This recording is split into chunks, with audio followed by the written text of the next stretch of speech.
I did not originally intend to release so many books that qualify under the genre of later in life romances. I'm old. Sorry, but I realize that there's plenty of room for people to fall in love after they reach a certain age. Abe, I knew, deserved to have his own happily ever after, especially after his sister Edith found hers in An Equal for Edith. I didn't realize at the time that I began the second set. Well, let me backtrack. When I wrote the first 4 books in the Lilac City series, they have a mystery arc relating to their uncle. And so that is why the collection only included the first 4 books, because that story arc is finished with that. But I had to write Edith's story because how could I not be in 1906 with connections to San Francisco and not touch on the 1906 San Francisco earthquake? I lived there myself as a teenager when my father was stationed on Treasure Island, and I attended high school in San Francisco, and so I was very much immersed in the history of that city. And so I just had to write that story. But that began what I realized should be another second collection in the Lilac City series. But it wasn't until I got to Abe's story that I realized what the theme was. And while the Kendricks are introduced in Edith's story with Willie, the young man who's shot because they mistake him for a looter, but it did introduce his mother and his sister, who end up coming to Wyoming to start a new life with the destruction of the city and the burning of their homes and losing almost everything. Doc George offers Mrs. Kendrick an opportunity to be a housekeeper for his family as they move to Wyoming. And he marries Edith. But that just gave the perfect family situation, because we've got the introduction of the family in Edith's book. Then with Abe's book, he's interested in the mother, Hannah. The next book will be an enigma for Edgar. Edgar, you know, from A Dandy for Doris. And that is Mrs. Kendrick's daughter, Laura, who's also a widow. And then the final book will be about Willie's romance, and that will be A Wildcat for Willie. And it's been fun interweaving these stories again, and I'm hoping to have those other stories released this calendar year. Edgar will for sure, and I'm hoping for Willie too. And then that will complete all the stories for the Lilac Cities series. I hope you enjoy this one. Thank you. An Angel for Abe, Lilac City Romance Novella Series, Book 6, by Donna K. Weaver, narrated by Vicki Pierce. Chapter 1.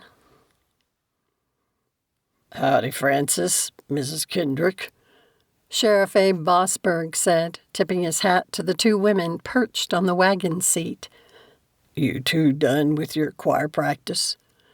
Frances, the younger woman, wrinkled her nose, her exasperation almost making Abe laugh. She played the piano better than anyone he had ever heard, but she had little patience for the meticulous song dissection a choir practice required. "I'm sorry you still have to do it, Frances. I'm learning as fast as I can," Mrs. Kendrick said, patting the other woman's hand. "It's been a lot of years since I took lessons as a girl. I think I've probably forgotten even more about playing the piano than I knew back then." Abe did laugh then, and Frances reluctantly joined in, seeming to appreciate the older woman's sense of humor and her ability to diffuse tension. Already, he could see Mrs. Kendrick had a calming effect on people. It didn't surprise him the two ladies had hit it off so well, despite the differences in their ages. Mrs. Kendrick, a widow recently arrived in town to work as a housekeeper for the new doctor, had brought 2 grown children and 2 grandchildren with her, and stubborn, independent, but motherless Frances sometimes looked like she needed mothering. From up the street, a whoop erupted, followed by the sound of horses' hooves. Dang it! Those fool cowboys couldn't just leave well enough alone, could they? Abe had barely turned in their direction when the group of 3 ranch hands raced by, riling up the horses harnessed to Frances's wagon. Fortunately, she was an excellent horsewoman, or the animals might have bolted. But the cowboys nearly ran into some other townsfolk taking a leisurely walk on a fine Sunday evening. At least 2 of the troublemakers were new hands out at the Lucky L Ranch. Heaven help those fool kids whose brains hadn't yet caught up with their bodies. If they weren't careful, they would lose their jobs before they could prove they were worth keeping over the winter. He put his fingers in his mouth and blew a sharp whistle, cutting through the sound of their laughter as they turned their horses around. The 2 young men Abe recognized pulled up short, both wearing sheepish expressions and refusing to meet his gaze. The third one, however, narrowed his eyes, pinching his lips with defiance. He also wore a 6-shooter on his hip. Drat those lunkheads! Liquor and pride were 2 things more likely than a gun to get a man killed. From behind Abe came the sound of Frances mumbling.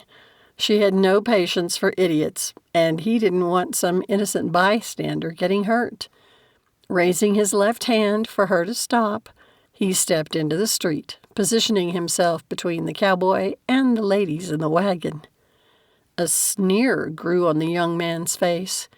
He swung one leg over his saddle and dropped to the ground without moving his gaze from Abe's.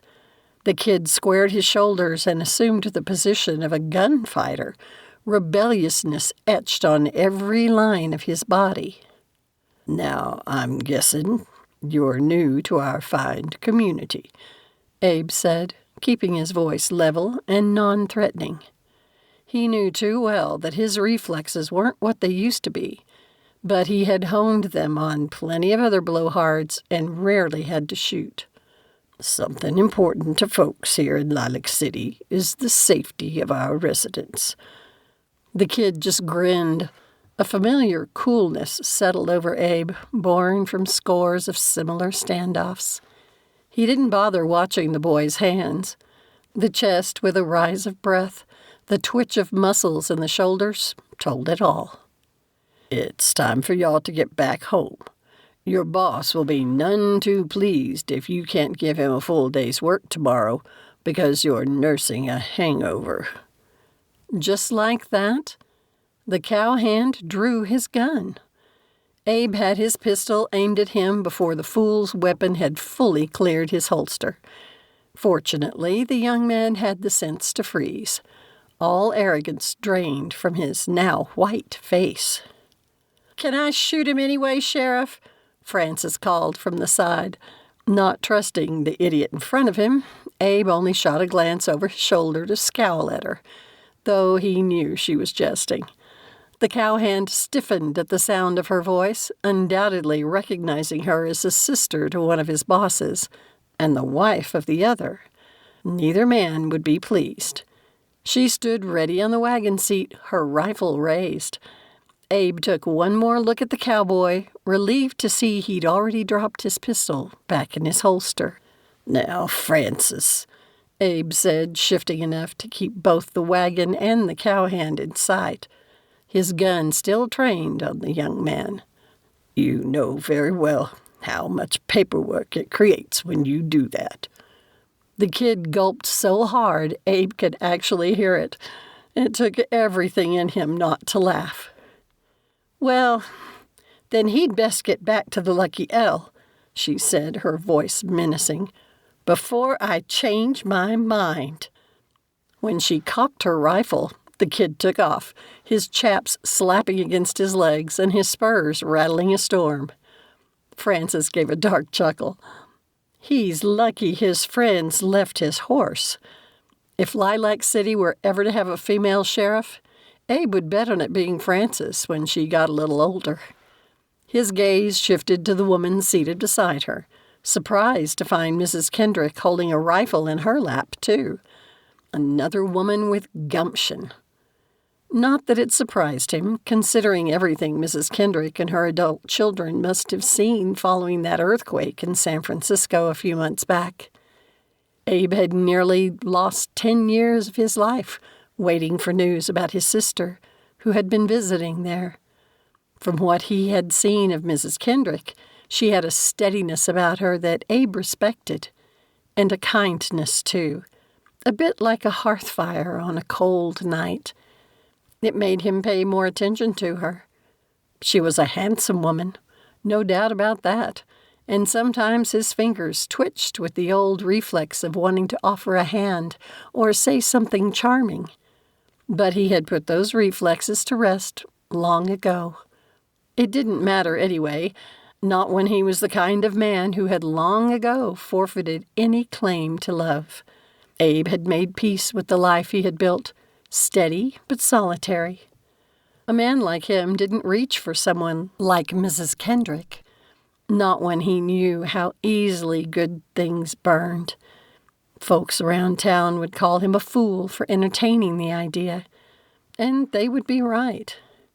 "You ladies have a pleasant evening," he said, holstering his gun. "You too, Sheriff. Nice draw there." Mrs. Kendrick gave him a nod, the hint of a smile on the corner of her mouth. He'd had his share of praise for being fast on the draw, but something about hearing her say it made Abe stand a little taller. He returned to his office to collect his things.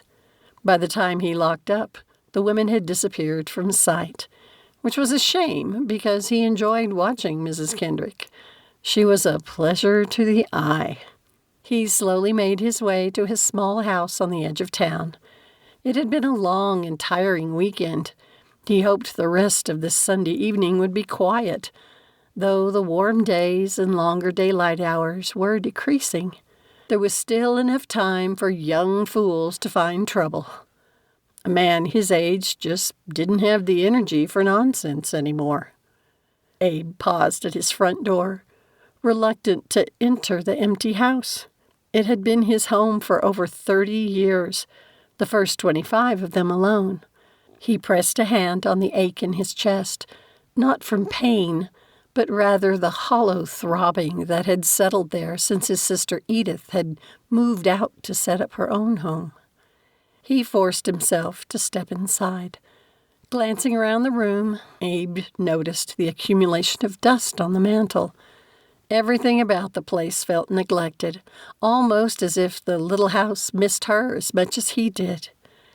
Shaking his head at the whimsy, Abe hung up his hat and unbuckled his holster, adding it to the hook. The chill of the late summer evening was creeping in, and he stirred the coals in the cook stove. Edith had often complained about how ancient it was. He hadn't taken her seriously until he saw the newfangled one Doc George had bought for her. Abe let out a breath and gathered his coffee makings. As he went about preparing a pot, he contemplated how his 39-year-old spinster sister had finally married. He hadn't invited her to keep house for him until Lilac City had calmed down enough to be a safe place for women. She had received a couple of proposals, but from widowers looking for someone to tend their children and keep house. Sure, the doc had also lost his wife and had kids still needing help to raise, but Abe could tell the man loved Edith for her amazing self. It made Abe happy for his sister. He truly was. If only it hadn't driven home to him that joy could have sharp edges when it wasn't your own. and returning to his bachelor ways had proven a difficult task. Which was ridiculous. It wasn't like he didn't know how to live alone or take care of himself. Abe was about to turn 60, and he'd looked after himself for 50 of those years. His sister had only kept house for him for 5 years. But now that Edith had moved on, Abe found his solitary existence unsatisfying. What would he do when he couldn't sheriff anymore? Every time he had to wrestle with one of those addle-headed cowboys, Abe would feel it in his bones. The day would come, sooner than later, when one of them would get the better of him, or worse, outdraw him. If he could only find someone like his deputy, Charles Merrick, to step into the sheriff's job. But Charles had a young family and plans to start a stud farm. Abe would sleep better if he knew the former Pinkerton man would still hold the job in 2 years. Not that Abe had been sleeping well with Edith gone. He glanced at the door to his bedroom. The nightmares had started up again almost as soon as he'd moved out her things. Was it just him living alone again? They always began with the fire, the crackling sound increasing to a roar as it licked the edge of his hearing. They were so real that even when he opened his eyes to find it was a dream, he could smell the smoke. Abe had tried sleeping in the jail, hoping they wouldn't come there. Nope. All he'd done was scare the living daylights out of a young cowhand who'd been sleeping off a drunk in the cell. Abe hated to think what kind of tale the man had carried back to his cronies about the lunatic sheriff. The nightmares hadn't been that bad since before Edith had come to Lilac City. Abe's stomach growled, but anything he ate at this time of day would only make the nightmares worse. He'd lost weight since his sister's marriage, and he caught her eyeing him in church each Sunday. The last couple of weeks, he'd slipped out before the end of the meeting rather than wait for her to say something to him about eating more. It was a blessing he hadn't had to shoot the dumb kid today. He had a different nightmare whenever he had to kill someone. He hated having to do it, but he had a right to defend himself when some dang fool tried to outdraw the sheriff. But why were the dreams so bad now? They hadn't always been awful, but he'd gotten through the short nights well enough. Was it possible that 5 years of Edith's care had turned him soft? With cold weather coming again, Abe could resort to wearing his old bearskin coat to cover his growing thinness. He grinned, thinking of how he'd enjoyed the looks people gave him when he used to wear it. That was why he'd grown out his hair and beard to match. But Edith had insisted it wasn't appropriate for the sheriff to look like a grizzly bear. Abe sighed. He was getting downright maudlin, like his life was over just because his sister finally had the family she'd always wanted. The last few weeks had helped Abe understand why so many single men spent their evenings in saloons. He wasn't a drinker, not since the fire. Not since the screams and the terrible cost. Not that he wanted to remember that. But what else was Abe to do with his evenings? Sit in a rocker like an old man and reminisce because he had no life left in him? He glanced around his cold kitchen, not wanting to think about what he didn't have, what he couldn't have. Chapter 2. That was fun, Frances insisted, her tone a little too bright, as they drove away from the sheriff's office. I can't wait to tell Nick and Luke. They'll be so mad. At you?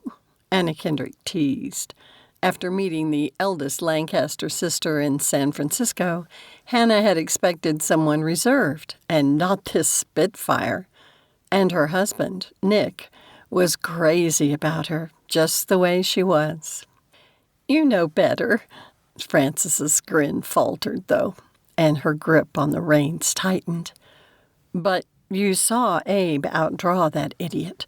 I about died. Abe's almost 60. I know, because we're planning his birthday party." Her eyes widened. "Dang it! You have to promise not to say anything. Edith would kill me." "Yes, she would. But I already know, so you needn't worry. I do appreciate you driving me back to her house. I know it's a bit out of the way for you." The first time Hannah had heard Frances accompany the church choir on the piano had left her speechless. Never would she have imagined a tomboy of a woman to have such a polished talent.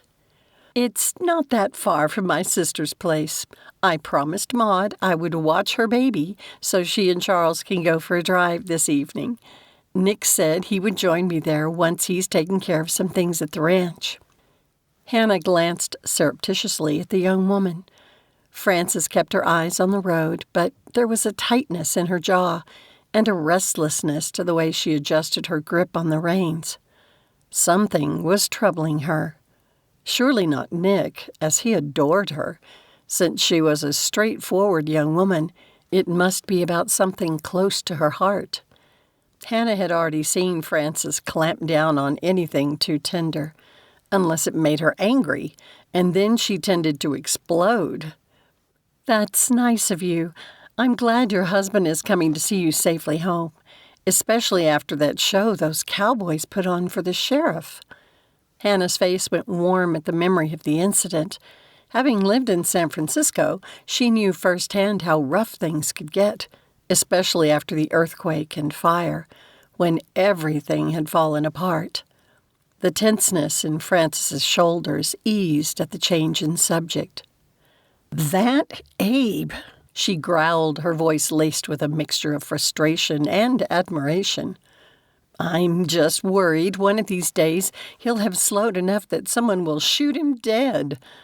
The thought of that remarkable man dying at the hands of some drunken youth made Hannah queasy, the knot in her stomach tightening. "Have you noticed he's losing weight?" Frances asked. It wasn't Hannah's imagination, then. "Edith is worried about him." "I'll bet she is. She'll be blaming herself because she's not there to watch over him anymore." Frances shook her head. "But Edith deserves to have her own family. It took her long enough." "I agree wholeheartedly, and I've told her so. But it's a lot like being the mother of an adult." Hannah gave a mirthless laugh. "There's nothing you can do but worry." She had only known Abe a few weeks, but even she could tell the difference in how his clothing fit him from when she and her family had first arrived with Dr. George and his children. The Lord had guided Hannah to the Rasmussen family, and she would be forever grateful, even if it had taken an earthquake and her son's gunshot wound to do it. "Edith said she meant to invite him to their place for supper," Frances said, "but he disappeared after church. Charles mentioned Abe insisting he worked today so the man with a family, meaning Charles, could spend the day at home." Once again, something flashed across Frances's face. Hannah wished she could offer to help, but she was still getting acquainted with the folks associated with the 2 local dude ranches. Frances had her older sisters to confide in, so it might come across as presumptuous to say something. The 3 sisters were relatively new to the area, too, having only come to Lilac City about a year and a half ago. And all 3 of them had married within the last year. Like Edith. Hannah smiled to herself, and she thought the big city of San Francisco contained an interesting assortment of people. A light breeze brought with it the fragrance of sweet blossoms, and she sighed. If she weren't a mature grandmother of 53, the lovely early evening would tempt her to don trousers like Frances often did, and like Hannah had once done as a girl riding the range with her father in Colorado, until her mother had caught her. A chuckle escaped before Hannah could stop it. those memories of her wild youth tickling her like an old friend. "What are you laughing at?" Frances asked. So Hannah told her. "You always look so proper," the young woman said with an approving grin. "I would never have guessed." Hannah sighed. "I've experienced many stations in my life and had to learn to act accordingly." "I'm done with that." Frances shook her head vehemently. "When we left Indiana to come out here, I promised to only ever be myself from then on. Nothing has changed my mind." "And what would you do right now if nothing held you back?" "I would convince Abe to retire so I could become the Lilac City sheriff." Hannah admired the young woman's gumption, but dreams like hers, especially in a world slow to change, came with risks. Too much disappointment could turn the fire of passion to ash. Something of Hannah's concern must have shown on her face. "You don't think I can?" Frances asked stiffly. "How old are you?" Hannah asked. "Nearly 20. Frances was even younger than Hannah had suspected. She nodded, studying the road, hoping what she said wouldn't come across as condescending. "You're at a wonderful time in your life when it's so full of possibilities. When our dreams are full of fire. It's when we believe we can change the world, and sometimes we can." Hannah glanced at her. "But I wonder if what you really want is to change people's minds." The young woman's mouth twitched, like she was about to say something, but seemed to change her mind. "You mean about a woman being a sheriff?" "That, too. But I'm guessing it's not the only change you would like to see. Am I right?" "Of course." Frances swatted a bug flying around her face. "Women should have the same rights as men." Hannah nodded. "I agree. The law should treat us all the same way. I'm rather excited about voting this fall. It also irks me so many people believe it is a waste of time to educate women. You should talk to Edith sometime about the treatment of nurse trainees. Those women show true dedication to their calling, considering how poorly they're treated." "See? That's just what I'm talking about." "What I mean, though," Hannah said, considering her words, "is that we must first change people's minds about women before we can change how they treat us. Sadly, that takes time." "You mean change the minds of the men?" Frances heaved out a breath. "I understand that well." "Believe it or not, the sermon today made me think of you." Hannah shifted on the wagon bench. "Remember when the pastor was talking about the Apostle Paul? How he had to learn not to kick against the pricks?" Frances pulled her brows low, her expression thoughtful. "I asked Nick about that. He said it's an old farming term about how oxen kick against the goads used to get them to move." Her eyes twinkled.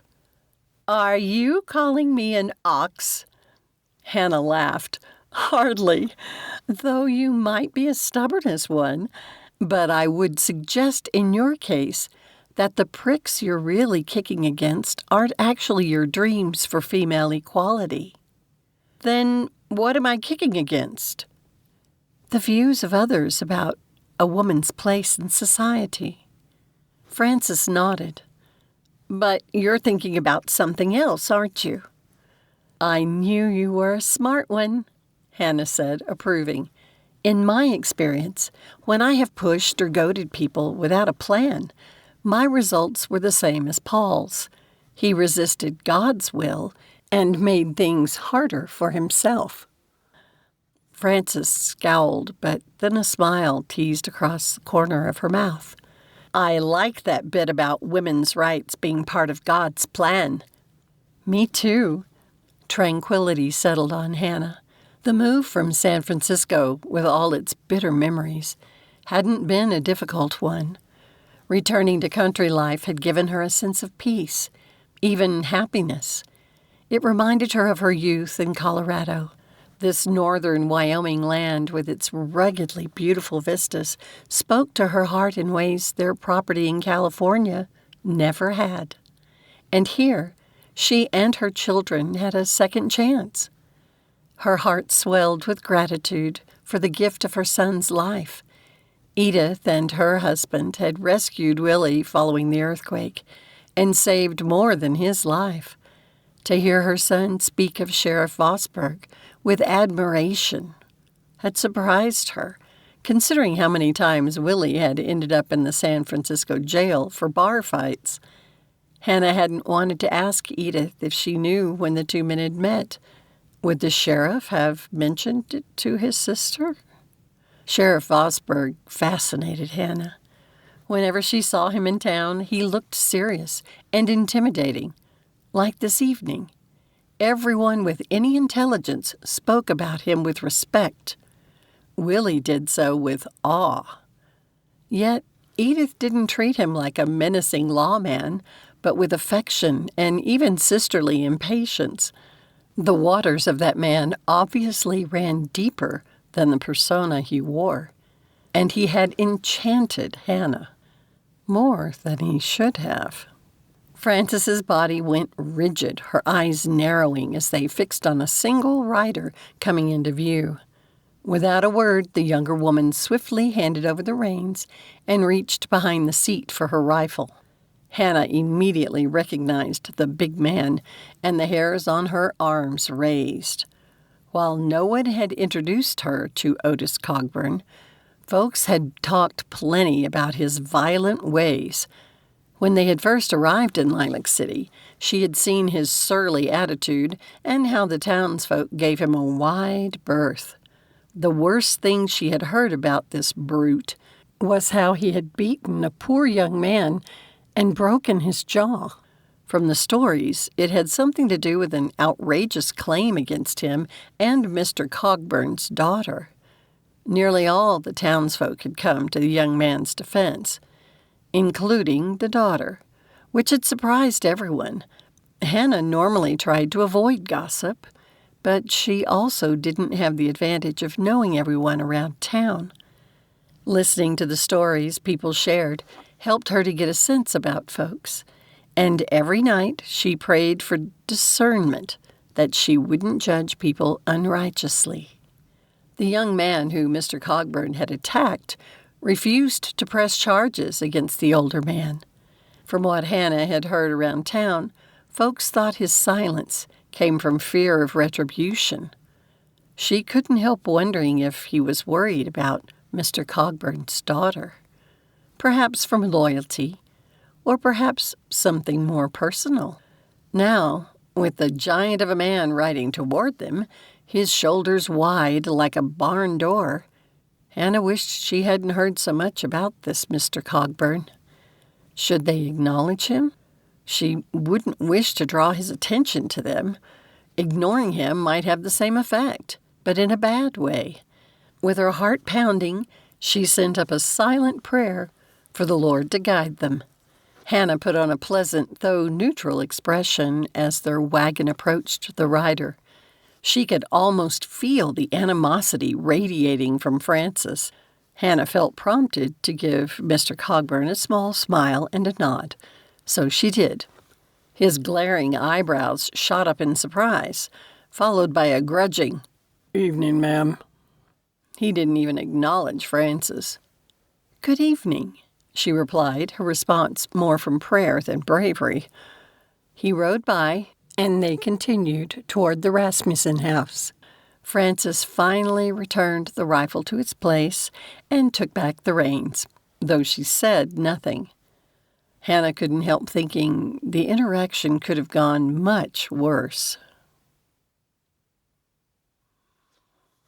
Chapter 3. Abe measured out 4 cups of steaming coffee and placed them on a tray. He took a moment to enjoy the rich, earthy aroma, pleased with his recent supply of coffee beans. His roasting process still needed work. Dang, but he would be glad when he had saved enough money to purchase one of those professional roasting machines. He was so close to affording it.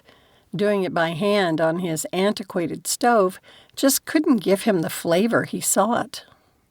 "You going to stand there and just contemplate the world, Sheriff?"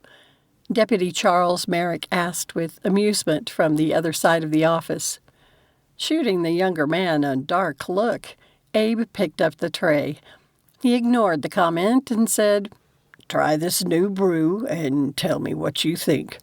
These beans came from Colombia." Edgar Lowell, the town's prosecutor, stared at Abe in disbelief. "You want to discuss coffee while Otis Cogburn is menacing the community? We must stop him." The young man sounded as weary as his much-repeated statement. With the lines deepening around his eyes at the comment, Charles chose a cup of coffee from the tray and took a sip. His eyes widened and he sipped again, taking his time with it, then raising his cup as though in salute. Charles shifted his gaze to the fourth man in the room, who stared at his boots. Lonzo Wooding still wore a four-tailed bandage, a chin sling along with a few wires Doc Watson had used to keep the kid's mouth closed and jaw in place. After 6 weeks of liquids, he looked to have lost a good 20 pounds since the alleged beating by Cogburn. "We agree Otis is a menace." With a sigh, Abe settled into his chair, the wood creaking. "It's a given. We all know the man's a mean drunk, and I can't think of a time I've talked to him when I didn't smell liquor on his breath." Wanting to be fair, he thought back to when he had last seen Cogburn at the saloon. It had been before the incident. Did that mean he hadn't gone there since, or was being careful no one saw him? "Reverend Pierce thinks Cogburn can be redeemed. What do you think, Abe?" Charles, as a former Pinkerton agent, had plenty of experience with the ugly side of people, so Abe guessed his deputy was asking for Lonzo's sake. Abe stroked his beard, trying to choose his words carefully. "I know the good book talks plenty about redemption, and I'm not about to cast stones like those folks in the scriptures, but I've seen firsthand when a man can't get free from the pull of liquor. It's a sickness, and they battle it until their dying day." His jaw tightened, and he had to push down his anger at the abuse his sister Edith had suffered as a child at their father's hands. Yes, Edgar shot to his feet, his chair scraping against the wood floor. "We all agree with you. Besides men like Lonzo, we must protect the women. His daughter has shown signs of physical abuse, but she won't speak against him." Charles shifted his gaze to the young man. "And Lonzo can't, at least not yet. Not for 2 more weeks, anyway." Abe picked up his cup, his grip so tight he sloshed some coffee over the edge. Every time he remembered how Lonzo had looked right after the beating, it riled Abe up something fierce. "If he'll talk even then," Edgar said glumly. Lonzo glanced up, his expression a mix of wary and worried. Abe didn't blame him. The kid had grown up struggling to speak around some people, something Doc Watson paid no mind to. But Doc George, Abe's new brother-in-law, had noticed. Coming from San Francisco, he had mentioned seeing similar cases there. "Doc George says Lonzo needs to trust people to talk to them." Abe glanced at the young man, and he gave a soft nod. "Considering how impatient some of the townsfolk get, especially the men, it's no surprise he clams up around them," Charles said to Lonzo. "And I don't blame you. Doc George also said he can help once Lonzo is healed," Abe added, putting down his cup. Lonzo's expression lit up, and he looked better than he had in too long. It made Abe even more determined to get justice for the kid. "We're lucky," Abe said softly, "that a gentle spirit lives inside this man's body. With him apprenticing with the blacksmith, he's powerful. Otis is lucky Lonzo didn't fight back." When he dropped his gaze, Abe added, "And it's just one more reason I know Cogburn's claim about Lonzo molesting his daughter was a lie." Abe had known the young man all his life, and Lonzo was one of those rare beings, a nurturer and a comforter, never an abuser, which was probably the reason he refused to even write an accusation against Cogburn. Because what would happen to Ida if her father went to prison? Still, they had to get her out from under her father's heavy-handed rule. Suddenly, a flash of Hannah came to Abe's mind. She had been in his thoughts more than she had any right to be, especially today, all because he fancied her, which was pure nonsense. No man in his right mind would approach the ripe old age of 60 and suddenly decide he wanted to court a woman, which was what he had dreamed about almost every night since she had arrived in town. At least she was better than the nightmares. But he had been thinking about Lonzo's situation and not daydreaming of a beautiful, mature woman. So why would she come to mind now? This time felt different from his usual longing. Was it a warning? A gut instinct? What did Hannah Kendrick have to do with Otis Cogburn? The thought of that man even close to her made Abe's stomach roil, and his hand automatically twitched towards his holster. But the Lord would never encourage Abe to put her in danger. So why couldn't he shake the feeling she was part of all this? "Sheriff, are you even listening?" Edgar asked, tossing up his hands. "Hold your horses there, Lowell," Abe growled. "Don't you be taking your guff out on me." When he saw Alonzo's eyes go wide at the sudden explosion, Abe raised a hand. "Don't worry yourself none. We have a tendency to let loose with our frustrations on each other. It helps our attorney here keep from venting his spleen in the courtroom with the judge, who doesn't take too kindly to it." "He does not," Edgar agreed with a scowl. "So tell us, what were you thinking, Sheriff?" Charles suggested, bringing them back to the topic. Abe pinched his lips, suddenly hesitant to share his thoughts, especially since they were about Mrs. Kendrick. He sure didn't want to let these men know how much she had been in his thoughts. Besides, he hadn't settled on how she could help get that menace out of Lilac City. "The older I get," he said carefully, not sure how the men would take the promptings he had experienced, "the more inclined I am to pay attention to what my gut tells me." Edgar huffed, but Charles asked, "And what is your gut telling you?" Abe met Lonzo's hopeful, expectant gaze, further confirming what must be inspiration from on high. "That the good Reverend is right, and there's a path of redemption for Cogburn that we should help him travel." Edgar shook his head, but Lonzo gave a hesitant nod. It strengthened Abe's conviction that he was right. It could be a long shot, but it might be time for an old dog to learn new tricks.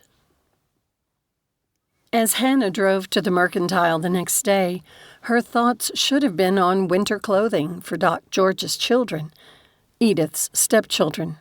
Instead, Hannah couldn't stop reliving the unnerving altercation yesterday. She chided herself with a reminder of the sheriff's speedy response. Just as she did, the memory of Otis Cogburn fell across her mind like a shadow, and she gave a frustrated groan. Every time she thought about Abe, That dreadful Mr. Cogburn forced his way in, too. Why? She had only seen the man a handful of times, and he had been obviously drunk every time. No, that wasn't right. Last night, he hadn't shown signs of drunkenness. Hannah sighed. Why should that matter in her estimation of the man? Yet she couldn't shake the memory of the surprise on his face last night when she had acknowledged him. And that was all it had been, a simple smile and a nod. What was God trying to tell her? Hannah forced aside thoughts of both men and approached the door to the mercantile. She held it open so Mrs. Knox, an elderly woman from church, could enter first. "Thank you, Mrs. Kendrick," she said. "I'm just here to check out the fabric scraps." How large do you need them to be? Hannah asked, following the woman inside the store. We'll likely have some ourselves once Edith and I finish sewing winter clothes for the young ones. And from the new wardrobe for Hannah's grandchildren. "I'll take whatever you have," Mrs. Knox said. "Mrs. Hamlin's got me sewing 2 grand prize quilts for the Christmas fair." Good morning, ladies. It's lovely to see you both again so soon. Mrs. Teague, the storekeeper's wife, greeted them with an inviting smile as she bounced a toddler on her hip. How is your family adjusting to Wyoming? I grew up in Colorado, so I know what's ahead for us, and I've heard your temperatures here can get even colder. Hannah shook her head. But they're excited for the snow. "They'll get tired of it quick enough." Mrs. Knox then glanced at Mrs. Teague and pointed to the corner where the fabric scraps were kept before heading that way. I'm also here to look at your cloth, Hannah said, removing her gloves. But I'd like to look at those new bolts you mentioned in church yesterday. Right this way. Mrs. Teague walked to an island shelf in the middle of the store. Hannah glanced toward the older woman and kept her voice low. I've heard Mrs. Knox is quite the quilter. No one in Bighorn County makes quilts as beautiful as the ones she does. Mrs. Teague smiled. You thinking of hiring her? I'm more interested in learning from her. Hannah ran her hand over the soft fabric of a bolt of heavy flannel in shades of blue and black. The boys were so active that stains would show less on the darker colors. She doubted Doc George's daughter, who had grown up in San Francisco's fashionable society, would appreciate such deep shades. Perhaps for petticoats. I think I'll take all of this one. As she and Mrs. Teague worked through fabrics, the discussion returned to the Christmas fair. I know it's not yet fall, but we have heard so much about last year's, the children can't wait for it, Hannah said. It was quite the event, Mrs. Teague agreed, but the weather was bitterly cold. Don't wish for that too soon. A troubled expression crossed her face. I sure hope it's less exciting than last year. Frances mentioned trouble at the fair last Christmas. Something about her brother? Hannah whispered. Yes, and one of my boys got caught in the middle of it. Mrs. Teague's voice had dropped to a whisper. I've never been so frightened in my life. A chill went down Hannah's spine. Wasn't the sheriff able to stop it? Yes, he was, and he had plenty of help, too. Mrs. Teague grinned. With Frances in the thick of it, of course.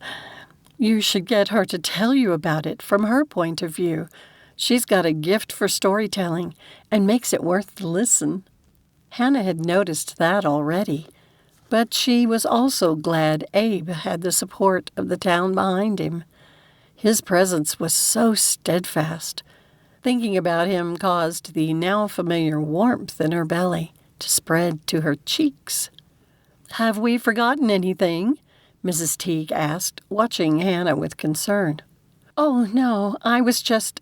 Hannah could hardly admit that simply thinking about Abe had brought on a sudden rush of attraction and made her blush like a schoolgirl. She glanced at Mrs. Knox, now approaching the counter with some fabric scraps, and changed the subject.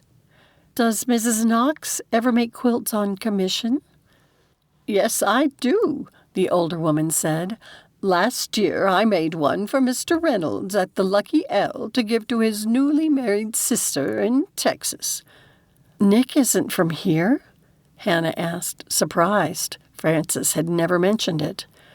"Oh, no. He's a Texas man.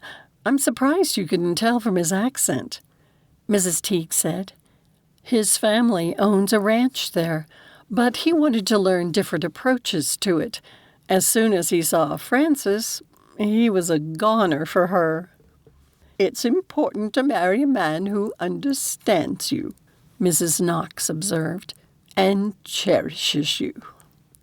"Yes," Mrs. Teague agreed. "A man who sees you for who you are and loves you anyway." "Or who loves you because of who you are," Hannah added with a smile, her thoughts going back to Abe again. As fond as he was of his independent sister Edith and that feisty Frances, Hannah had no doubt the sheriff wasn't one of those men who were emasculated by a strong woman. Hefting her purchases, she said, "Thank you for your help." With a nod, she headed for the door. On her drive back home, she considered how to get the sheriff to take her out for a drive.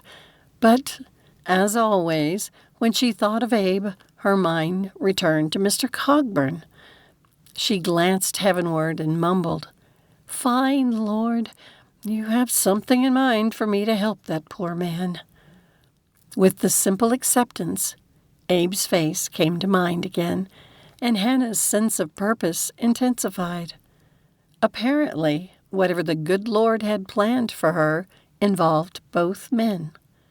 She might not like it, but the Lord had given her broken people before and guided her in how to love them whole. Chapter 4. "Are you sure you want to drive over to Mrs. Knox's house this afternoon?" Edith asked a few days later, her gaze focused on the darkening sky. "I don't like the look of those clouds." "It rained a lot more in California than it does here, so don't worry, I'm used to it," Hannah assured her with a smile as she tied on her bonnet. "Yes, but the weather here tends to run in extremes." Edith glanced at Hannah, her fingers twisting the pocket on her apron. "It still surprises me sometimes." Mrs. Knox sent word she started a new pattern today. After spending the morning on household duties and working with Edith to sew the new clothing, Hannah needed time away. "I promise I'll be careful." Edith gave a sharp huff, but said nothing more. Hannah slipped into her new woolen coat and stepped outside, where the chill in the breeze made her glad for its scratchy warmth. Alfred, Doc George's eldest son, waited beside the buggy. "Would you like me to drive you?" His eager eyes betrayed his true wish to take the reins and head over to the Lucky L Ranch. The boy was horse crazy. While she wouldn't have minded, she didn't want to risk getting stranded if he lost track of time. Hannah gave him a knowing smile. "Thank you, but I'll manage this time." He gave a heavy sigh, but before he could argue, a gust of wind snatched his hat. With a laugh, Alfred lunged after it, chasing it for a few moments before he finally caught it. Slamming it back on his head, he glanced skyward, his humor fading. "We better lower the curtains. Looks like rain." Hannah nodded and reached for the oilcloth side panels. The light buggy, built for easy travel rather than heavy hauling, had an open-sided design with roll-down curtains to shield passengers from wind and rain. Together, they secured the curtains in place and tugged the straps to make sure they wouldn't flap wildly once the rain came. When Alfred gave her a hand up into the buggy, his grin had returned. He tipped a finger on his hat and sauntered back toward the barn. As Hannah drove away, she shook her head. The doctor's children might sometimes be a handful, but they were fun, too. Her position as housekeeper was such a blessing. She inhaled, enjoying the fresh country air, so different from the smells of San Francisco, especially the terrible smoke marking her memory of their last days there. Hannah loved that the fall colors had already arrived here. In California, trees held their green stubbornly until late November. Halfway to Mrs. Knox's home, the rain began, though as a gentle kiss on the canvas. By the time Hannah arrived, it pounded the buggy roof. A bundled boy of about 10 darted from the house. "Grandma said to come right in. I'll see to the horse," he shouted over the storm. "Thank you." Hannah hurried to the porch, grateful for its shelter. The boy led the horse away with practiced ease. She made a mental note to thank him with something from her kitchen. "Come in," Mrs. Knox said, opening the door, warmth spilling out. "Don't fret about Hank. He's good with horses." The cozy room smelled of cinnamon and baked apples. Mrs. Knox helped her with her coat and hung it near the fire. "Brave of you to come out in this weather. I must say you're a breath of fresh air." She nodded toward a quilt of tumbling blocks. "We'll start you on something simpler, like a 9-patch. "I'm an excellent seamstress. I made my coat," Hannah replied, lifting her chin slightly. "Good," Mrs. Knox nodded. "Then you can help me pin the squares. After last year's Christmas fair, I earned enough in orders to buy a used sewing machine. It speeds things up, though I still do the top stitching by hand." For the next couple of hours, they lost themselves in fabric and conversation. Rain drummed on the roof, a distant echo of their warmth. Mrs. Knox shared so many useful tips that Hannah wished she could have written them down. She marveled at the sewing machine's efficiency and made a mental note to speak with Edith about purchasing one. At last, with a slice of Mrs. Knox's delicious apple pie warming Hannah, she donned her now dry coat. Rain slanted in sheets now, and she felt sorry for Hank, who stood waiting by the harnessed buggy. "Maybe you should stay the night," Mrs. Knox called from the porch, her face tight with concern. Hannah shook her head, her voice firm. "Edith would send Alfred or the doctor after me. I'll drive slowly." Edith's use of the word extreme stayed in Hannah's mind as she followed the treacherous road. After today, she would have to admit she had been overly confident about her abilities. The rain had carved rivulets into the dirt, transforming it into slick, sucking mud. Visibility shrank until Hannah had to rip off her bonnet to see. The only thing that kept her from getting completely soaked was the direction of the wind. A sudden roar shattered the rhythm of the rain. Snapping her head to the left, she found a low wall of mud and debris careening down the hillside. The horse snorted, rearing. The buggy gave a violent lurch and skidded sideways, finally teetering on the edge of a ditch. Her heart pounding, Hannah lunged to shift her weight as a counterbalance to the buggy's tilt. The reins tight against her palms, her arms shaking with the effort to stay upright. She fought to steady the terrified mare. Her focus narrowed to the pounding of her heart, the biting sting of rain, and the horse's straining muscles. Finally, miraculously, the buggy shuddered to a halt. Trembling, Hannah exhaled shakily and whispered a prayer of gratitude. But the fight wasn't over. While the horse had avoided the mud, the buggy's wheels were deep in it, stuck, and there was no way she had the strength to free it. Hannah considered her limited options. Wistfully, she wished she now wore a pair of trousers, like Frances sometimes did. Hannah didn't doubt if she got out of the buggy, her skirts would quickly get mired in the mud, too. Eventually, Alfred or his father would come looking for her. But how long? She fretted about leaving the horse in the weather and hoping it would remain still. At her side, a shadow loomed out of the downpour, somehow silent and solid as a tree. Hannah startled, her motion rocking the buggy. The rider approached, his horse splashing through the muck. Otis Cogburn.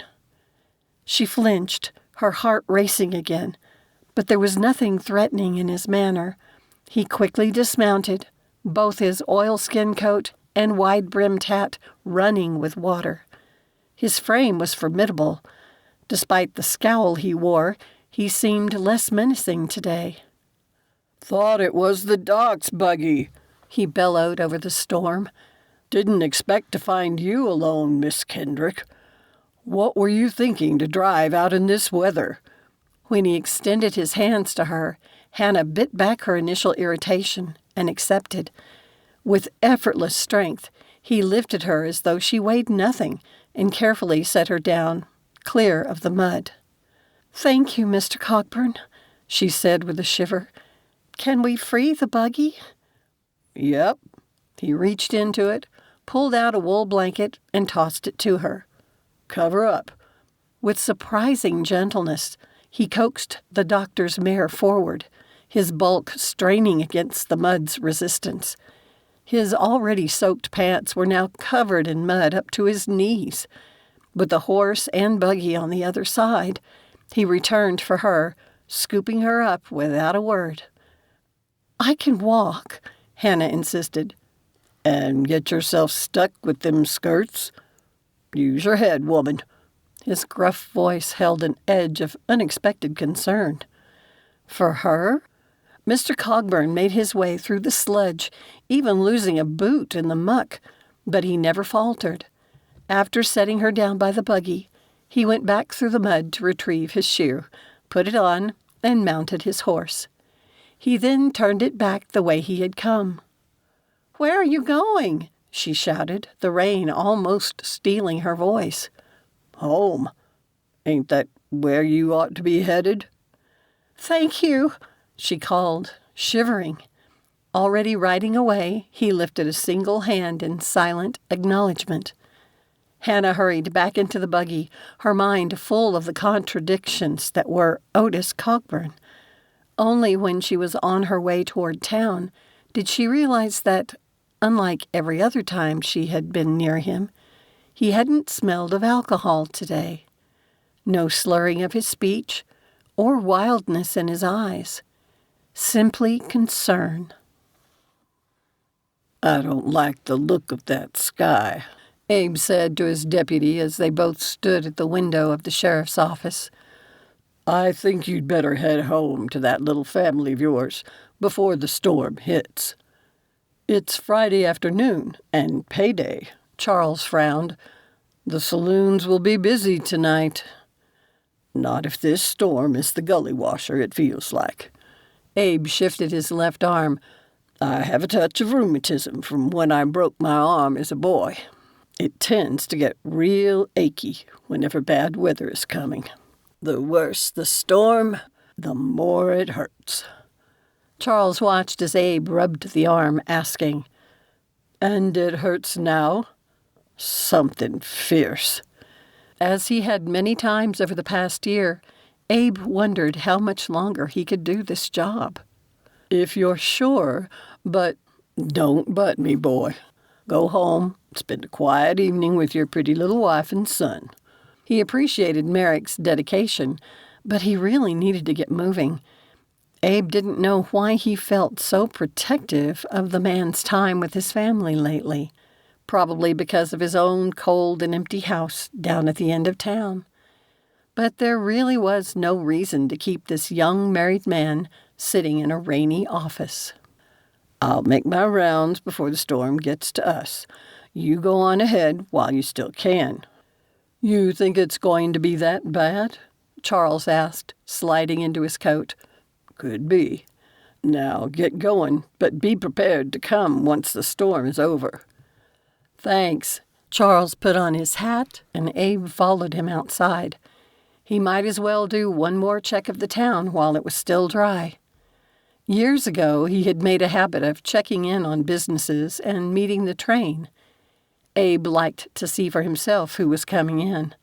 That was how he first met Merrick, a former Pinkerton agent. He had been hired to escort the 3 Lancaster sisters here, but he had stayed in town and then married one of them. And now, with that matchmaker lady bringing in mail-order brides, it seemed like there were weddings happening all the time. As he strolled down the boardwalk, Abe's thoughts drifted to Mrs. Kendrick. He didn't even resist anymore, since it seemed the more he tried not to think of her, the more she intruded into his mind.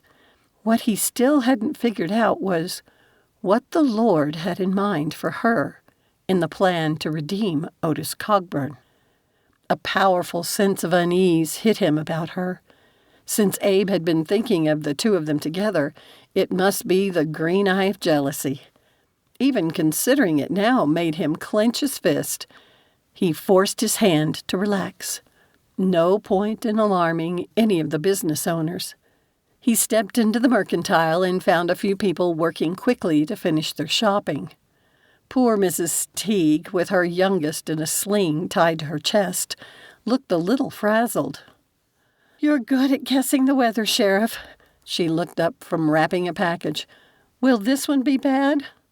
My arm says it will. Those of you living further out would do best to get a move on. He then asked Mrs. Teague, Is your husband back from Moreland? "Just barely, thank heaven." Mrs. Teague handed the wrapped package to the customer, who then scurried from the store. "He's unloading the wagon and back, with only little ones to help." I'll give him a hand then. "Bless you, Sheriff." Abe hurried through the door at the rear, where the family's offices and storerooms were located. Stephen Teague had the 2 oldest boys helping, but at 6 and 8 years old, they could only carry smaller items. His 2 other youngsters played quietly with toys in a little pen in a corner. I'm here to help, Abe said, removing his coat. By the time they finished emptying the supply wagon, the rain was coming down heavily. What worried Abe was the darkness of the storm over the foothills. He hoped they didn't end up with any sudden flooding along the Bighorn River. Thank you for your help, Stephen Teague said, lifting the 2 fussy little ones from their play area. I couldn't have gotten it all under cover without you. Glad to help. Abe rubbed his neck, thinking about his need to get back to the office, to lock up and then head home himself. Mrs. Teague hurried into the room, carrying the youngest child. "I hope you'll eat dinner with us. It's the least we can do to thank you."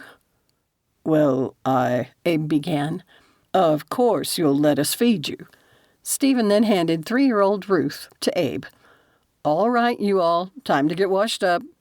Everyone rushed into the family's quarters at the back of the store. Until the last 6 months, Abe had had little experience with young children. Since Charles had become a father last spring, Abe had learned how to hold a tiny baby. Edith's stepchildren ranged from 9 to 16, so Abe did not know what to do with this toddler. Would she cry and try to get away? "Hello," he said tentatively. Her eyes widened, the corners of her mouth turning into a smile. When she reached up to touch his beard, he held his breath. "Soft," she lisped, and then surprised him by rubbing her cheek against it. Abe's throat tightened at the gesture. It had been a very long time since anyone had called him soft, even joking. "How precious," Mrs. Teague said, hurrying over. "Let's get you cleaned up, sweetie. You too, Sheriff." The meal that followed was the best Abe had eaten since he had last dined at his sister's home. If he could cook as well as he brewed coffee, he might be fine living alone. "Well, I hope Mrs. Kendrick didn't go over to the Knox place today," Mrs. Teague said as they cleared the table. "What's that?" Abe asked, the memory returning of his earlier unease about her. "Oh, nothing, I'm sure." Mrs. Teague shot him a curious glance. When they were both in the store earlier this week, they arranged for Mrs. Kendrick to learn more about quilting. An intense need to check on her hit Abe, snapping taut like a gun hammer drawn back too far. He handed the plate he was drying to the oldest boy. I need to leave. But it's still raining, Stephen said. A loud knock at the family door silenced everyone. Then the oldest boy ran to open it, even as his father called for him to wait. When the light poured out to the small covered step, a bedraggled Hannah Kendrick stood there. Rain clung to her lashes and her body shivered. "I heard the sheriff's here," she said. Chapter 5. Abe's hand twitched at his side, the instinct to reach for Mrs. Kendrick, to confirm by touching her that she was real. It nearly overcame his good sense. His jaw tight, he remained still, while Mrs. Teague swept forward like the mother hen she was.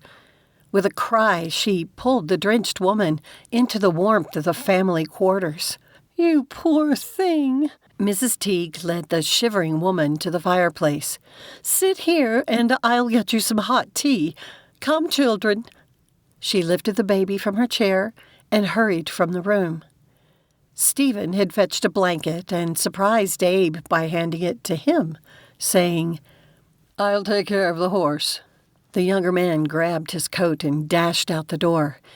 Abe wrapped the thick blanket around Hannah and kneeled so they were on the same level. "Why are you asking for me?" She shuddered.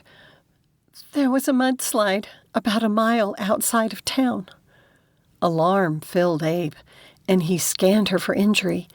She gave a soft laugh that ended in another shiver. "I'm fine, thanks to Otis Cogburn." She watched Abe. "Now, that's interesting." Conflicting emotions made it hard for him to keep his voice neutral. "What did he do?" "The hill came loose and caught the edge of the buggy.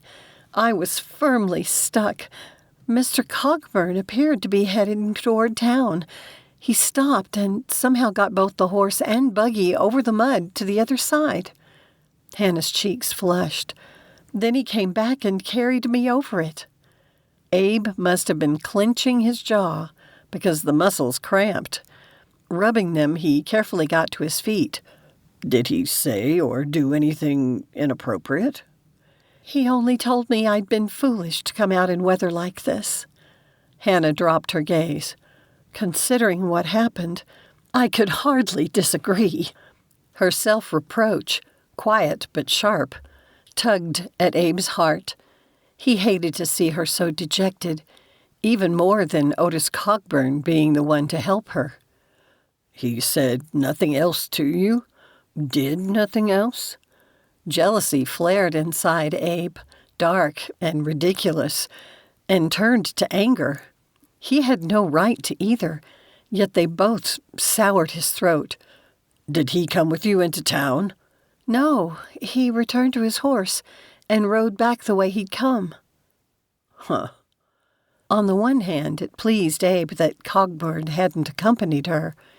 On the other hand, what had the man been thinking to leave her to make her way alone? What if the hill had let go again on her? Then the impression Abe had received about Cogburn being redeemable came to mind again, and that Hannah would play a part in it. "Once upon a time," Abe said, thinking back, "Otis Cogburn was a decent enough man, hard worker, quick-tempered but also fast to get over it. I almost forgot that he was one of the first to bring his wife here, and he had the sense to keep her out of town on paydays. Everything changed after his wife died." Abe hadn't made the connection until now.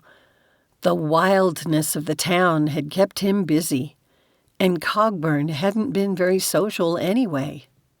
"Here's some nice hot tea to warm you up." Mrs. Teague hurried into the room with a large mug. Her teeth chattering, Hannah gave a weak smile. "Thank you, Mrs. Teague." "Oh, call me Mary. Mary, then. And you must call me Hannah. She accepted the mug. I'm sorry for the trouble, but I thought the sheriff should know the slope had come down, and, if possible, I need to get word to Edith that I'm all right. I'll get to work informing the town's leaders about the road. Don't you worry about anything. Abe took his coat from a hook near the door and asked Stephen Teague, who had just returned, Do you mind informing the other business owners? It was fortunate most were like the mercantile and had housing for the owners in back or on the top floors of the stores. Of course. Stephen glanced back at his wife. I'll be fine. I can set up a place for Mrs. Kendrick to sleep, though it would be on the floor. She'll stay at my house. The words came out of Abe's mouth before he could stop them. Even as everyone stared at him, he knew the offer was the right one. She can sleep in Edith's old room. The night will be long, and I'll just sleep in the jail. It sure won't be the first time. He joked, trying to lighten things. All right, Hannah agreed, cradling the steaming cup in both hands, though color had returned to her cheeks. We'll need to check out the other road and keep an eye on the river, too. Abe put on his hat and slipped out the door. Hannah Kendrick was going to sleep in his house. It was a good thing Edith's room was still furnished.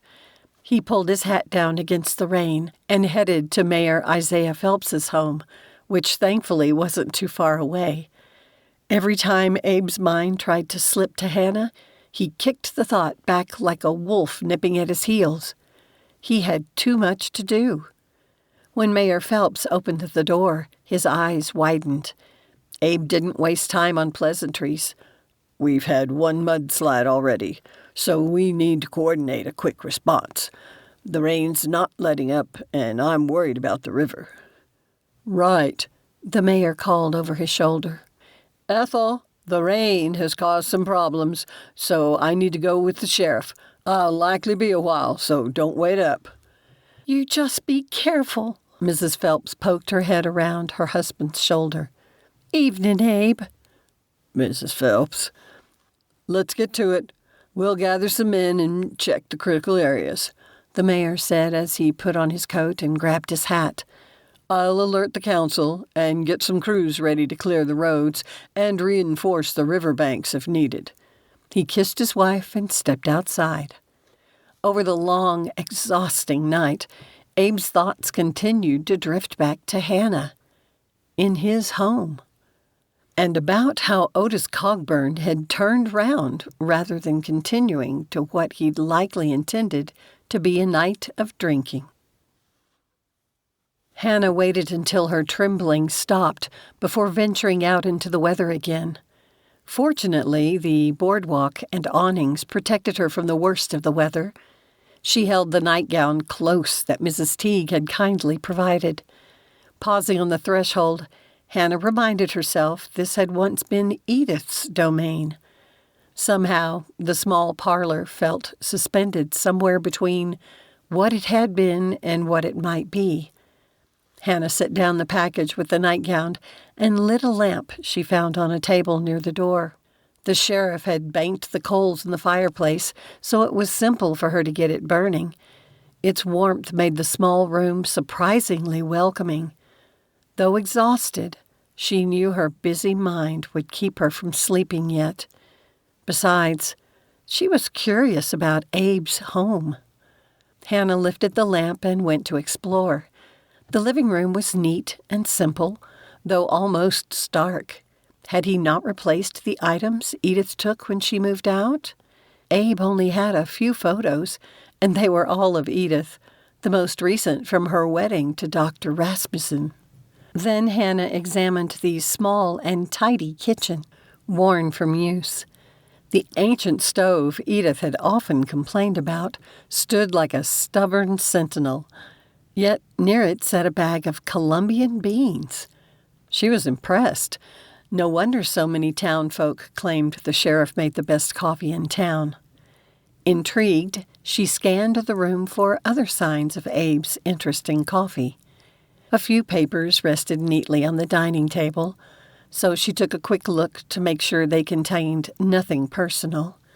The papers held his meticulous notes about his coffee roasting experiments, including temperatures, times, and his observations of flavor nuances. Hannah glanced at the stove. How had he managed so well with such a poor tool? She sank into the chair and studied them in more detail. Lilac City's sheriff had a passion not only for brewing excellent coffee, but he appeared determined to master the craft from bean to cup, to create an experience for the drinker. Every note he made, every scribbled detail, told her of a man who was pouring his heart into this quest, quiet and complex, like Abe. Hannah leaned back in the chair, even more intrigued by the man. Before the terrible fire that had destroyed so much of San Francisco a few months ago, she had worked for her neighbor, who owned a coffee house there. Their philosophy for their clientele had coffee at the center of the dining experience, with the food and atmosphere enriching the beverage. After picking up the paper again, she reread Abe's notes, this time comparing his efforts to what her friend had taught her. Hannah jotted down some suggestions on a spare piece of paper. Temperature precision. Consider investing in a thermometer specific for roasting. Precise control might refine those flavors you're seeking. Bean storage. Have you tried keeping the green beans in a cooler, darker place? It might preserve their freshness and impact the roast. Blending origins. What about blending beans from different regions? A mix of Colombian and maybe some East African beans, if you can get your hands on some, could create a unique profile, rich yet with a hint of fruity acidity. Water quality. The water you use can affect the taste. Maybe experimenting with filtered or spring water could enhance the result. When Hannah finished, she reviewed what she had written. With a smile, she added one last line. You aren't only making coffee, you are crafting comfort. She placed the pencil on the table, taking in the extent of Abe's passion for this. She couldn't wait to talk with him about it, and about her respect for his approach. This was clearly more than a hobby for him. Lilac City's sheriff was on the path to create something truly special. Would he allow her to help him? Hannah sighed and checked the time on her brooch watch. She still wasn't ready to sleep. Instead, she rummaged through Abe's baking goods, where she found supplies to make cake. By the time she went in search of Edith's old bedroom, a frosted chocolate cake sat in the middle of the kitchen table, a sweet surprise as her thanks for letting her stay here. The storm had passed. She didn't know when the roads would be safe enough to return to Doc George's house. She might see the sheriff in the morning, depending on when he returned to his home. She hoped it was the latter, since something new had taken root inside her, something warm and sweet, and entirely unexpected. Chapter 6. Abe woke later than he'd expected, so it was nearly 10 before he dragged his stiff body to the door of his house. Knowing Mrs. Kendrick had slept there last night left him with a myriad of emotions. Satisfaction hit him first, swift and powerful, but then dread threaded its way in, whispering that she might have already left, and it would be better if she had, though in his heart he knew his little house would seem empty and cold without her. But when he opened the door, the rich aroma of baking bread and roasting meat made his stomach rumble. Was she still there? Abe glanced at the hook by the door, pleased to see her coat hanging there. Energy pulsed through him, removing all vestiges of fatigue. He quietly hung his coat and hat on another hook before removing his holster. "Mrs. Kendrick?" he called, suddenly anxious to hear her voice. "You're home." She stepped into the kitchen doorway. The morning sunlight framed her in the opening. She almost looked like an angel, a ray catching her hair and making it glow like a halo. It fairly took his breath away. A sense of peace settled on him, a deep echo of his young childhood when the world still held promise. "I hope you're hungry," Mrs. Kendrick said. "Doc George drove by this morning to tell me the road to his place is nearly impassable and recommended I stay in town. I'll get a room at the hotel for tonight." "No," Abe said abruptly, pulling himself from the rightness of having her here. "You are welcome to stay as long as you need to. I've slept in the jail plenty of nights, so don't you worry about putting me out." He inhaled. "What smells so good?" Mrs. Kendrick smiled, and it set his heart to pounding like he was squaring off against an outlaw. Except Abe liked this kind of thumping. "I've spent the morning cooking as a thank you for letting me stay here. I hope you have an appetite." She turned and went back into the kitchen. Abe followed and found a delicious-looking cake in the middle of the table. On the counter near Mrs. Kendrick were piles of chopped carrots, potatoes, and an onion. Meat sizzled in a skillet on the stove. "Mrs. Kendrick, you're a wonder. I can't believe you figured out how to run that ancient cook stove," he noted with approval. "Edith complained about how hard it is to use every single day she lived here." "I think we're friends now, so please call me Hannah." Then she gave him a dark look, her tone accusing. "If you knew your sister had such a hard time with the stove, why did you never replace it with a more modern one?" Abe opened his mouth, but the words stuck there, focused as he was on her name. Hannah. It seemed both unfamiliar and right at the same time. Then her last words caught up to him, and his face warmed. How could he justify saving for a coffee roasting machine? Edith had known and even agreed, but she must not have mentioned it as she continued to complain about the old cook stove, which made him seem like a heartless brother who would continue to save money for his own selfish wishes while letting his sister labor with inferior equipment. As Hannah studied him, a flash of understanding crossed her face. Had he read her right? He blew out a noisy breath and growled. "What?" "You have something else planned for your savings, don't you?" Hannah nodded, this time her expression clearly one of sympathy. "Something you don't want other people to know about yet, which your sister agreed to sacrifice for." Reluctantly, I would guess, considering how much she still complains about it. The corner of her mouth twitched as though she were trying not to smile. Abe stared at her. She had it dead right. How could she see him so clearly, so fast? Hannah turned back to the stove to stir the meat, but said over her shoulder, "I know it's presumptuous of me to put my nose into your coffee brewing business, but I looked at your notes and made some suggestions. I worked in a popular San Francisco coffee house for a year before the fire. You might check out my notes and see if you have any thoughts about my ideas."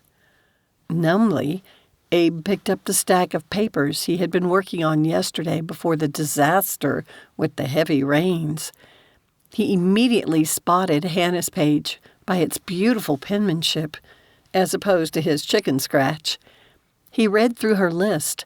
A couple of them he wasn't sure about, but the rest were options he had actually been considering. Absorbed in reviewing her suggestions and writing his thoughts on a new sheet, Abe startled when she appeared beside him, holding a plate with fresh bread on it. The comforting aroma, with its yeasty tang, filled his senses. He dropped the pencil and accepted the offering, his stomach already rumbling in anticipation.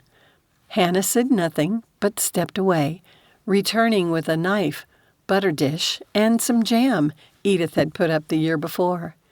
While he slathered a slice of the still warm bread, Hannah slid into the chair at the end of the table near his notes and picked up the paper he had been writing on.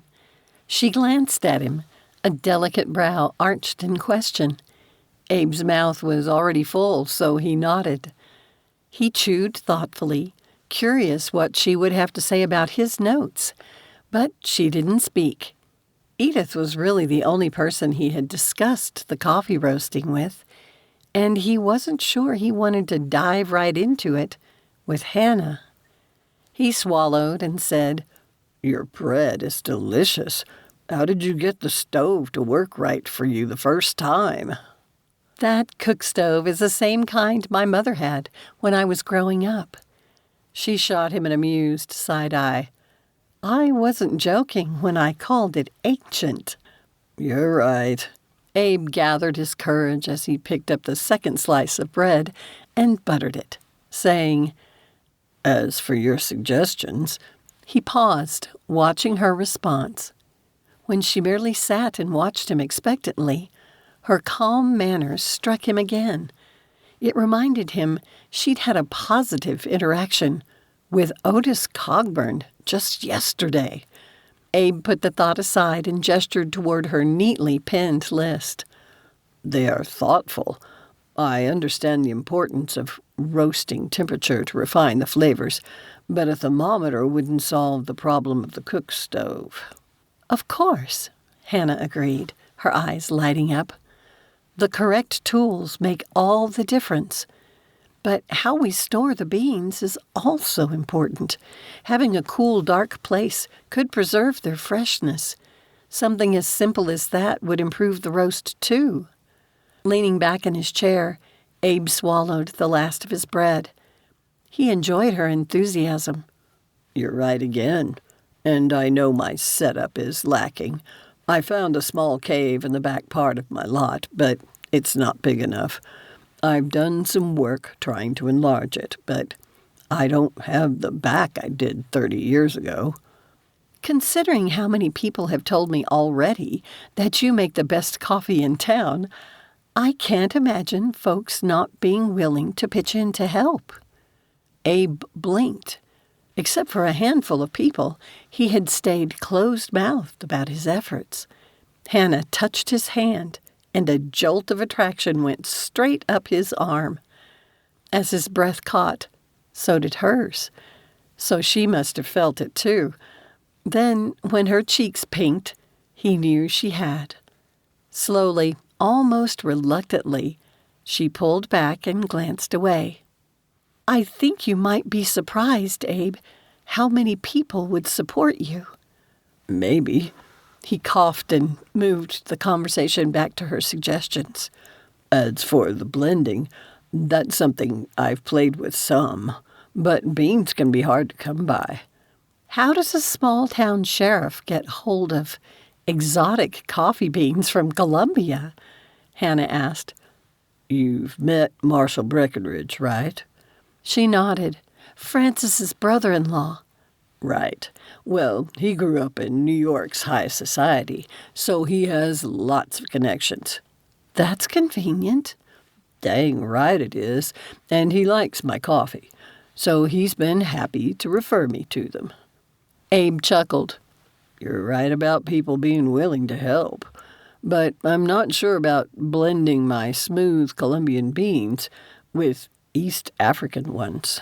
I tried some of those when I was back east, and they have a fruity flavor, but they're higher in acid. I'm worried they might be overpowering." Hannah's brow furrowed slightly, and she looked thoughtful. "Yours is a valid concern, but you would need to find the right balance. It might be fun if we were to experiment with small batches." Her words might have been casual, but the look in her eyes wasn't, and it sent a thrill straight up to his heart. The hint of hope that grew inside him tightened his throat. "We?" he croaked. Hannah dropped her gaze but nodded. If you wouldn't mind a helper. I would love a helper. Against his better judgment, he covered her hand with his. If the Doc and Edith wouldn't mind you sharing some of your time. Your sister is always telling me I need to find a hobby. Hannah met his gaze but didn't move her hand, the vein in her throat pulsing as furiously as his own. It's a deal, then. Abe swallowed and removed his hand, missing the warmth immediately.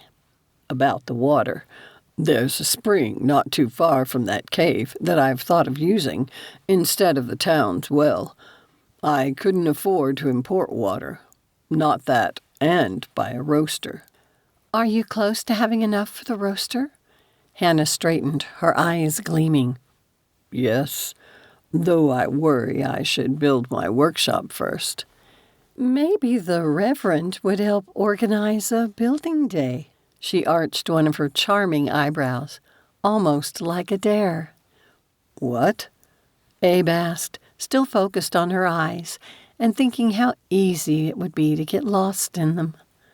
The good Reverend was one of the people who bragged to me about how good your coffee is. The only place in town that might not welcome your coffee would likely be the hotel, because theirs is only adequate. Now I need to get cooking that stew. Hannah rose to her feet. You really ought to consider opening a coffee house. She returned to the counter, where she wrapped up the loaf of bread. Abe sat at his table, holding his cup of cooling coffee, bemused that he felt like he was dreaming, with his eyes wide open. Chapter 7. Hannah found herself comfortable in Abe's home, especially when she saw he had a voracious appetite. She could only hope it meant he enjoyed her cooking. Perhaps she might fatten him up.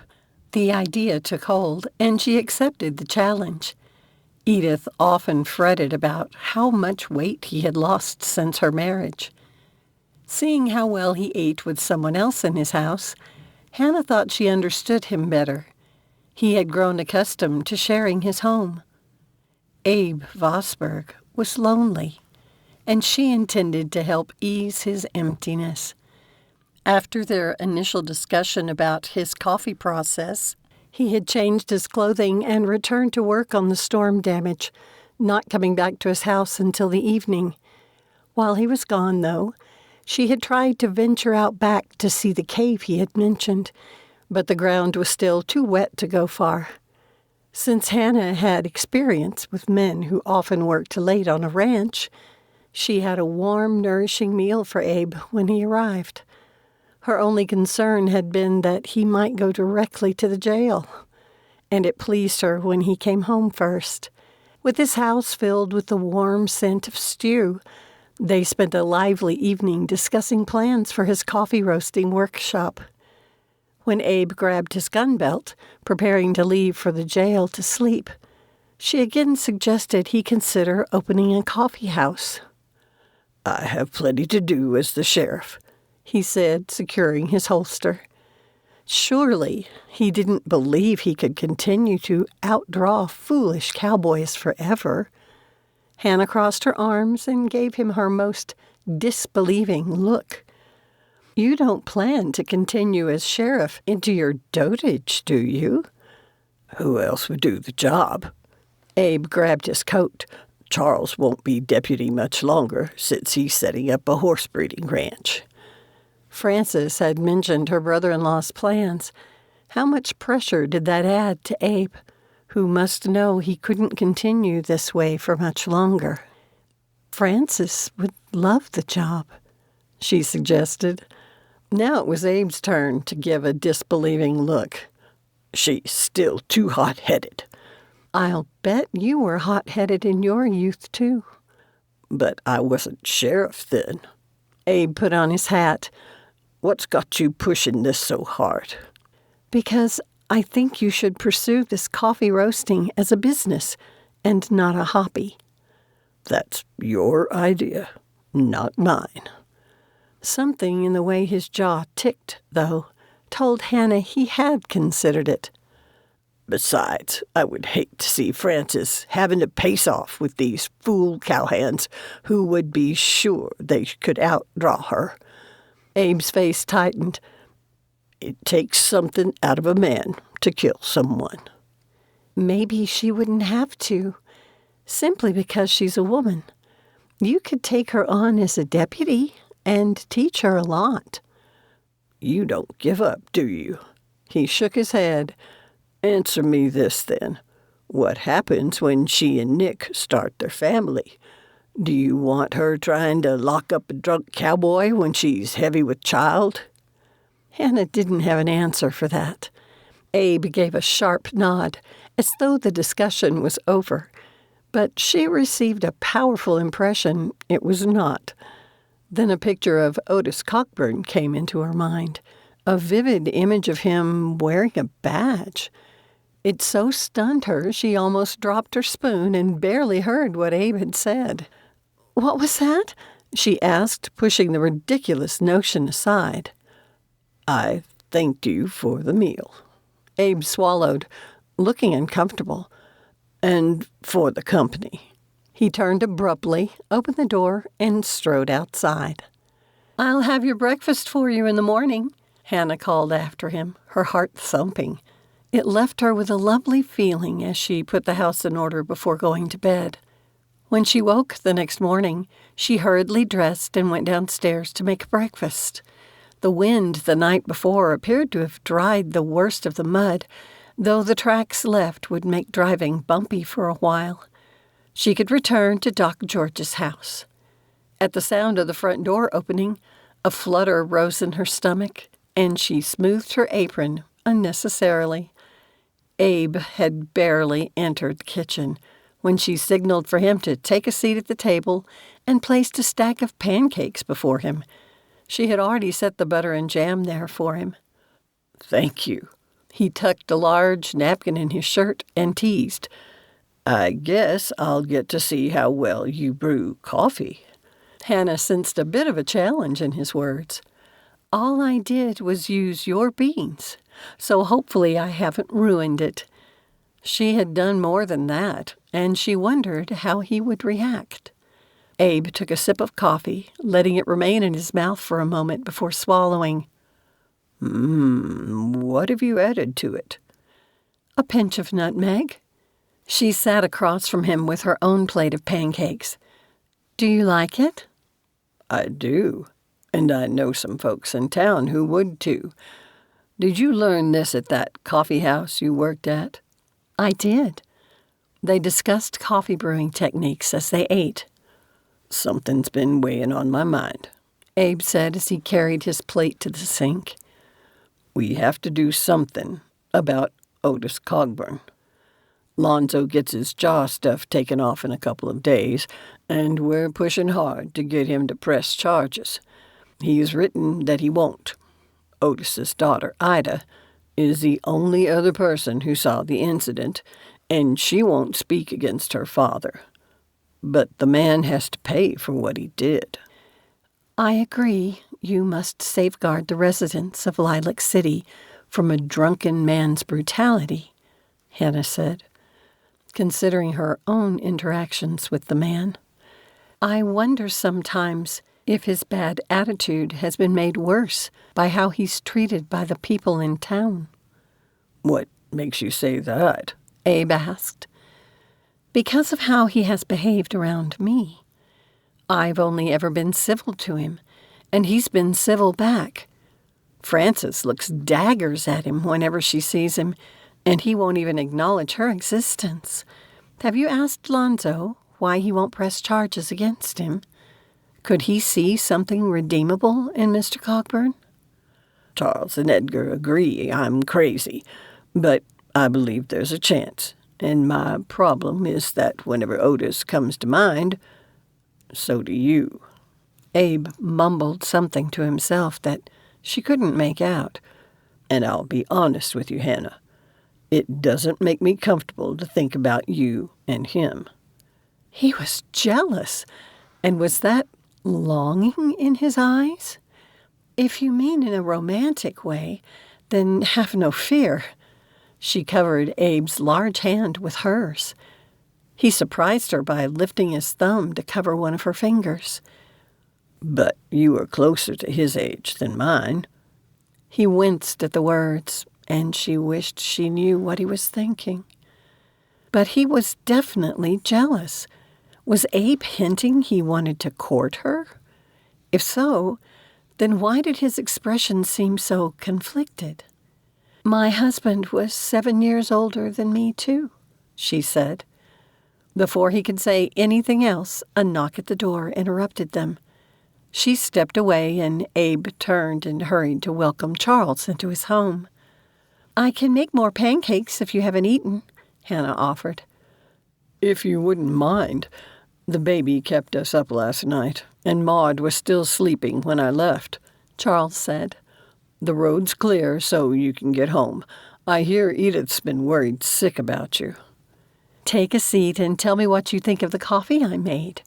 Hannah winked at Abe and returned to the kitchen.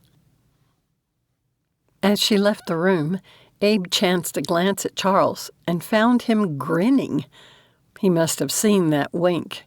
"That was interesting. It seems things are going well with the widow." Charles waggled his eyebrows. Abe shot him a dark look, still conflicted about it. Part of him wanted very much to pursue it, but the nightmares each night made him hesitate. Even the idea of opening a coffee house brought a mixture of unease and anticipation. "You'll need to get your own coffee since I'm cooking," Hannah called. "I like her," Charles said before heading to the kitchen. So did Abe. A lot. Maybe more than a lot. And that was the problem. The aroma of cooking pancakes got him in motion, but a firm knock on the door stopped him. When he opened it, Edgar Lowell strode inside. "I saw Charles come here," he said as he removed his hat. "Does he have any word on Lonzo?" Abe closed the door. "What about Lonzo?" "I hear Doc Weston removed his jaw wires last night." Abe's gut tightened. He had been waiting for this to happen, a part of him hoping the boy might finally speak against his attacker. But another part of Abe worried the kid wouldn't. "Did he say anything?" "He wouldn't even talk to me. Just shook his head and then shut his door." Edgar rubbed his neck. "I'm hoping Charles might sway him." "Have you eaten, Mr. Lowell?" Hannah asked, peeking her head in the doorway. His expression brightened. "I have not." "Well, bring your appetite, gentlemen. There's plenty of food to go with your strategizing." "Try the coffee," Charles said as they entered the kitchen. "Something new?" Edgar accepted the cup Hannah handed him. Bemused, Abe refilled his cup and listened as his two friends debated the merits of Hannah's addition. When she placed another stack of pancakes in front of him, he smiled at her. At the rate she was feeding him, Edith wouldn't be able to complain about his weight anymore. "We need to figure out what to do about Otis Cogburn," Charles finally said when he finished his second plate of food. "We can't let him continue as he's been going, but Lonzo's still refusing to press charges. Has anyone talked to Cogburn's daughter? I doubt we can get her to change her mind." Abe sighed, wondering how to bring these two to his way of thinking. To the side, Hannah had paused in her cooking as though listening. "Without Lonzo or Ida's testimony, we have little to go on except for public drunkenness and disorderly conduct," Edgar said gloomily. "And that hasn't stopped him before. I said I think we should try rehabilitation." When the two men looked about to argue, Abe held up his hand. "Look, my gut says we should take this approach. I know it's unorthodox, but you just said the alternative hasn't worked, and locking him up leaves his daughter running the ranch by herself." "All right. How do we balance mercy and justice?" Charles asked. "We don't want the town's rougher element to think we're going soft." They spent the next few minutes debating the pros and cons of Abe's suggestion. Hannah had quietly moved closer, though she said nothing. Hannah has some thoughts on this, too. Abe signaled for her to speak. Earlier in the week, when I greeted Mr. Cogburn pleasantly, he responded in kind. She then explained about his help during the storm. So, while his help to free the buggy was unexpected, it didn't really surprise me. Hannah paused, glancing at each man seated at the table. Have you ever seen a dog that has been mistreated? They're aggressive because violence is all they've known. My father broke up a dog-fighting group in Colorado and brought home one of the dogs. It took a lot to gain his trust, but after showing him kindness and care, he became a loyal and loving member of our family. Perhaps we could do the same for Mr. Cogburn. The challenge in her words hung in the air, and she added, her voice soft, "Hurt dogs bite, while healed dogs protect." Charles gave a thoughtful nod, though Edgar looked skeptical. The people of Lilac City have suffered from Cogburn's fits of temper, he said. I don't know how easy it will be to convince them to give the man a chance. And what if they try, but he's not willing to change? I think I'll have a talk with Reverend Pierce. Abe glanced at Hannah. He didn't know what might come of it, but it felt like they were moving in the right direction. Thank you. As she turned, her hand brushed his arm, sending that spark of attraction racing through Abe's body again. When he looked up, both men were biting back smiles. Frowning at them, he said, "Let's get to work." Chapter 8. Having been gone from the Rasmussen home for so long, Hannah had plenty to keep her busy.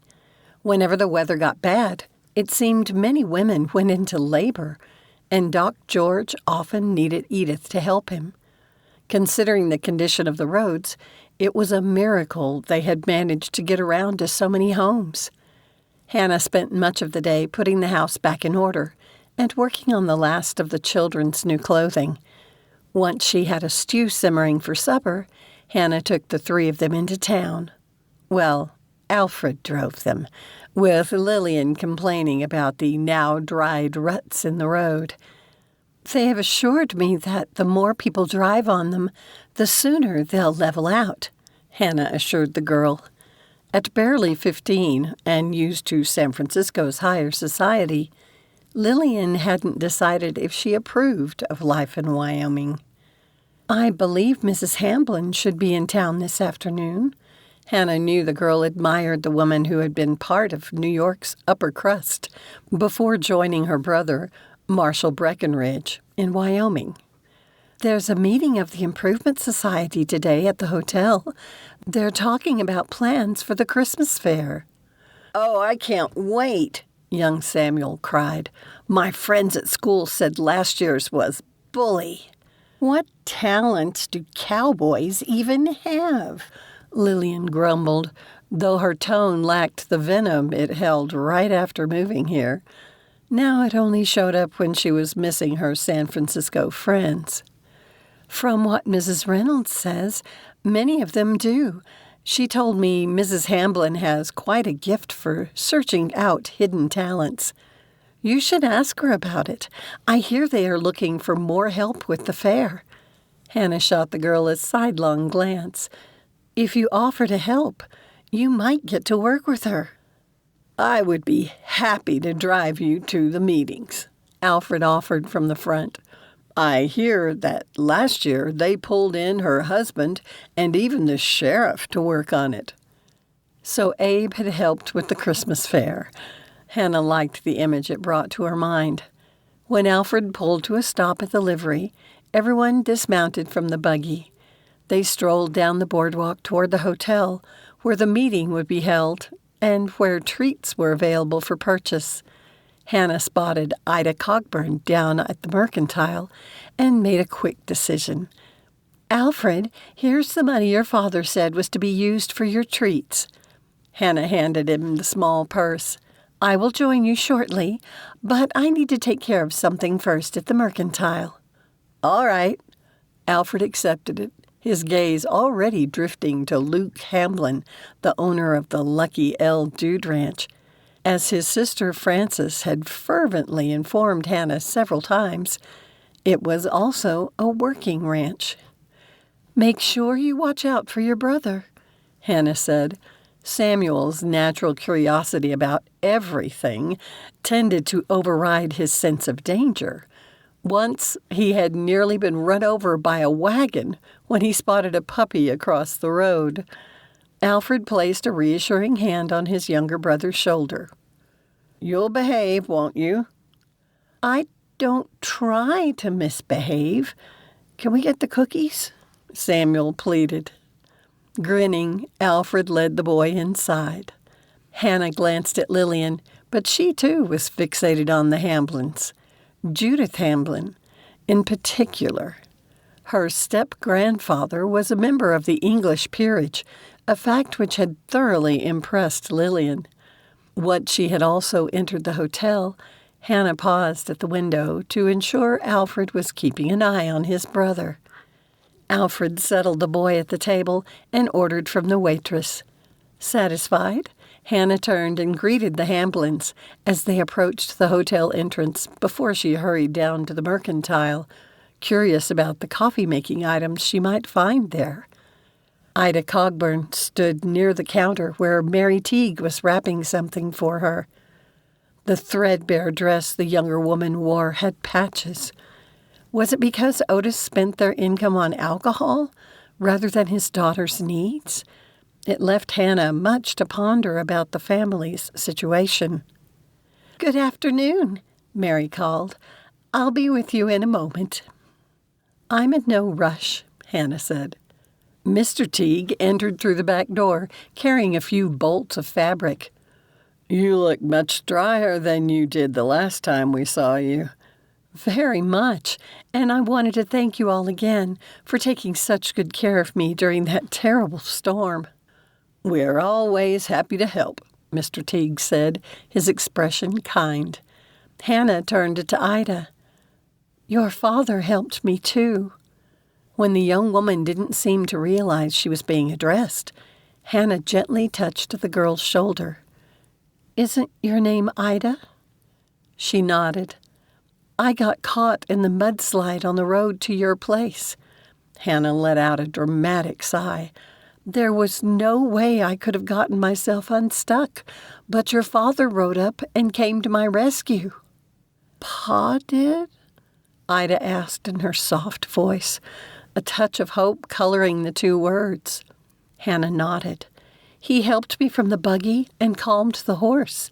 Then he convinced it to pull the buggy over the mud to the other side. That was no small feat, I can tell you.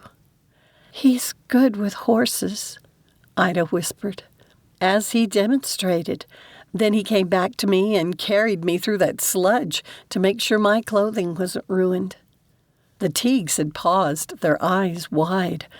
Ida stared at her, nodding as though unsurprised by her father's selfless actions. And then he returned the way he'd come. I barely had time to call out a thank you.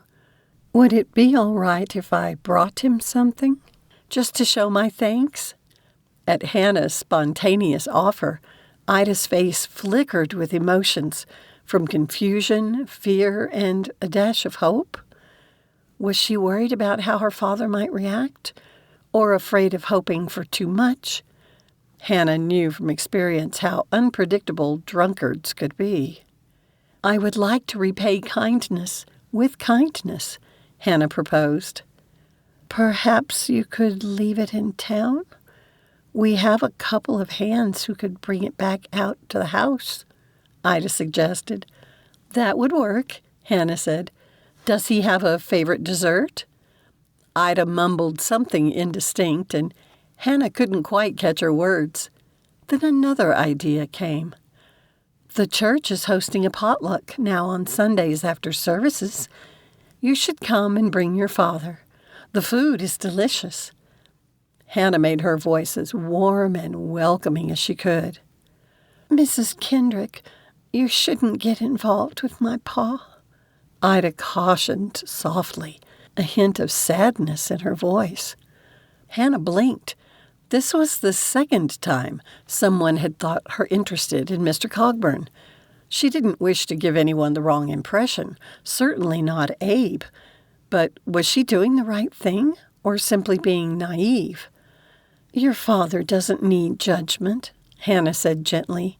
"He needs friends." Moisture glittered in Ida's eyes as she whispered, "God is working on him." "That's wonderful to hear." Hannah would need to tell Abe. "Then we should heed the Lord's guidance in this, right?" Ida nodded with more enthusiasm. "But nothing pushy. No man likes that. So be subtle." Hannah added, "Yes." Ida glanced down at her hands. "I keep praying for the right moments to say things." Mary Teague held up the package she had been wrapping. "It's all ready, Ida." The young woman accepted it and hurried toward the door, but glanced over her shoulder at Hannah and gave her a shy smile. After Abe checked on the status of the various road clearings, he and Charles met the incoming train to see who was stopping in town. The judge had arrived and would keep Edgar busy dealing with several cases, including public drunkenness, disorderly conduct, assault, and the like. Usually done when the local cowhands got liquored up. Later that day, Abe decided to head to the Reverend's house to discuss his thoughts on dealing with Otis Cogburn. He had once attended the church back when his wife had been alive. In fact, her death had been when everything had gone downhill in his life. She had been carrying their son, but the child had been stillborn, and then she died. Only now, looking back, did Abe see how the man had been suffering, and everyone had been too busy with their own problems to notice. But would Otis accept help now? Back in those days, as the town struggled to become more civilized, there hadn't been support for someone in his position. They had the church, but it had struggled to gain members since Lilac City was still a rough place, with only a few men willing to risk bringing their wives to live there. Looking back now, it was a shame they hadn't had a ladies' improvement society back then to step in. Not even the fledgling church had been ready to help with grief like Otis's. Though he had a hard time seeing Mrs. Teague or Mrs. Hamblin doing that, since they liked to focus on cultural things and not people. Abe chuckled at the thought of improving folks. There was no way he would have appreciated an improvement society coming after him to try to make him a better person. That would be taking it too far. But what could they do to help Otis find a better way? And then Abe knew in his heart that he couldn't. It had to be something Otis wanted for himself. Abe had once heard that two people could do anything if one of them was God, and he firmly believed it. He straightened his shoulders. His first step would be to have a little chat with the parson. As Abe walked through town toward the church, he checked in on various businesses along the way. Reverend Pierce would likely be in his office at the back of his home, working on his sermon for tomorrow. Abe tapped on the door and heard a low grumble. At least he wasn't bringing bad news this time. "Is something wrong, Sheriff?" Reverend Pierce asked, after opening the door. "Nothing's wrong, per se, but I'd like to talk with you for a bit about something that's bothering me. I think it's been troubling you as well." His expression now curious, the Reverend stepped back and motioned Abe inside. "Have a seat," he said. "Can I get you any coffee?" Abe had tasted the Reverend's coffee before, so he shook his head. "I'm here to talk to you about Otis Cogburn." Reverend Pierce let out a deep sigh and sank into his chair. I've been worried about that man for 10 years.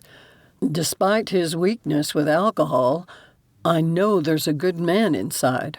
I just don't know how to reach him. His temper is getting out of control, and he's a menace to the town." Abe leaned forward. "But I agree with you. There is a good man inside, and we need to help him find that part of himself again." "I'm open to suggestions," the Reverend said.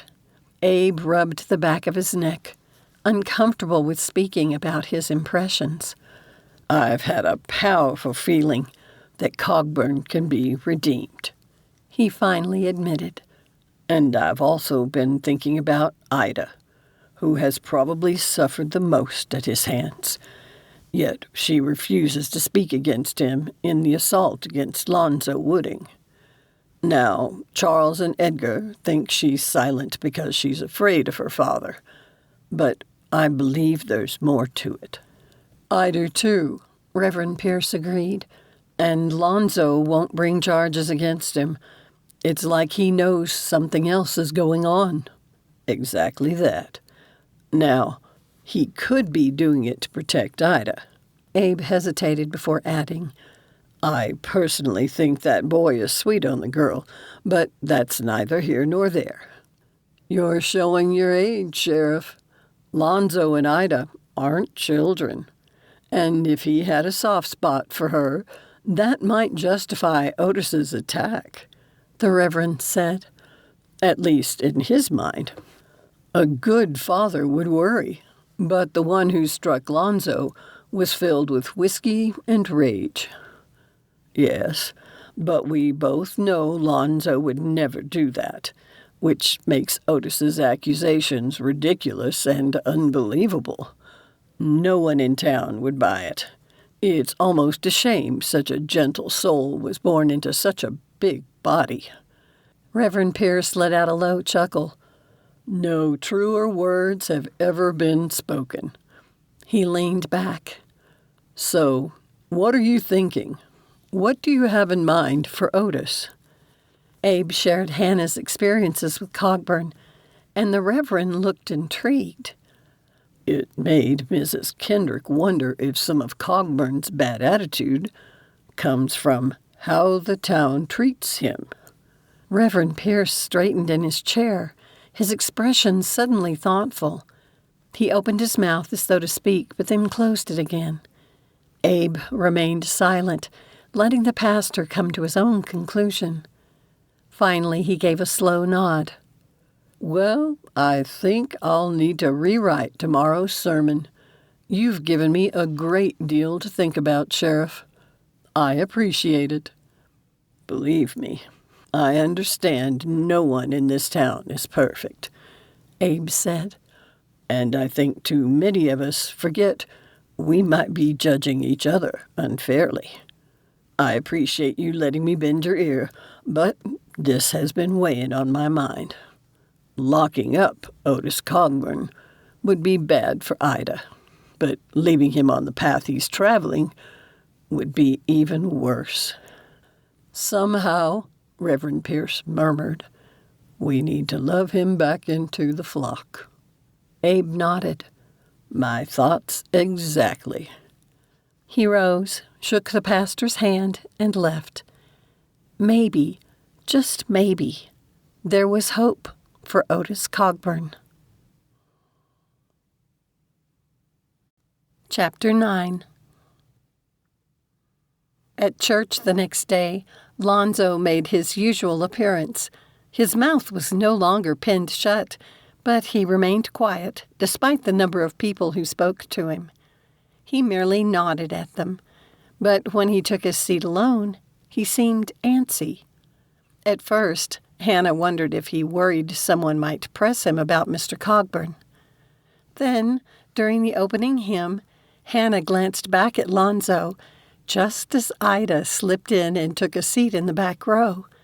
Hannah had been disappointed when the young woman didn't bring her father, but accepted it would have been too much to expect. That would take time. As soon as Lonzo noted her presence, his shoulders relaxed and his body stilled. When he faced the front again, he wore a soft smile. Did the two have a secret romance? If they weren't involved yet, they certainly shared something special. Had the girl's father found out, and that was why he had trounced Lonzo? Hannah was pleased when Reverend Pierce's sermon spoke about not judging others and emphasized Christ's response to the adulterous woman. He touched on many aspects of forgiveness, urging the congregation to look beyond a person's mistakes.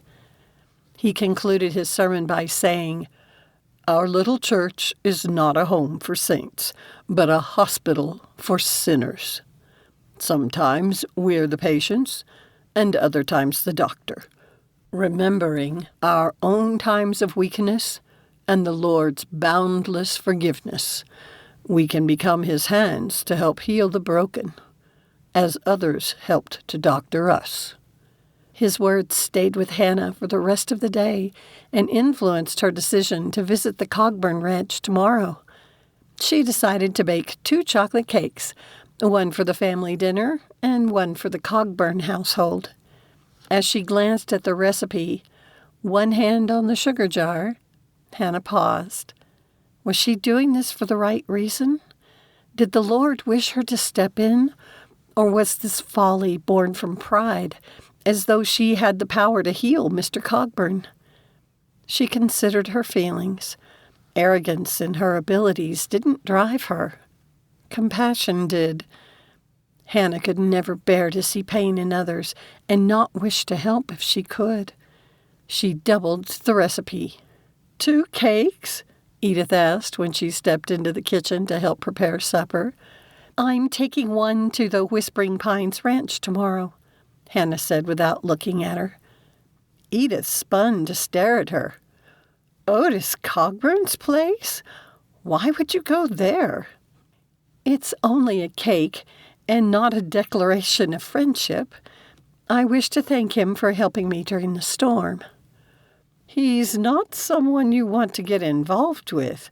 Sometimes being alone is better than being with the wrong person, Edith warned. The man I'm interested in wears a badge, Hannah insisted. Oh, you are? That makes me so happy. Edith grinned and gave her a hug. You should take Abe with you then, so Cogburn doesn't get the wrong idea. I doubt he would appreciate a visit from the sheriff. Hannah shook her head. Mr. Cogburn did me a service, but would you mind if I had Alfred drive me? He would be finished with his studies by then. Let me see what George thinks. Edith brought up the subject during the meal. Alfred immediately volunteered to drive her. Doc George had a few reservations, but Edith had even more.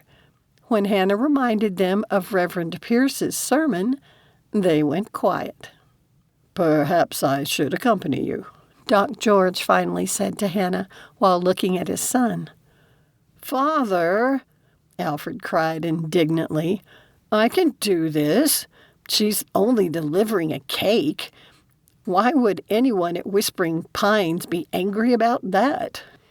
Did you treat one of the cowhands working there? Edith asked her husband. I did.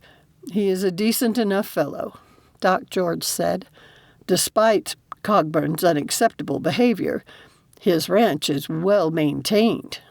Hannah found that curious, considering how poorly his daughter dressed. After dinner, as they cleared the table, Doc George circled back to the earlier discussion. He ran a hand down his face and gave Hannah a hard look.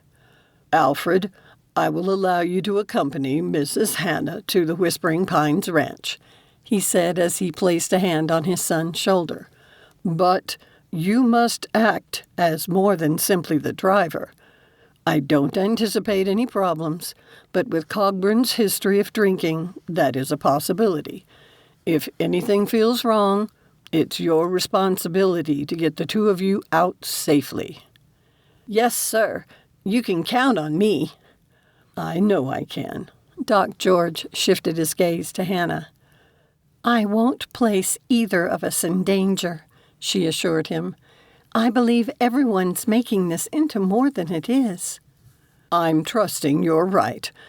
Before he could say more, the sounds of a horse galloping came from outside. "Looks like I'm needed." The doctor was correct, and Edith accompanied him, while Hannah and the children prepared for the evening.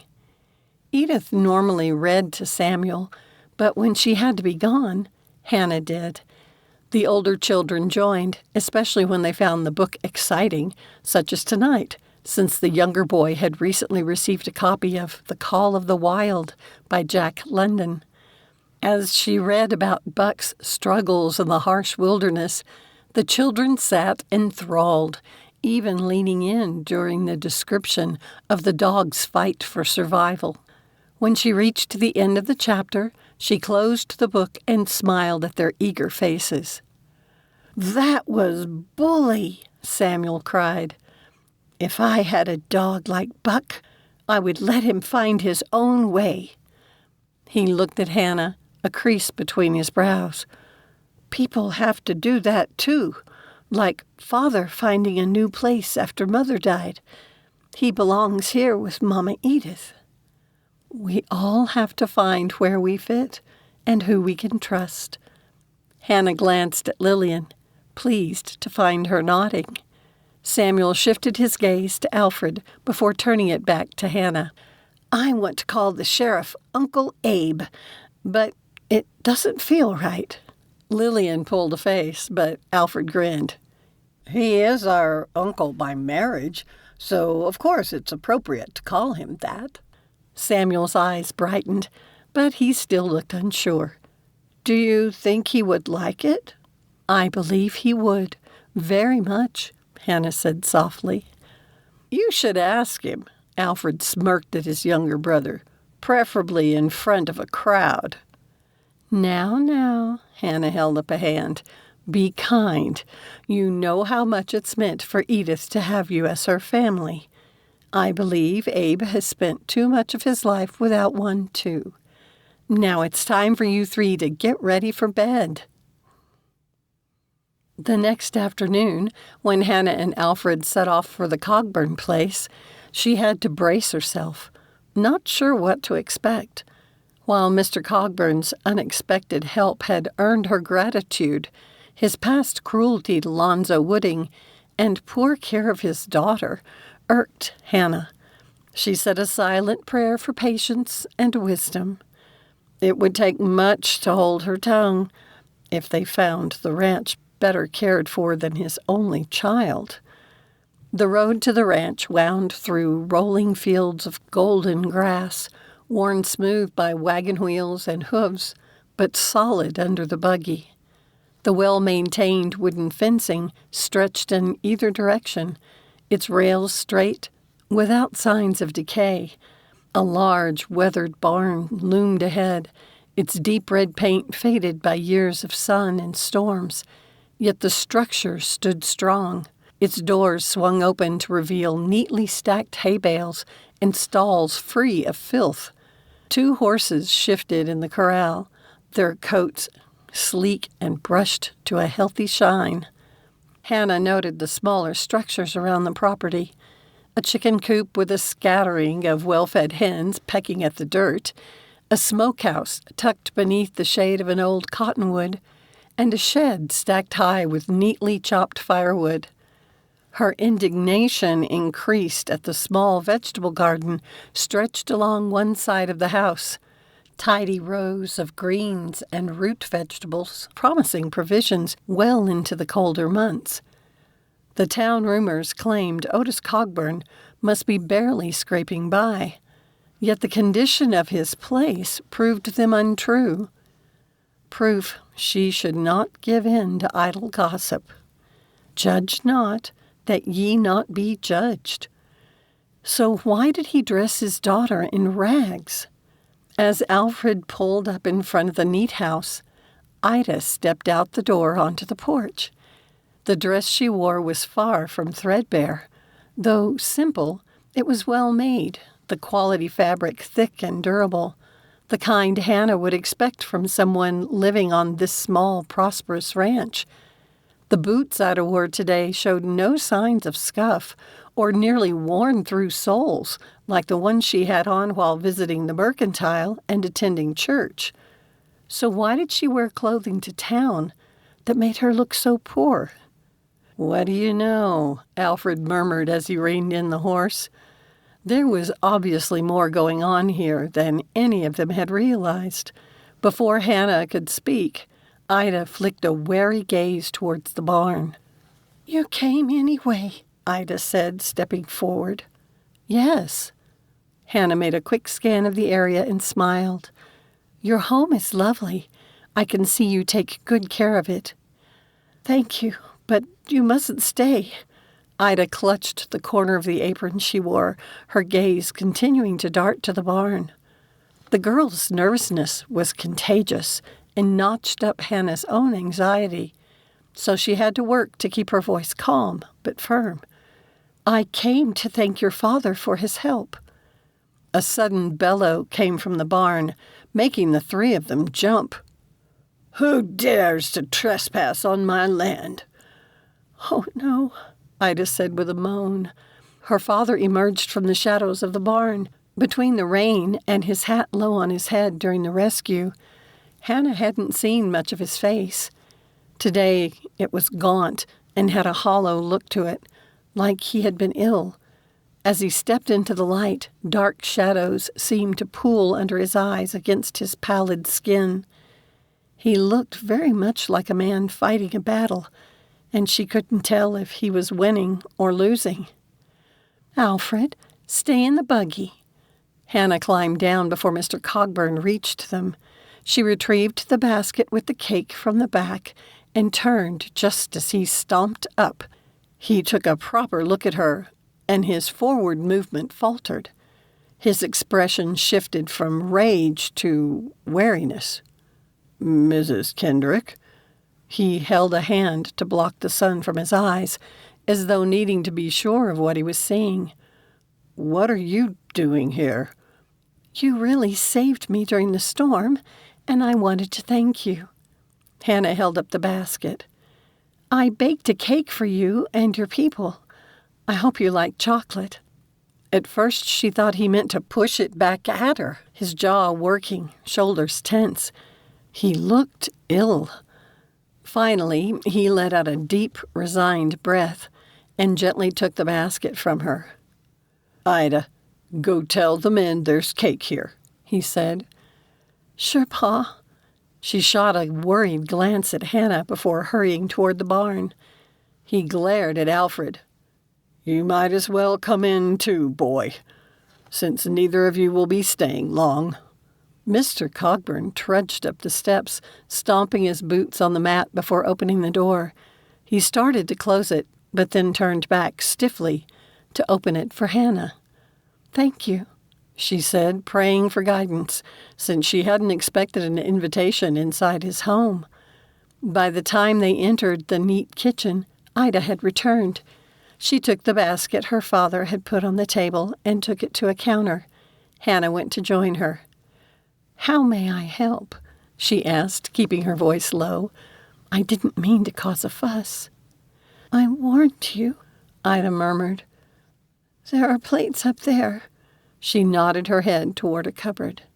Hannah retrieved 6. "Forks?" "That drawer." Ida sliced 4 generous portions and 2 smaller ones. She plated a large slice and carried it to her father before returning to the counter. 2 cowhands hesitated in the doorway, their expressions unsure. She wondered if it was because they weren't normally invited in to eat with the Cogburns, or because visitors had been invited inside the home. She placed the plates on the table in front of 2 empty chairs and waved for the men to take the seats. "They won't sit until we do," Ida whispered. So Hannah sat. Ida followed once everyone had a plate, and thus began the strangest social gathering Hannah had ever attended. No one said a word. She wanted to, but the weight of the unease in the room barely made her able to eat her slice of cake, which went down her throat as uncomfortably as sawdust would have. As soon as the two cowhands finished theirs, they placed the plates in the sink, nodded their heads at Ida and then Hannah, and quickly retreated outside. "I appreciate the cake, Mrs. Kendrick," Mr. Cogburn said, his voice gruff, as he set his empty dish next to the others. "Now, we all have work to do, and the sooner you both leave, the sooner you can get to your own responsibilities." He moved to the door, yanked it open, and stood waiting for them to leave. Hannah collected hers and Alfred's plates while he hurried outside. She thought back to the mudslide and Mr. Cogburn's strong hands as he lifted her from the buggy and later carried her over the slide. Those same hands were now fisted and trembling slightly. He might not be drunk, but something else was wrong. "I can help Ida clean up." Mr. Cogburn's expression turned unreadable, his gaze darkening. As she passed by him, he said, "Don't come again." Irritation flared inside Hannah, and she spun to face him. "I will come again, to see Ida." The young woman's eyes widened and she shook her head. He finally shifted his bloodshot eyes to meet Hannah's gaze, his voice rising. "I told you not to come here again." "You listen to me, Otis Cogburn." She poked his chest, her heart thudding so hard it hurt. "You're doing your daughter a disservice. Women need the company of other women. She's been invited to join the Ladies' Improvement Society, and I'll come on Saturday to give her a ride." Hannah straightened to her full height. "She isn't a prisoner here, is she?" Something flashed across his face that made Hannah think her words had hurt him. And his face flushed. "Get off my property."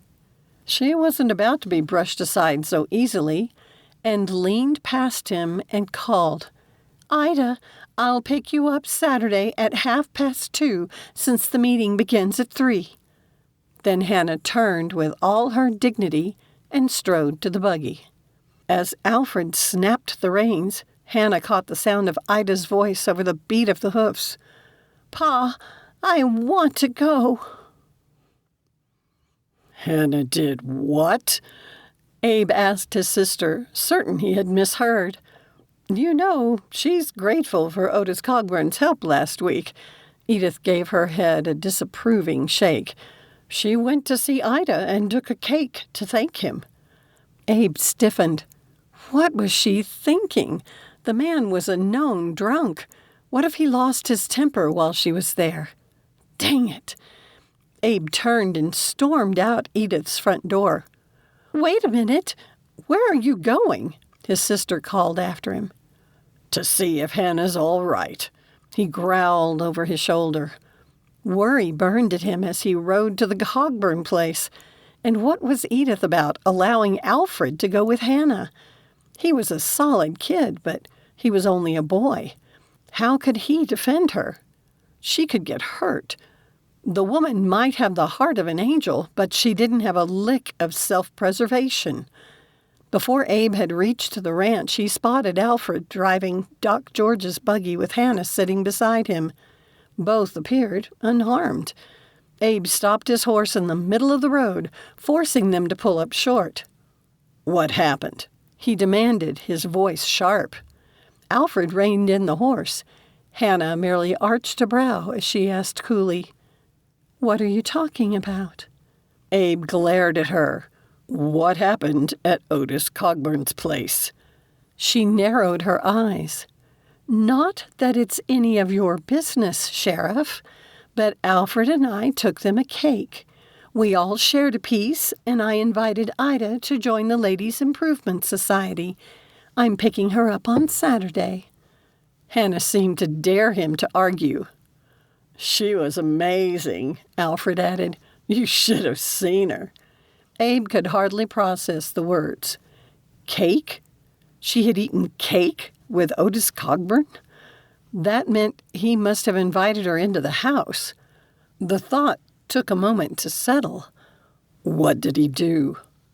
He told us not to come again, Alfred grinned. Hannah accused him of keeping Ida a prisoner, and he told us to clear out. You can't go there again, Abe said, his voice stern. Like Frances did when digging in her feet about something, Hannah lifted her chin, her gaze unyielding.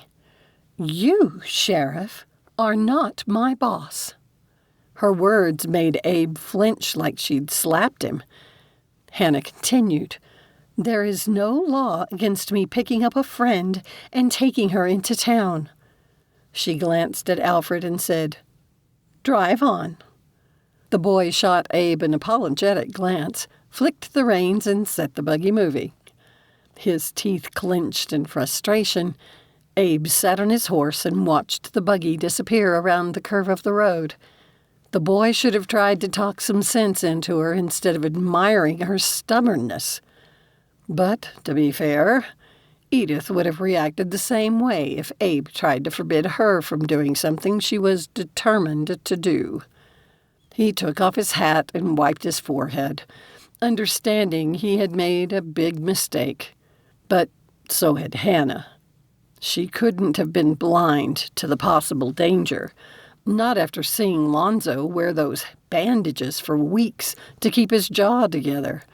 What had she been thinking to go out there like that? A sudden sense of peace settled on Abe, broken only by the rustling of the breeze through the trees. And then his gut told him she was on the right path, and he should support her.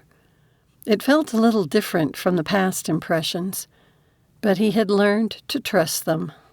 He let out a humorless chuckle and slapped his hat back on his head. Maybe all he could do was show up, keep the door open, and hope Otis Cogburn would walk through it. And pray that Hannah wouldn't get hurt along the way. Chapter 10. While Edgar paced the sheriff's office, Abe leaned against the desk, arms crossed, watching the coffee pot on the old cook stove, the rich scent filling the room. He had roasted these beans with a new drum roaster Lonzo had made for him. I don't like this, Abe, Edgar said, finally stopping in front of the desk. You're gambling on a man who's spent a decade proving he can't be trusted. Abe blew out a breath and moved to the coffee pot on the stove. We've gone over this again and again. It's not like I disagree with you, but Lonzo and Ida won't press charges. And we can't take action ourselves if we haven't caught him in the act, Charles added. When Abe pulled out his new mesh sieve, the deputy asked, Where did you get that? Lonzo made it for me. Did a fine job, too, as you can see. As Abe poured the brewed coffee through the fine weave into a mug, he smiled, remembering how pleased the young man had looked. As for Cogburn, Hannah, Mrs. Kendrick, thinks he's improving. Don't we all wish? Edgar joined them with his own mug, his knuckles turning white as he tightened his grasp. But a drunk regretting something he's done doesn't mean he'll turn his life around. He's already started to, Abe said. Both Edgar and Charles stared at him.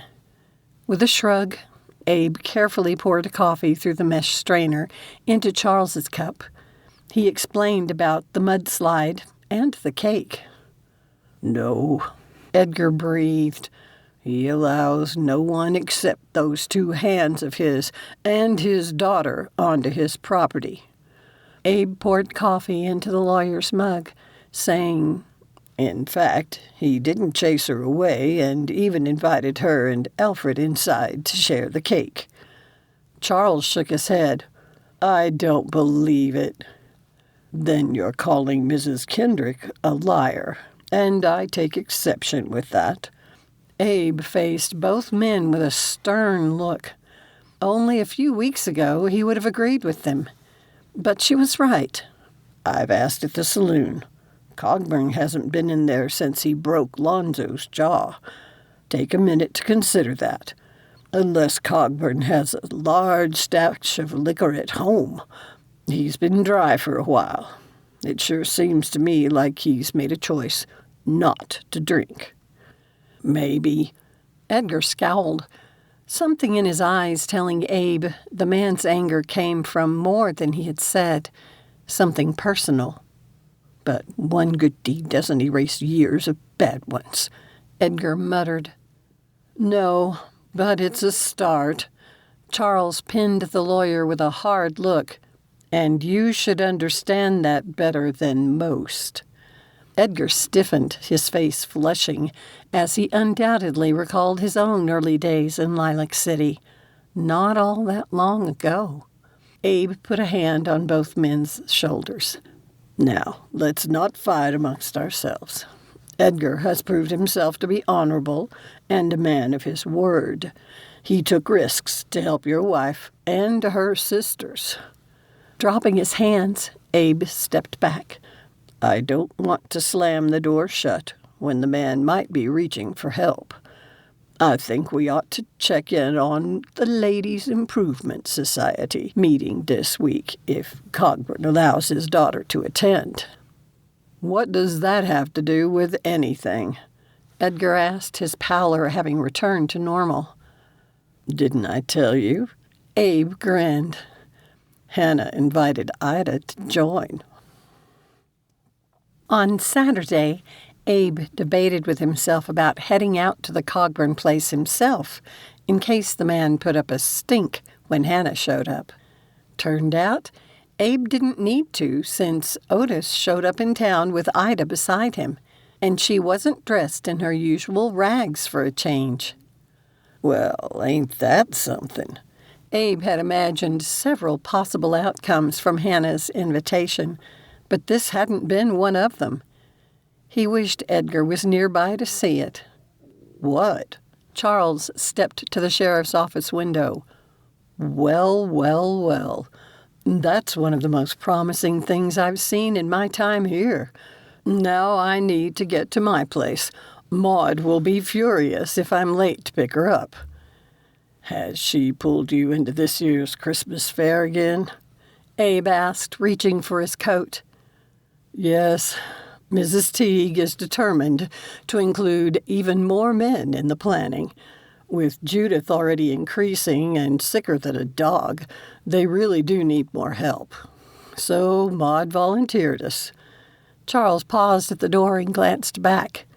"I'm sure you're involved."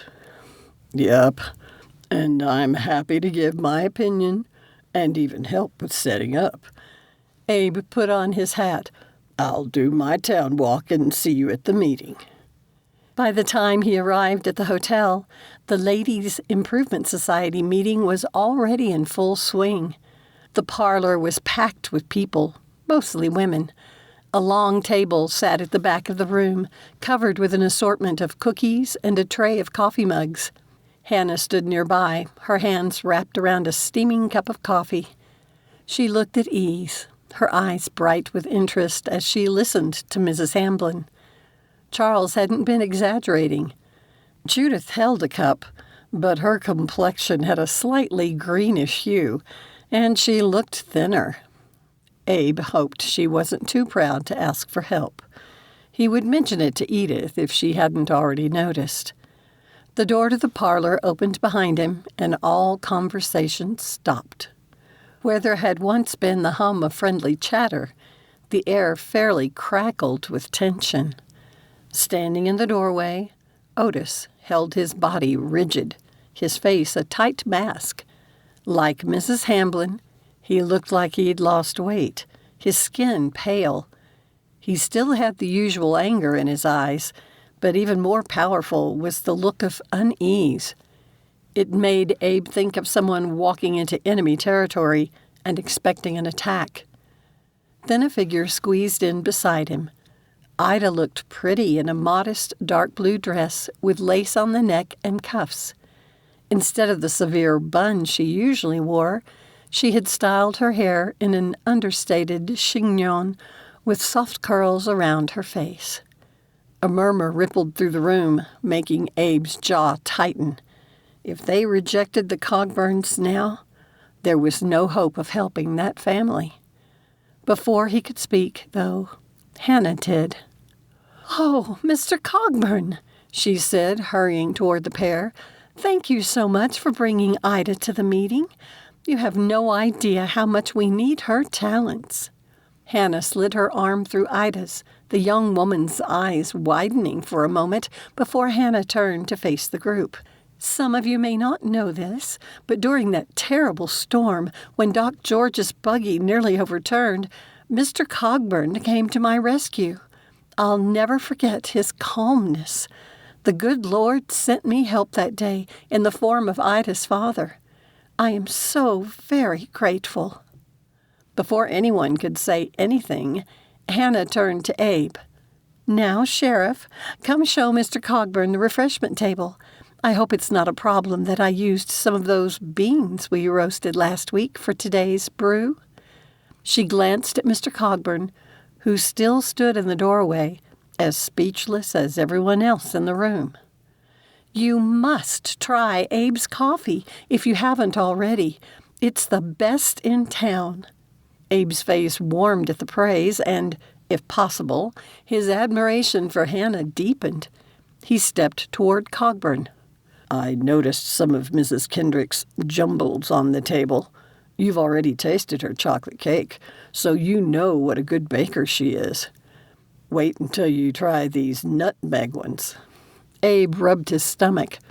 "They are delicious."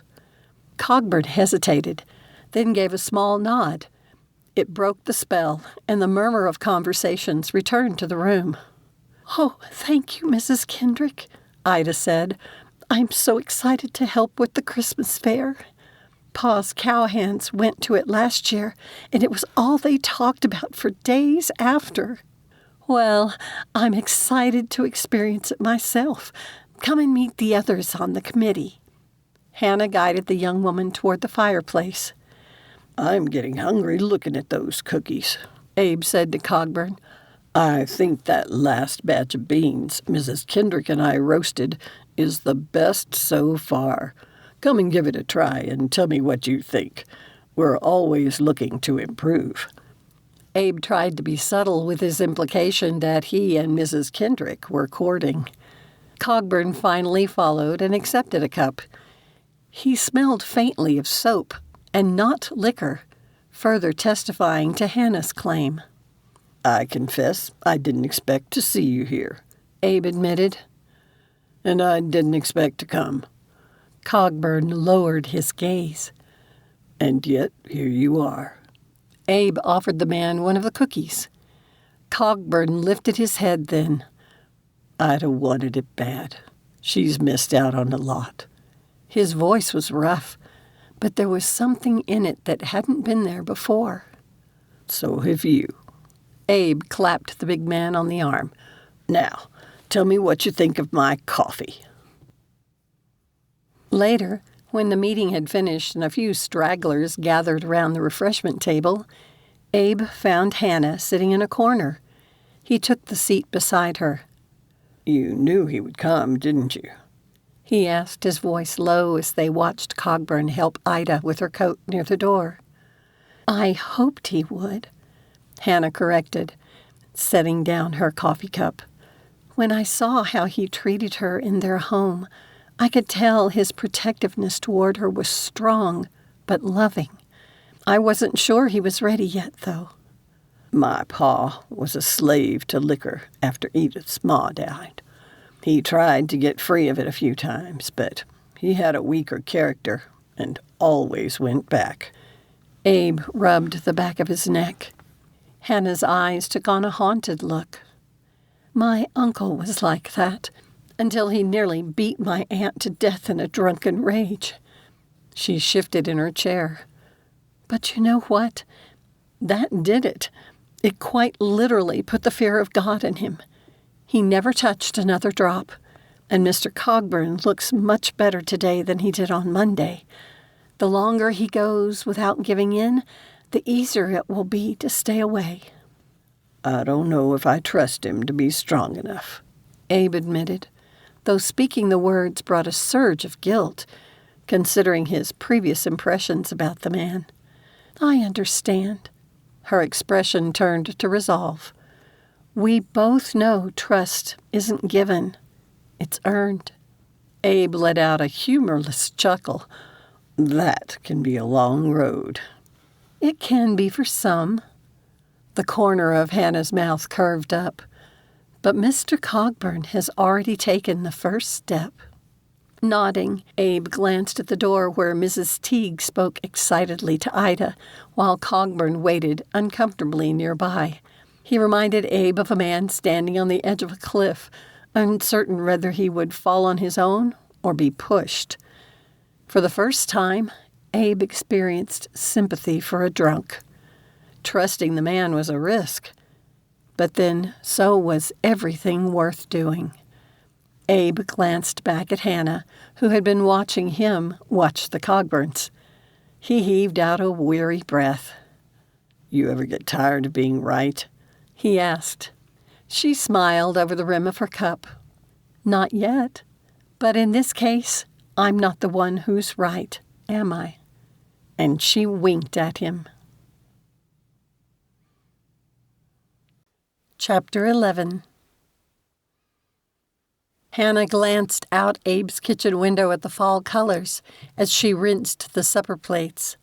How she loved the gold of the aspens, the fiery red of the sumac bright against the fading greens of summer. A crisp breeze slipped through the small opening of the window, carrying with it the scent of wood smoke from a neighbor's chimney. The seasons changed so much faster here in Wyoming, as had her heart. Like the colors outside, it appeared the autumn of her life was shifting more quickly and vividly than she could have ever dreamed. It caused Hannah no hardship to help ease most of Edith's worries about Abe by dropping off food when in town, which, lately, had been nearly every day. His face no longer had that gaunt, worn look, which pleased her immensely, but her concern for the man increased as the days grew shorter and colder. Once the snow came, travel would get more difficult. Hannah had already seen how quickly Abe faded without someone to watch out for him. She had seen it before in her grandfather, after her grandmother died. A proud, strong man who had refused help from family, whittled down to skin and bones when left to his own devices. Abe Vosburg had shown he was not a man meant to be alone. She sighed and placed the last plate on the drying rack.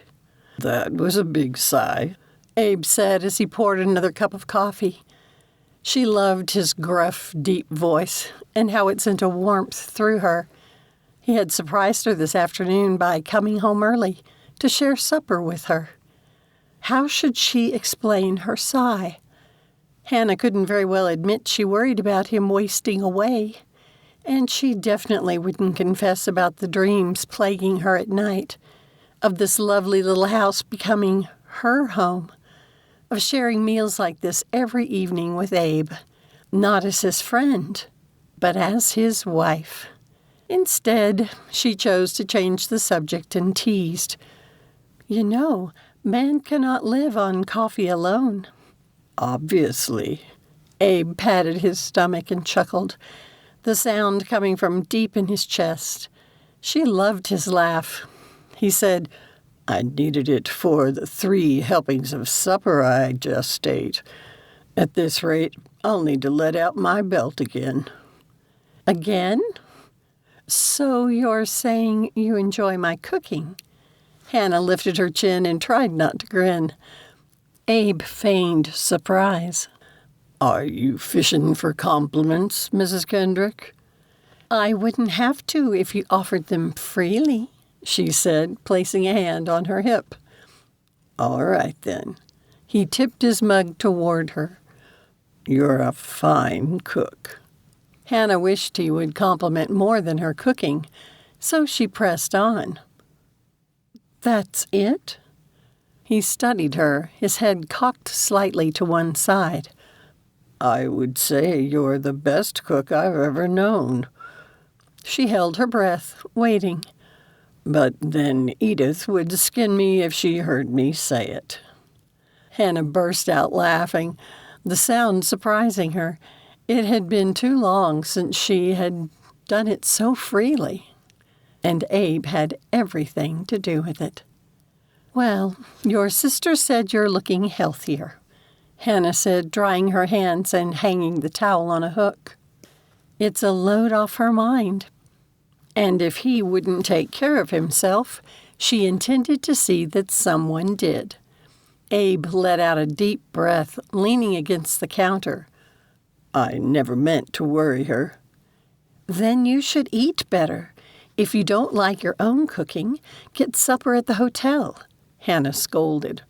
I could, but I've been saving my money for a new roaster. Lonzo said he can help with the installation.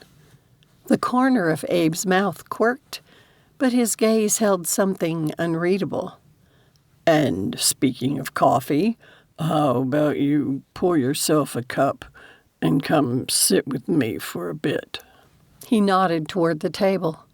Hannah hesitated.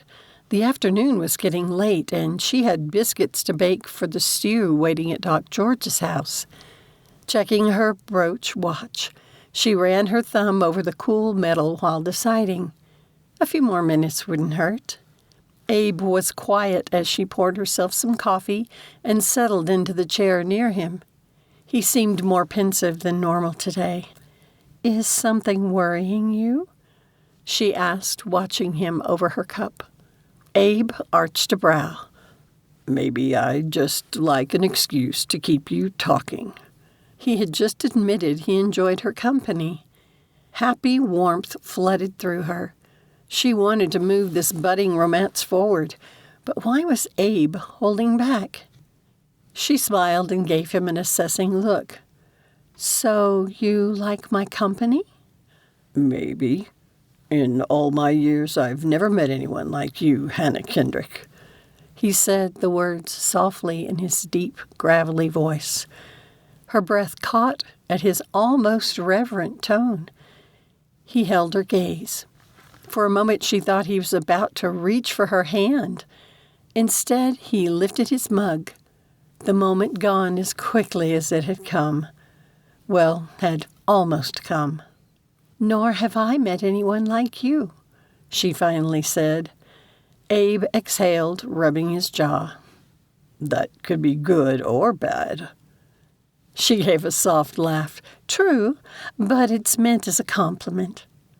Then she grew serious. Now, I really must ask again if you have given any thought to opening a coffee house. Abe stiffened, his fingers tightening around his mug, the skin above his beard darkening. Why had her question embarrassed him? He cleared his throat and set down his cup.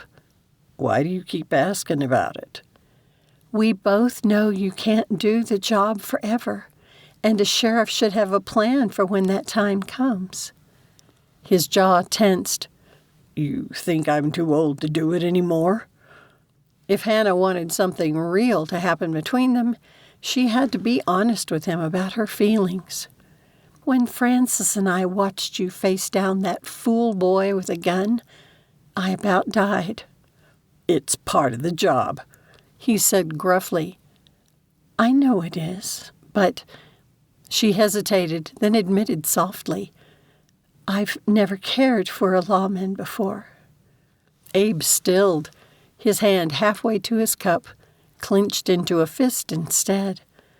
The previous warmth in his eyes closed off, replaced by wariness. Hannah. For a second she braced herself against his rejection. Then frustration pushed her beyond discretion, and she jumped to her feet, her hands now cold while her body was flushed with warmth. Don't you Hannah me, Abe Vosburg. And don't you dare pretend there's not something special growing between us. Abe looked at her as if she had struck him. A storm of emotions flitted across his face. Longing, hesitation, and fear. She thought she understood. Something had happened to him, hurt him dreadfully, enough that it kept him from making a family of his own for all these years. Hurt twisted her heart, as much for her as for him. I'm sorry. I should never have forced the issue. It's time I get back to Doc George's. She turned, but then a large, rough hand wrapped around hers, strong and steady, calloused from years of hard work. Please, don't leave yet. Hannah's heart trilled, and she turned. Abe had risen, his gaze searching her face. His hand still held hers, his thumb brushing over the back of it in a light, careful touch that tingled up her arm and then through her body. I won't lie to you, he said finally, his gravelly voice low. I do have feelings for you, but I'm not good enough.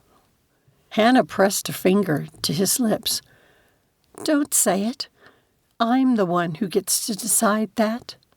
Abe didn't argue, but neither did he agree. He simply watched her, something raw and broken in his eyes. Something definitely had happened to him, and she intended to find out what it was. She slowly lowered her hand. I have a confession to make. Abe pointed to the chairs and took his seat again. Hannah settled across from him and wrapped her fingers around her cup. The lantern's glow softened her features and caught the silver strands of her hair, making her eyes look even warmer than usual. His heart seemed to swell with so much feeling for her, but he clenched down on the emotion. This woman was going to be the death of him. He had spent nearly all his adult life hardening himself against wanting this, a family, a home, someone to love. And with so little effort, here Hannah was, making herself at home in his kitchen, feeding him, laughing with him, challenging him in ways that made him think about a life beyond the badge. It terrified him.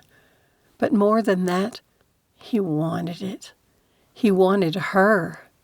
Abe was in love with Hannah Kendrick. But he'd already let down too many women, like his sister. He hadn't been able to protect her from being sold into an apprenticeship by their father.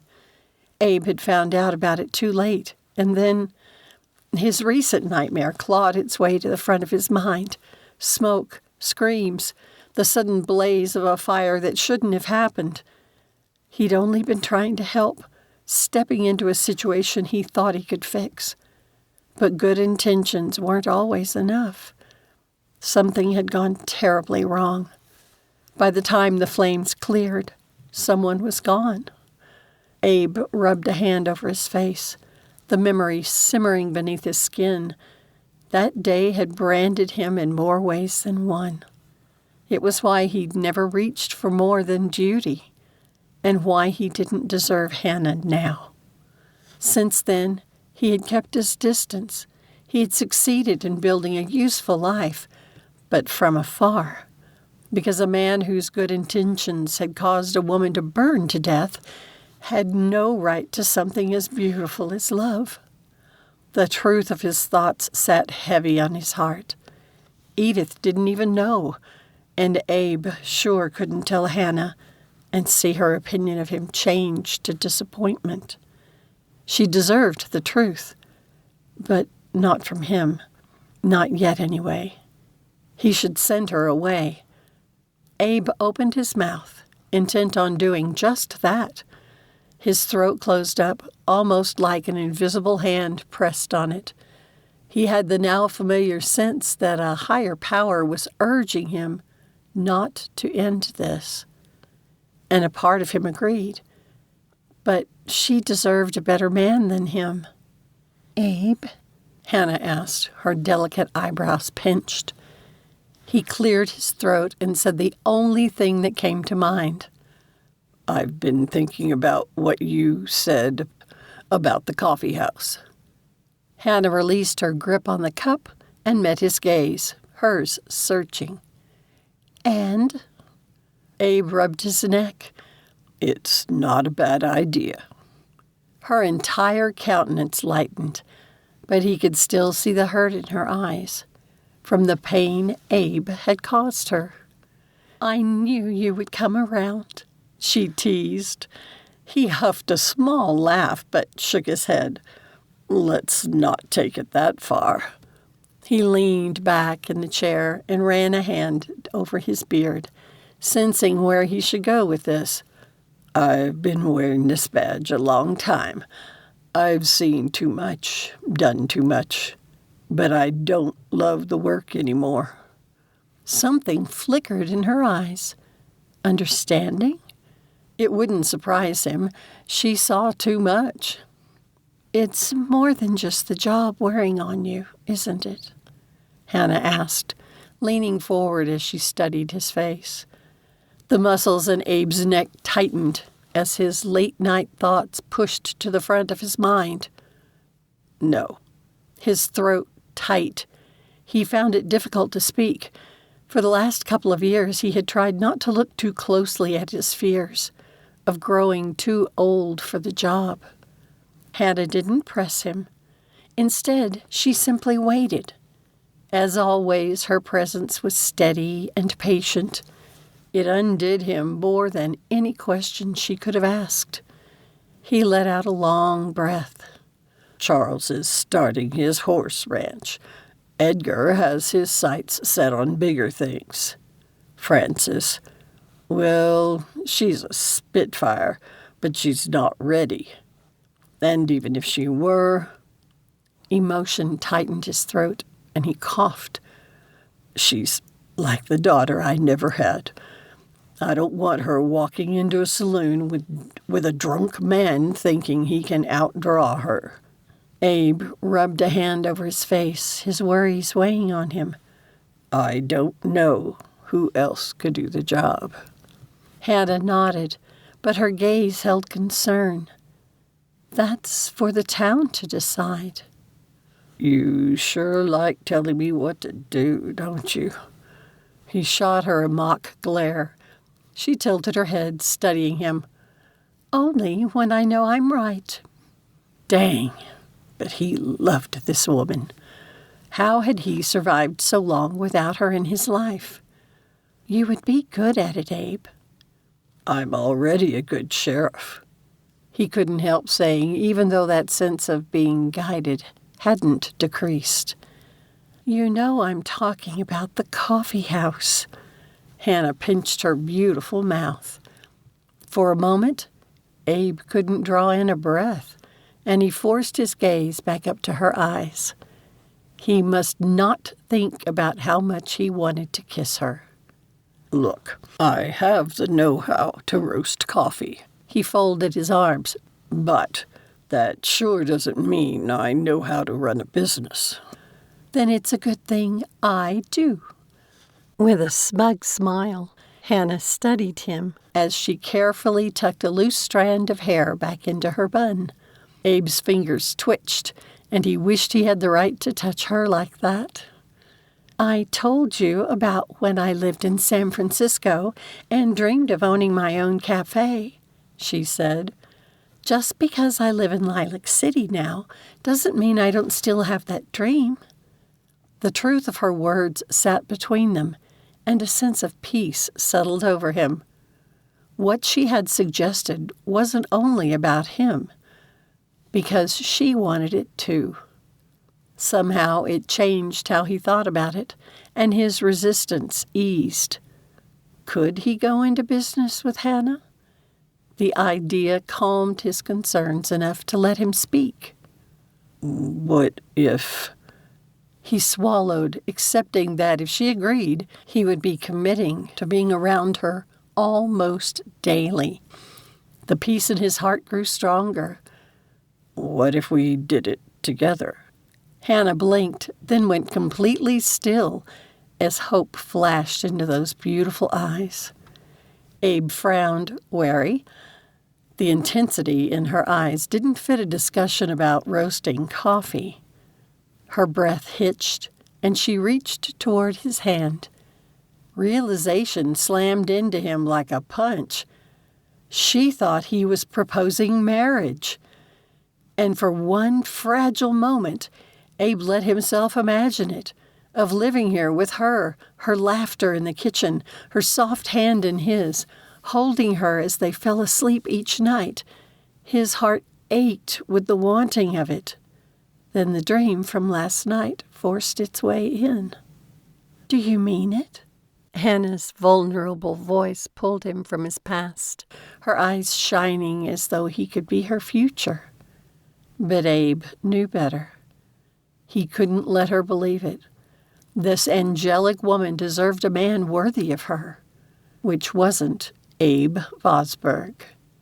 I do mean it, he rasped, then quickly added, that we could be business partners. Her expression faltered as understanding flashed across her face, and then was gone. The light of love in her eyes shuddered like a window. But Abe forced himself to remain silent. As painful as it was to hurt her now, it was better than giving her hope for something he didn't dare offer. He would only disappoint her. Hannah withdrew her hand, picking up her coffee cup, and stood. "Well then, Sheriff, we should make plans. It will take time to put everything into place and to find your replacement as sheriff." She put the cup in the sink and swept from the kitchen. Abe forced himself to remain in his seat, listening to the sound of the front door closing. A better man would have helped her with her coat, would have walked her to the buggy. But he hadn't dared to risk that he wouldn't take her in his arms and tell her he was in love with her. The silence in the room settled on him like a shroud. Abe might want so much more than running a business with Hannah Kendrick. He wanted to build a life with her. The ghosts of his past pushed aside the thought, and he glanced around the room. This was his future, because wanting something didn't mean he wouldn't destroy it. And Abe had already proven that he was only good at burning things to ashes. Chapter 12. Hannah lifted the basket from the buggy as the young man at the livery took the reins and led the horse into the barn. The day had turned surprisingly pleasant, though the wind still held a bite confirming it was near fall, though the bees were out enjoying the warmth. "Ma'am?" a male voice asked from behind her, hesitant but polite. She turned and found Lonzo standing nearby, tall and uncertain, one work-worn hand lifted tentatively toward the basket as though unsure of her response. "Good afternoon, Lonzo." Hannah handed it to him. "I brought lunch for us since we're taking you away from your work for an hour." His lips twitched in what must have been a smile, and he mumbled something that sounded like thank you. "Has Abe told you what this meeting is about?" she asked as they walked toward the sheriff's office. Lonzo merely shrugged, but said nothing, so Hannah gave a brief review of her vision for the coffee house. "I imagine there will be some compromising, since Abe will have ideas that may differ from mine." She gave a soft smile. "And my coffee house experience was in a large city." "San Francisco," Lonzo said. "Yes." His brow furrowed. "Bad?" He glanced at her before looking away. Memories of those horrible days surged back. The earthquake and fire? It was awful. We lost everything, and my son nearly died. While trying to get food for us one night, he was mistaken for a looter. He took a bullet, but managed to escape and was found by Doc George. Lonzo made a low, grumbling sound. Hannah wished she had known him before his injury, when speech had been easier for him. Though, from what she had heard, the young man had always been reserved. As he reached for the sheriff's office door, it swung open before he could touch the knob. Abe grinned at them both and stepped aside to let them enter. "Good afternoon," Hannah said, sweeping past him. "I hope you have an appetite." "I always have one for your food." In the past week, they had met twice to go over ideas for the coffee house, though Abe had remained formal and businesslike with her. She had brought meals to his home several times, but he never came home early to share one with her. Hannah missed him, and the distance he had put between them stung more than she cared to admit. As she unloaded the basket, she watched as he spoke quietly with Lonzo. Whatever discussion they were having was mostly one-sided, with Abe talking and Lonzo nodding or shaking his head. "All right, gentlemen," Hannah announced, facing them. "Grab some food so we can get busy. Lonzo is on a short time schedule." The three of them served themselves and took seats around Abe's desk. When she reached for a roll, she caught him watching her, his expression warm, but tinged with a touch of wariness. Hannah was still trying to understand the man, but how could she if he wouldn't let her get close again? Her misunderstanding of his offer had been humiliating and painful, but the man was lying if he was telling himself he didn't have feelings for her. She was not imagining them. Yet, all this week, he had given her the sense he might pull away, even from their business venture. Well, she refused to let him. "All right then, Abe." She met his gaze. "It's time to get to work." He chuckled. "We're not about to build a barn." "No, we're building a business, one that could change Lilac City forever." She turned her gaze to Lonzo. "We want to provide somewhere for folks to gather without a bar, a place where families can come with no need to purchase a full meal." Lonzo, having finished his food, stood. Saying nothing, he went to the corner and retrieved a bundle. He placed it on the desk and unwrapped it to reveal a large, sturdy, custom-built wire mesh sieve. "For you," Lonzo said to Abe, "to sift the beans. The chaff will fall away and give a more even roast." This was the most Hannah had ever heard the young man speak. Nodding, Abe ran his fingers over the sieve, his throat working as powerful emotions crossed his face. "This is your best work yet, and you made this for me?" Abe's gravelly voice came out rougher than usual. Lonzo shifted, visibly uncomfortable. "Yes. When you told me about you and Mrs. Kendrick opening a coffee house together, I wanted to help." "Thank you." Abe cleared his throat. It means a lot." "See?" Hannah gave his arm a playful nudge. "I'm not the only one who sees value in this." Abe nodded. "I want to help more," Lonzo said, shoving his hands in his pockets. "We could use help with your metalworking skills." Hannah pulled from her bag the crude sketches she had drawn the night before. "We need someone to roast the beans and a place where we can brew it. And I can bake. But we also need a space for seating." "The Teague's home behind the Mercantile should be done in a couple of weeks," Abe noted. "Stephen had been shifting things around inside, and they have a lot of extra space now. When I told him about the coffee house, he offered us the vacant space until they need it in a few years." "That's wonderful," Hannah cried, clapping her hands. She had worried about how they could afford to build a shop and purchase all the necessary equipment. This would let them get established first. Our two businesses could be complementary to each other. People coming into the Mercantile might want to take a moment to get some coffee and cookies.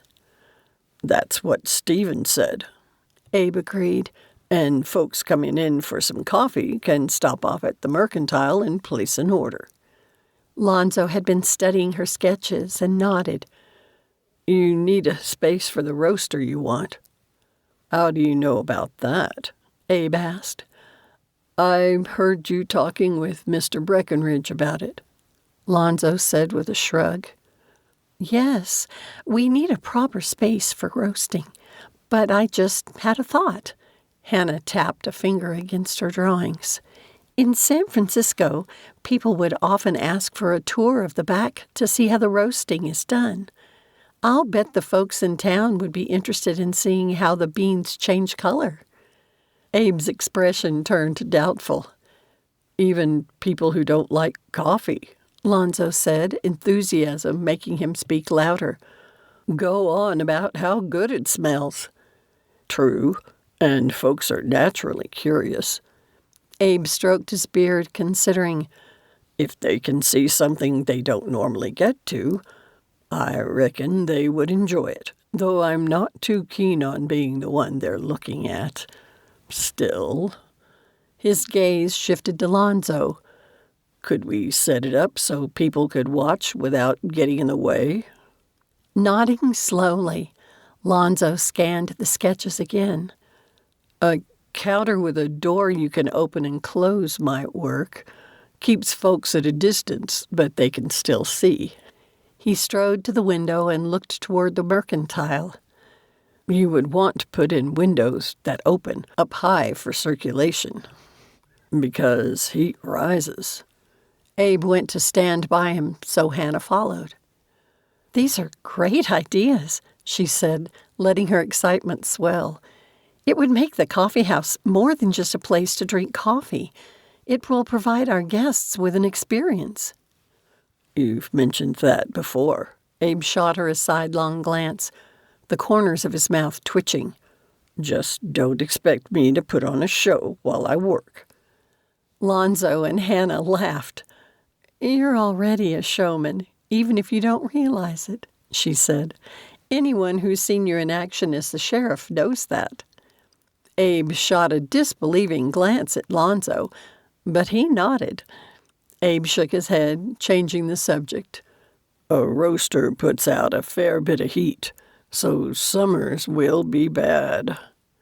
But if the roaster is in the back, how about large doors you can open for a cross breeze? Lonzo suggested. That's a good idea, Hannah agreed. It would let the heat escape, but also make it feel open and inviting in the warmer months. You should also roast early in the day. I, for one, don't plan to be baking at noon on summer days. Me either. Abe returned to the sketches on his desk. We could put in some swinging barn-style doors. That way, when the weather's decent, we can keep them open and get a cross breeze.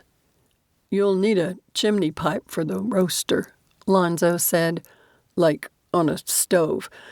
It would draw the heat and smoke out. I can make it for you. Wearing a look of pride, Abe watched the young man's eager expression. It was almost like the sheriff was watching a student who had surpassed expectations. It sounds like you've already been thinking about this, Hannah said in approval. Lonzo shrugged and glanced at the sieve. Ever since I first found out about Abe's bean roasting, I've thought it was a good idea. I'll bet other people would be interested in strainers like that. You might end up with a side business. Abe met Hannah's gaze, and she could see the plan was starting to feel real to him as he said, We'll need to talk to Stephen Teague to see if he's comfortable with us modifying the space, but I think we've got a good start. I do too. Hannah felt like she might burst with happiness. 6 months ago, she had been worrying about where her son Willie had disappeared to in search of food. Then she and her daughter Laura had fled their burning home, the 2 little ones in tow. Hannah's wish to run a coffee house of her own had crashed under the rubble of the burned and broken city. And now, Like the mythical phoenix, her dream had come alive again. Smiling, she reached for another sheet of paper and handed it to Lonzo. "Can you sketch out how you think the roaster space should look?" Lonzo hesitated, but then took the paper. "I can try." "Thank you."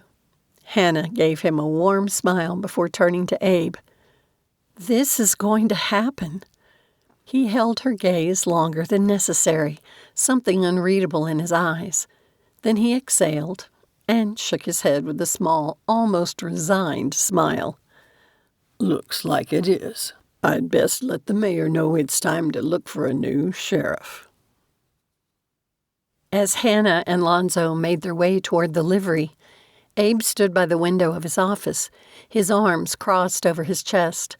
The warmth of the afternoon sun didn't reach the knot in his stomach. Was he really going to do this? Abe turned and glanced around the room that had been his domain for 30 years. He wouldn't exactly miss this place, but it had been a big part of him for half his life. Hannah wanted the coffee house, and he wanted her to be happy.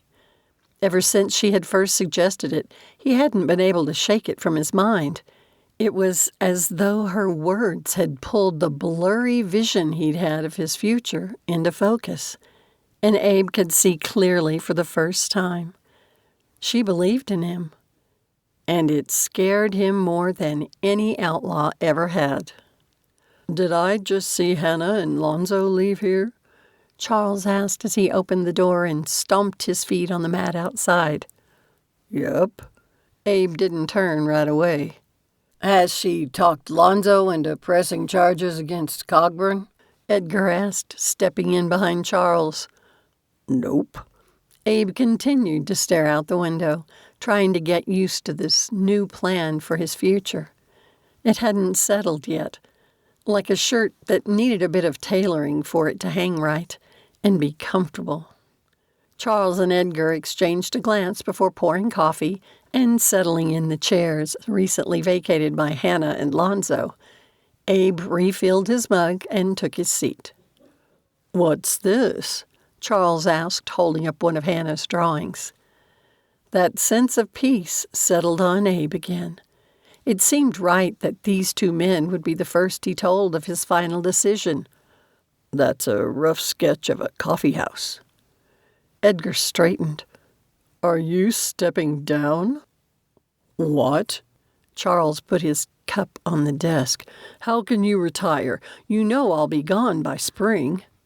"I haven't forgotten, but it's time." Abe took a drink of his coffee, the plan settling a little more comfortably on his shoulders. "But who else can do your job?" Edgar ran a hand through his hair. "You've worn that badge for a very long time." Abe gave a dark laugh. "And I feel it. Lilac City is a good place to raise a family now. It still needs work. No place is perfect. But it's time I gave the care of our folks to someone who's still hungry for the fight. I've done my share. It's time for me to do something I want and not just maintain everyone else's peace." Charles pointed to the sketch. "You're going to open a coffee house?"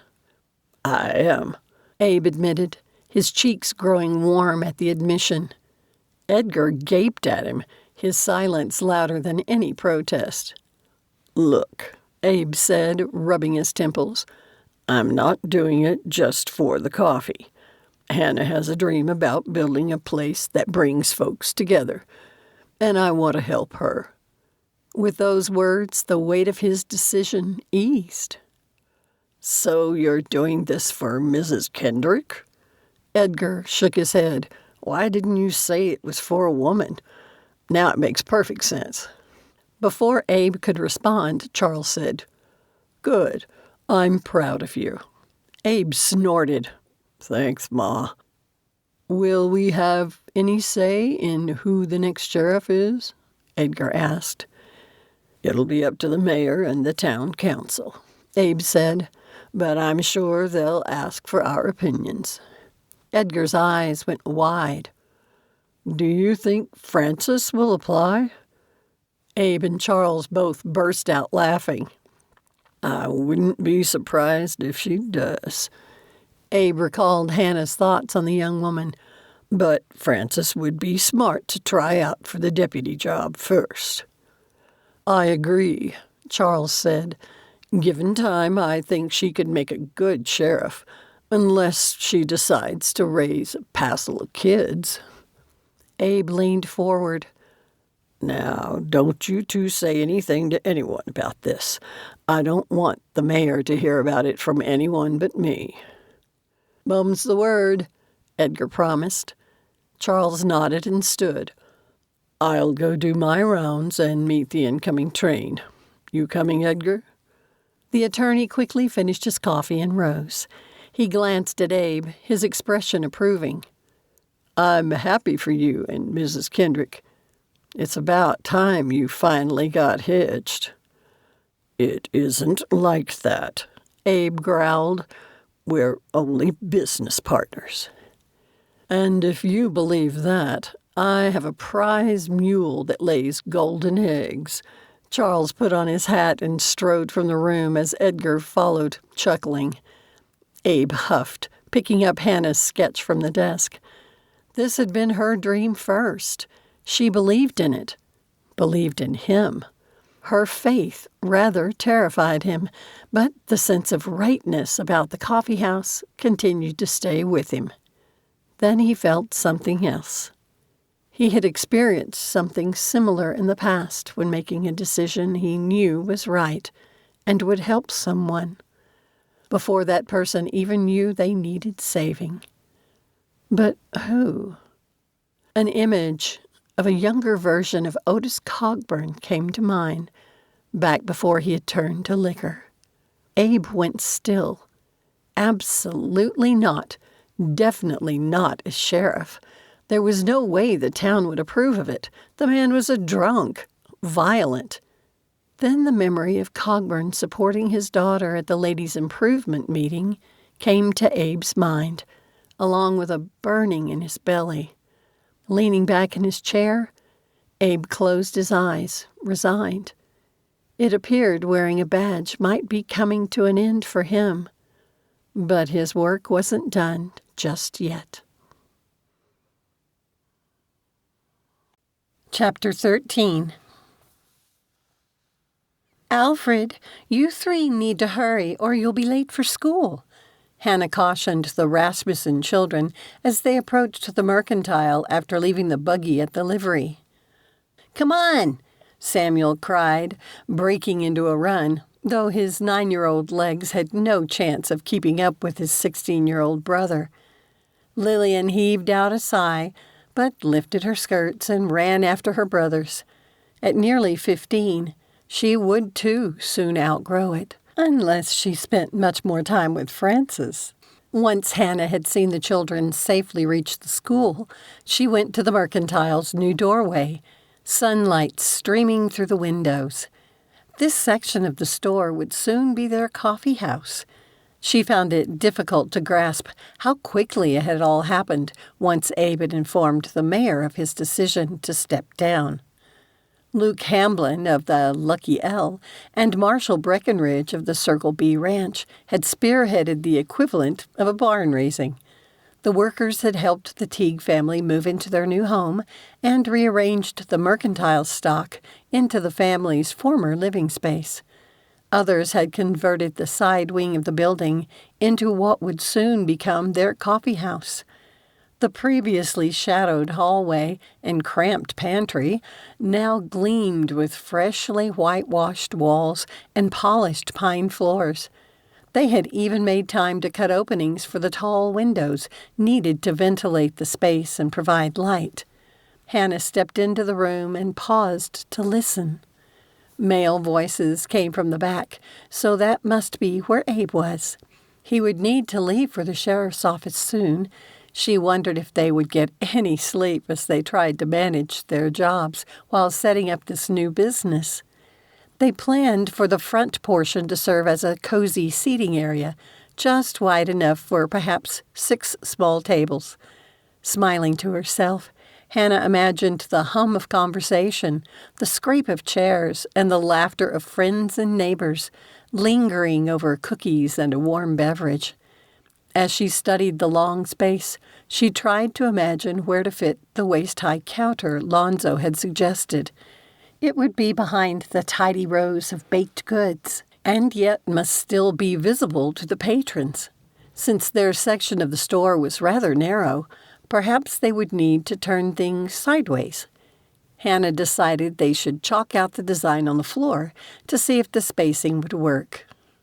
"Good morning, Hannah," Mary Teague called as she hurried over from the mercantile side, her youngest child on her hip. "The town is abuzz with the news, and we're excited to have you both here." "Morning. We are so grateful for your help." She set down her basket with baked goods and smiled at the baby. "Is it all right for her to have a muffin?" Mary nodded. "She loves them." Hannah chose one and handed it over, asking, "Does the mercantile carry chalk?" She explained her idea. "Yes, we ordered chalk for the school, but they keep it all there," Mary said. "Do you have a tape measure?" "I don't, but I'm sure Abe does." Hannah smiled, remembering her pleasure at seeing how handy the sheriff was with tools. It had been a happy surprise to know that using a gun and making coffee weren't the only things he was good at. "I'm not surprised to see you here already," Frances said, stepping into the room. "You're in town early today?" Hannah gave the young woman a quick hug. "Nick needed me to pick up some lead lines. We have a yearling that likes to chew hers." Frances turned toward the opening to the mercantile side. "I think I'm going to try out for the sheriff's job." Mary's eyes went wide. "If you were the mayor, would you hire someone with no experience?" Hannah asked. When Frances spun around, her eyes narrowed. Hannah held up a hand. "Don't give me that look. It's a reasonable question, and one I'm sure the mayor and council will ask you. Before you can be the boss, you need experience doing the job. With Charles leaving in a few months, you would do better to apply for deputy." Frances's expression turned mulish, but Hannah had raised 2 children through their contrary adolescence and was currently dealing with Doc George's 2 youths. She simply arched a brow and waited for Frances to come up with a good argument. She glared, but then gave a soft laugh. "You're right. That's almost exactly what my brother said at breakfast this morning." "What did Nick say?" Hannah asked. "What if—" Frances glanced around and stepped closer. "What if I can't have kids?" Ah, Hannah thought she understood. The young woman had been married longer than her sister-in-law Judith, who was already increasing. And both of Frances's older sisters had babies. "It does happen, but sometimes you have to be patient," Hannah said gently, but not softening the truth. "My mother lost her first 5 babies before they were old enough to draw a breath." "5?" Mary asked, sounding horrified, while Frances paled. "Yes, 5. Hannah said softly, recalling her mother's grief whenever she had spoken of it. "The town doctor told my parents to stop trying for a while, that with every miscarriage they could be training her body to not carry a baby to term. So they did what he said. A couple of years later, when they tried again, she birthed a healthy baby and had 3 in 5 years. Frances dropped her gaze. "But some women just never increase." "True. And if that ends up being your path, I have every confidence you'll face it with the same grit you show with every challenge." Frances lifted her head, glancing to the side, a sheen in her eyes. "Nick deserves to be a pa. He would be great." "You're both young, and you've only been married, 6 months? It's early yet." Hannah curved an arm around the young woman's shoulders. Don't let fear write your ending when your story is barely beginning. I like that, Frances said with a sniff, her expression now thoughtful. She surprised Hannah by throwing her arms around her and giving her a quick hug before striding to the mercantile side. Now, I need to get back to the ranch. Mrs. Teague, where did you move the ropes? Bless you, Mary murmured before hurrying back to her side of the building. The morning air carried a chill, but Abe was warm after inspecting the location for the chimney vent. Sawdust clung to his shirt cuffs. They would need to do a thorough cleaning once the construction was finished. He ducked to avoid the unfinished frame at the rear of the future coffee house. Watch your head, he warned Lonzo. With a smile, the young man slipped inside. He seemed happier than Abe had seen in a long time and was enthusiastic about helping with the coffee house. Near the front, Abe spotted Hannah, and his heart gave a leap. He had avoided spending too much time in her company during the work session on Saturday, and he had missed her. Hannah looked up from the table where she had been working, her expression wary. This was his fault, because he had only been partly honest with her. The only way they could succeed as partners in this business venture would be for him to come clean with her. There's the boss, Abe said, brushing the dust off his sleeves. What do you think so far? I'm impressed with how much everyone got done. Hannah glanced around the room, her face radiant. I'm sure you arranged it so the chimney won't dump smoke into the customer seating area? Of course. At the light in her eyes, a lump formed in his throat. More than anything, he wanted to see her happy, to be the one who brought her joy. But only in business, he reminded himself. We even remembered to account for the wind direction and snowfall. Lonzo gave a small nod of agreement and wandered over to the drawings Hannah had laid out. He studied them for a moment, then pointed toward the back. We need wider clearance around the roaster. Maybe 2 feet more? Agreed. Abe joined them and leaned over the sketches. Our work area is narrower than I would prefer. I don't want to knock anything over, or anyone. Hannah gave a mock gasp. Are you suggesting I'll be in your way? Abe met her gaze. For a moment, time seemed to stop.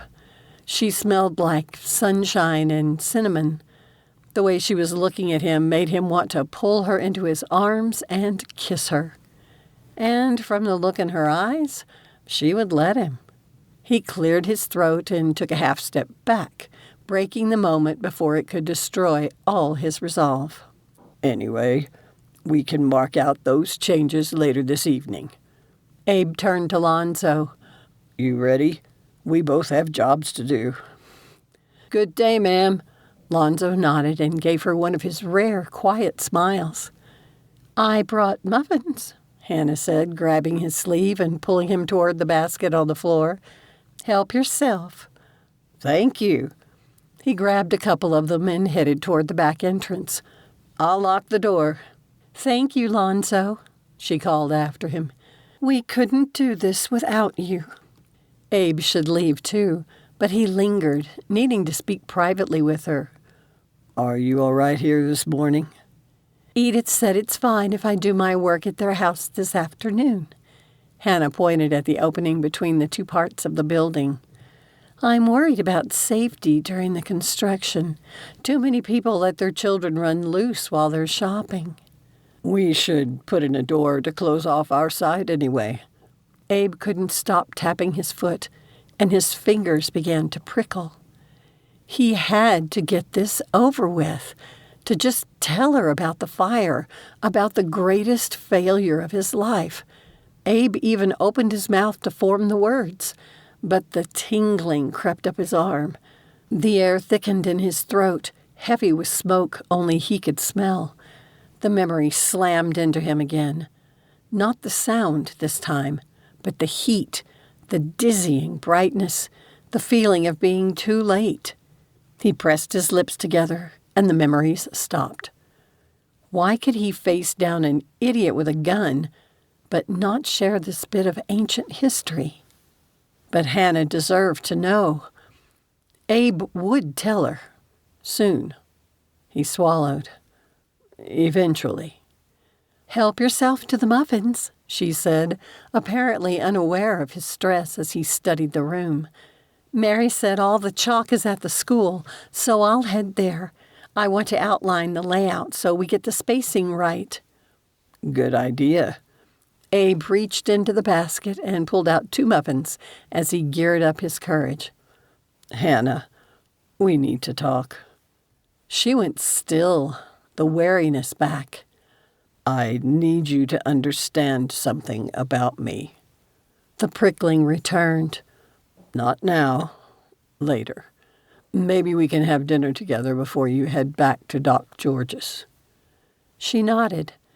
Abe reached out and touched the edge of one of the sketches, his fingers brushing the paper where hers had just been. It was the closest to touching her he would allow himself. I like what we're building here, he said quietly, hoping being business partners would be enough. All of it. Her fingers stilled on the paper, and she wouldn't meet his gaze. Her expression closed. Me too. She looked like she was protecting herself. From him. The thought made the hair on his neck rise. The silence between them stretched. It wasn't angry, more like cautious.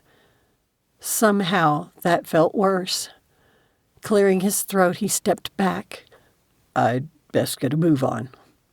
Abe turned and went out the front entrance, the scent of cinnamon trailing after him like a tether, soft but strong. He didn't look back, but he wanted to. Chapter 14.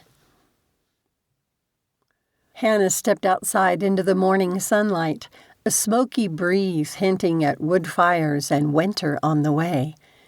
As she locked the door behind her, she wondered if the coffee roasting machine would have enough heat for the entire space during the worst of the Wyoming winters, or if they would need a stove to heat the seating area as well. Even sooner, though, they should do as Abe had suggested and build a barrier between the 2 businesses. The construction would draw little ones like barn cats to a warm bowl of milk. Hannah glanced down the street toward the sheriff's office, wondering what Abe wanted to talk about. Something had clearly been bothering him earlier, but she had done her best not to urge him. Did he plan to put down ground rules for their relationship? Business relationship, she reminded herself. He had made that very clear. But what if she resisted? Yes, she wanted this coffee house to happen, but Hannah couldn't deny she was in love with Abe Vosburg, and she wanted more than to be a business partner to him. Drat the man. She could tell he wanted more too. She took a deep breath and said a silent prayer for patience. The Lord knew she needed it when dealing with that stubborn man.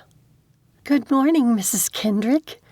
Hannah turned to find Ida sitting beside her father on a wagon.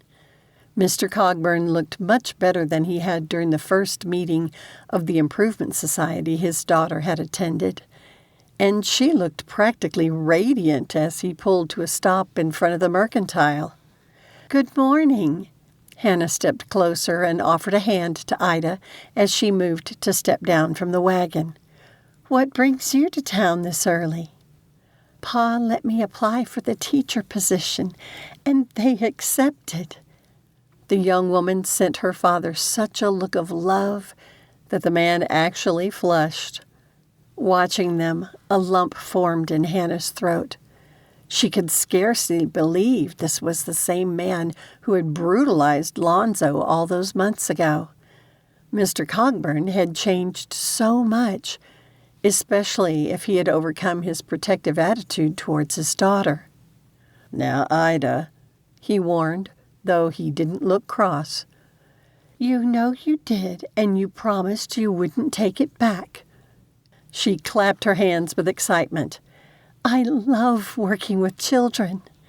"Well, at the rate women in the area are having babies, the school will need 2 teachers in only a few years," Hannah said. "Doc George's daughter Lillian will be glad to have someone younger. She was hoping Edith would teach." "Oh, dear," Ida said with a grin. "Every time I've seen her, she's helping Doc George. I hope Lillian will like me." "I'm sure she will. Are you going to the school now?" Hannah asked. "I'm headed there myself to see if I can borrow some chalk. The mercantile is out." "May I walk with you?" Ida glanced back at her father. The poor man's expression showed his reluctance. He sent Hannah a look as though pleading with her to watch out for his daughter, and finally gave a nod. To make him feel better, Hannah slid her arm through Ida's, and they headed toward the church, which served as the school during the week. When the sound of the mercantile bell signaled he had entered, Hannah let out a breath. "This must be hard for your father," she whispered. "The hardest, except for when Ma died, and when he hit Lonzo," Ida sighed. "As horrible as it was, I have him to thank for this change in Pa." "What's that?" Hannah asked, pulling the young woman to a stop and facing her. Biting her bottom lip, Ida knit her brows, and she scrutinized Hannah's face before asking, "Can I trust you? If you say anything to anyone else, I'll say you lied." "I promise that whatever you say is only between us." Hannah crossed her heart. Ida gave a weak smile at the gesture, but her shoulders relaxed. "You have helped, too." She glanced around them to make sure they were alone. "When Ma died, Pa went a little crazy and started drinking again. He'd stopped when they got married because Ma didn't like how mad he got with even a little liquor in him. With her gone, it was like it was the only thing that mattered to him anymore. Then, when I started to become a woman, he turned protective of me. Whenever I had to come into town, he made me wear old clothes. He didn't want the men in town to find you attractive," Hannah observed, her heart aching for the young woman.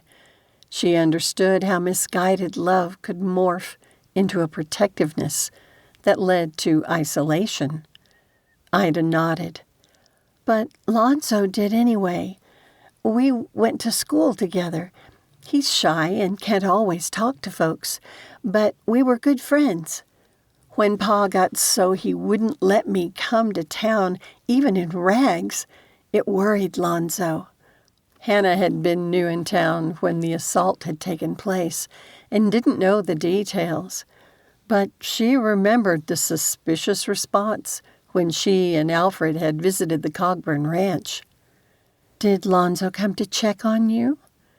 "Yes, and you know how he is, quiet and respectful. Pa and the men were out with the cattle, but were due back for dinner.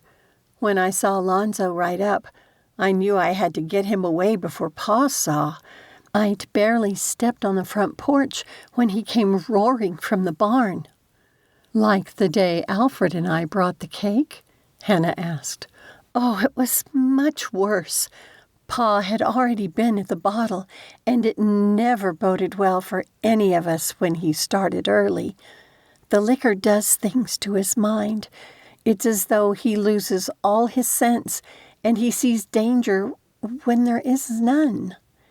It happened so fast, Lonzo had barely opened his mouth when Pa dropped him with one punch. It was so horrible. I thought Pa'd killed him." Ida covered her eyes as though trying to block out the memory, her shoulders shaking, her gut twisting against her own memories of what alcohol could do to a family. Hannah put an arm around the young woman. Shh. Lonzo is fine now.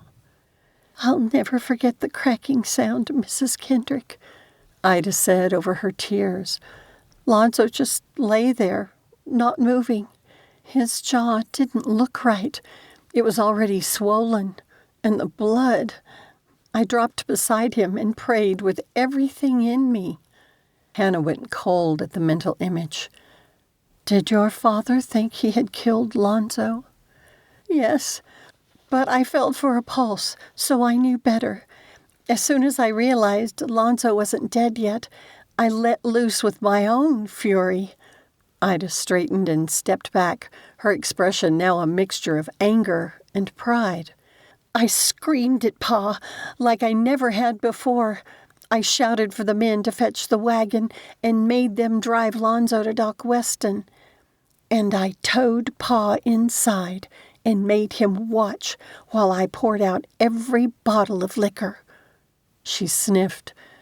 And Pa hasn't had a drink since.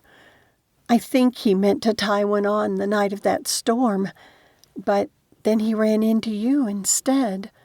Hannah's eyes stung at the thought that her being caught in the mudslide might have helped to stop Mr. Cogburn from sliding back into drunkenness. The Lord truly worked in mysterious ways. She pulled a clean handkerchief from her pocket and handed it to the young woman. Did Lonzo decide not to speak against your father on his own, or were you able to talk to him? Ida's cheeks flushed and she dropped her gaze. We've been sending letters back and forth. Mrs. Teague helped. She's one of the few people who doesn't taunt Lonzo about not speaking. We trust her. Well, you two won't be able to keep this budding romance from your father much longer, Hannah warned, choosing her words carefully. Knowing how protective he is, you don't want to betray his trust. I know, but we weren't romantic when it started. Ida's cheeks flamed. If anything, it's Pa's fault. When I saw Lonzo lying on the ground like that, I realized I loved him. Well, I'll add my prayers to yours, Hannah said with a smile, that the good Lord will guide you in deciding the best way to tell your father. I've already wondered if you and Lonzo were secretly courting, and I would be surprised if others in town don't already suspect. Ida's complexion blanched, her mouth forming a circle. Your father is already opening up, so build on it. Hannah took Ida's arm again, and they headed toward the school. Now, tell me why they need a new teacher already. Miss Winchester just got engaged, and her fiancé's farm is too far out to make the daily drive. With men still outnumbering women in town by about 4-1, Hannah wasn't surprised Miss Winchester had been snatched up so quickly. She had come with some of the other mail-order brides. The cowhand she had thought to marry hadn't been a good match, so they had broken off their engagement. Women had shown themselves willing to come out west to find husbands. Hannah could only hope an advertisement for a housekeeper for Doc George would bring someone suitable to replace her. As they approached the church that doubled as the schoolhouse, the scent of wood smoke and the sound of children's voices reached them.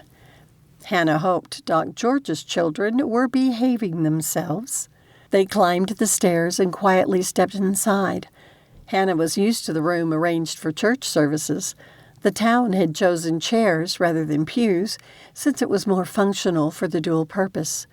The fire in the cast-iron stove crackled, and the sunlight filtered through the tall, narrow windows in bright rectangles across the floorboards. The mingled scents of apples, pine soap, and wool gave the room a familiar, homey feel. Miss Winchester glanced up from the front of the room, where a group of younger children were hunched over slates. Their lesson had clearly begun, but a few older students sat in the back, waiting for their turn.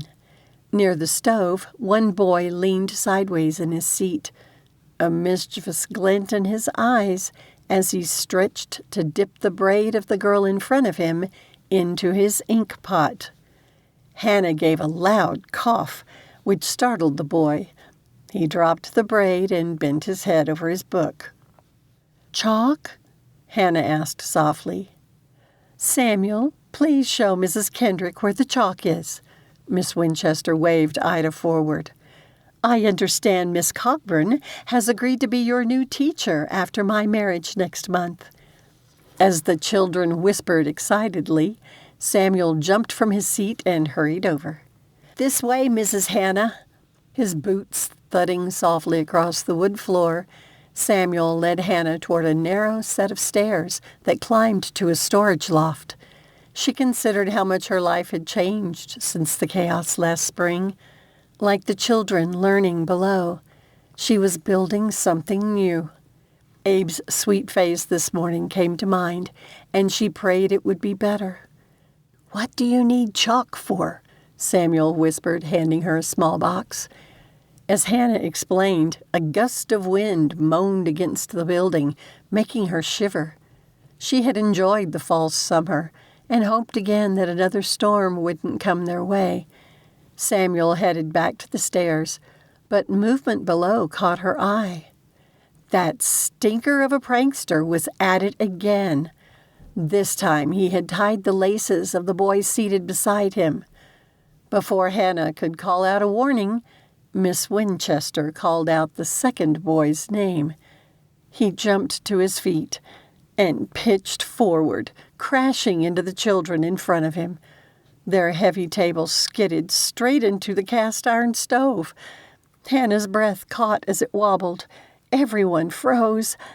Then it tipped. Chapter 15.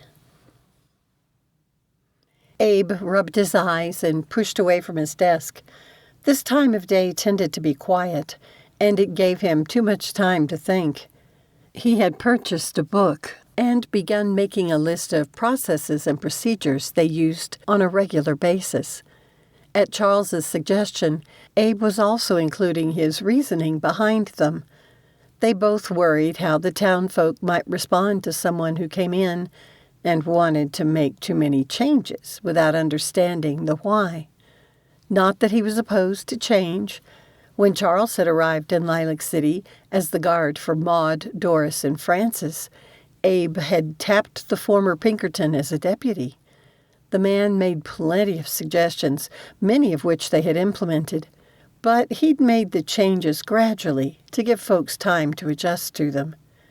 Would Mayor Phelps hire some outsider who might come in and shake up everything? If that happened, Abe could just see the townfolk coming to him to complain. How would that affect the new business?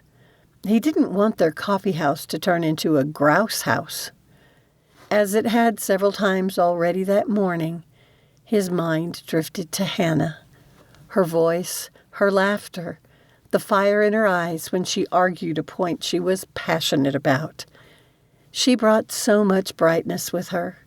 Would having people grumble about changes wear her down? No, she would show herself to be the angel he saw in her every day and help the townfolk to see the good in whatever was happening. But he would struggle to watch her bear the weight of their doubts and frustrations in a new sheriff. Abe heaved out a breath. She was much too good for him. But he kept hearing her say she liked what they were building together. He wished it could be more. Needing to stop thinking about her, he rose to put on his coat and hat. He might as well do his morning walk. Abe stepped onto the boardwalk outside his office and paused to survey his surroundings. The smell of smoke was more pronounced than usual. He hoped they wouldn't have trouble with a brush fire. With the children in school, a few folks were visiting the stores. He recognized the Cogburn wagon by the Mercantile and headed straight to it. Otis stepped out of the store as Abe approached it. He resembled the man in Abe's memories. which was a good sign. "Morning, Cogburn," he said. "Morning, Sheriff." The big man hefted a heavy bag of potatoes into his wagon next to one of oats and another of flour. A small gust of wind brought the smell of smoke again. At the same time, both men frowned at the scent. The oldest Teague boy ran toward them from the school, red-faced. "Fire at the school!" he cried. "Ida went there with Mrs. Kendrick," Otis said, already leaping into his wagon. Abe broke out in a cold sweat. Lord, not Hannah, too. "Ring the fire bell and bring buckets," he told the boy, and jumped on the wagon, which was already moving. As soon as they were past the tall mercantile building, a column of dark smoke spiraled above the rooftops, the scent of smoke now sharp in the wind. The ringing of the bell had people pouring from the buildings. The wagon jolted down the street, Otis guiding the reins while Abe braced for each bounce. Flames now licked the sky above the schoolhouse roof, and thick black smoke rolled like a storm. Memories hit him like a mule's back hoof in the ribs. The drunken shouts, the cries of the children, the toppling lamp. Otis yanked the reins and hauled the wagon to a halt, jerking Abe back to the present. They both leaped from the wagon and ran toward the building. Alfred Rasmussen appeared around the back, hurrying a line of frightened children. "Get them to the mercantile," Abe called. "This way," Mary Teague cried from behind. "Hurry to me, children." "Where's my daughter?" Otis asked at the same time Abe said, "This can't be everyone." "Miss Hannah's trapped in the loft with Samuel," Alfred said, looking like he might cry. "The teachers are trying to get to them." "I'm going in," Abe barked, already heading to the door. "No, I am." Otis barreled past him, tearing off his coat. He soaked it in the rain barrel at the front, then tossed the dripping fabric over his head and shoulders. "I'm bigger. I can reach them faster." Abe growled under his breath, but grabbed a bucket to douse himself. "Then we both go. You head for the back. I'll clear a path." Together they plunged into the smoke-choked building. The heat struck them like a kicked-up prairie wind, fierce and dry. The church's pine boards cracked underfoot, and embers drifted from the ceiling like falling stars. Smoke made it almost impossible to see. He was used to the room's layout for church, not for school. Abe bent low, his coat pulled over his mouth, his eyes burning. Even though he knew how quickly a wooden building could burn, he still could hardly believe the damage already done. He batted away a bit of flaming curtain and warily watched a sagging beam. To the side, barely loud enough to hear over the sound of the fire, came Otis's heavy breathing. "The stairs to the loft are at the rear," Abe called to the man before shouting, "Samuel! "Hannah!" Abe could barely make out a faint, ragged cough above. Angling past overturned tables and scorched debris, he nearly tripped over Ida and Miss Winchester. Crouched near the base of the narrow stairway leading up to the loft, their skirts held over their mouths. The narrow stairs were half lit with flickers of flame, not engulfed, not yet, but the wood at the base had caught and one step was already crumbling. "Ida!" Otis cried, rushing to pull his daughter into his arms. "Pa! Sheriff!" she said, her voice raspy. "They're trapped up in the loft. We can't get to them." Miss Winchester tried to speak, but she broke out in a fit of coughing. "Get my girl out," Otis commanded Abe, pushing Ida toward him. "I'll go up," Abe insisted. "No, I'm younger."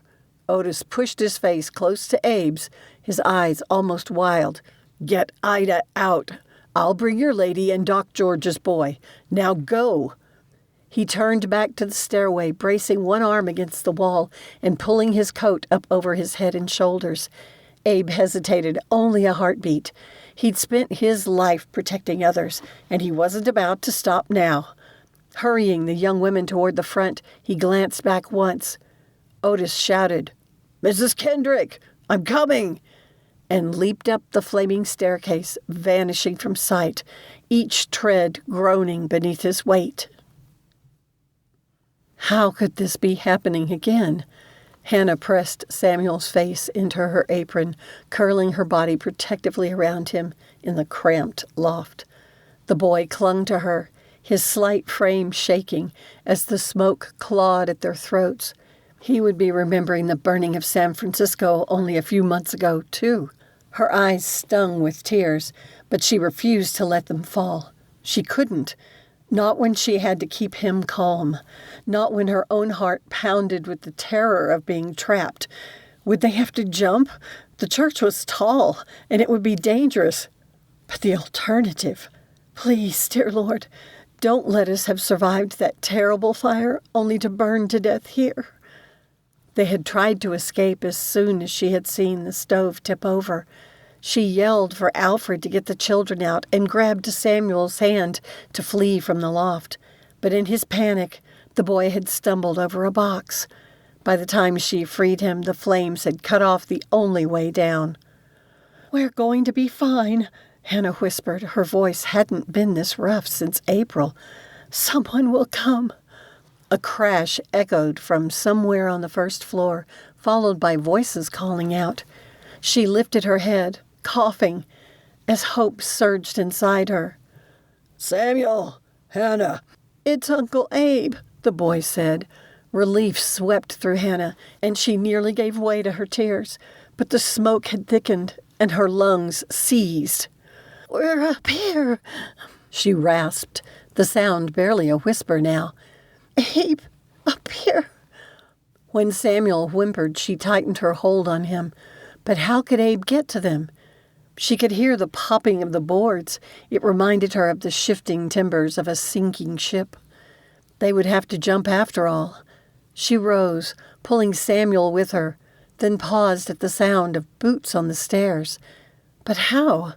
A groan came from one of the steps, and they turned toward the gray haze.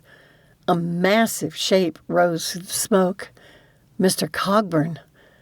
A soaked coat over his head and shoulders, face streaked with soot. He looked like something Lonzo would have forged from iron and fire. Mr. Cogburn's bloodshot eyes locked on hers, fierce and resolute. "Let's get you two out of here," he croaked. "I can carry him." Hannah took Samuel's hand again. "No time." Mr. Cogburn scooped the boy into one arm, tucked close to his chest. "You stay close behind me and hold on to my coat." Hannah hesitated. "But the stairs." Mr. Cogburn's fierce gaze met hers. "Do you trust me?" She nodded once. The Lord had prompted her about this man, and it was time to put her faith to the test.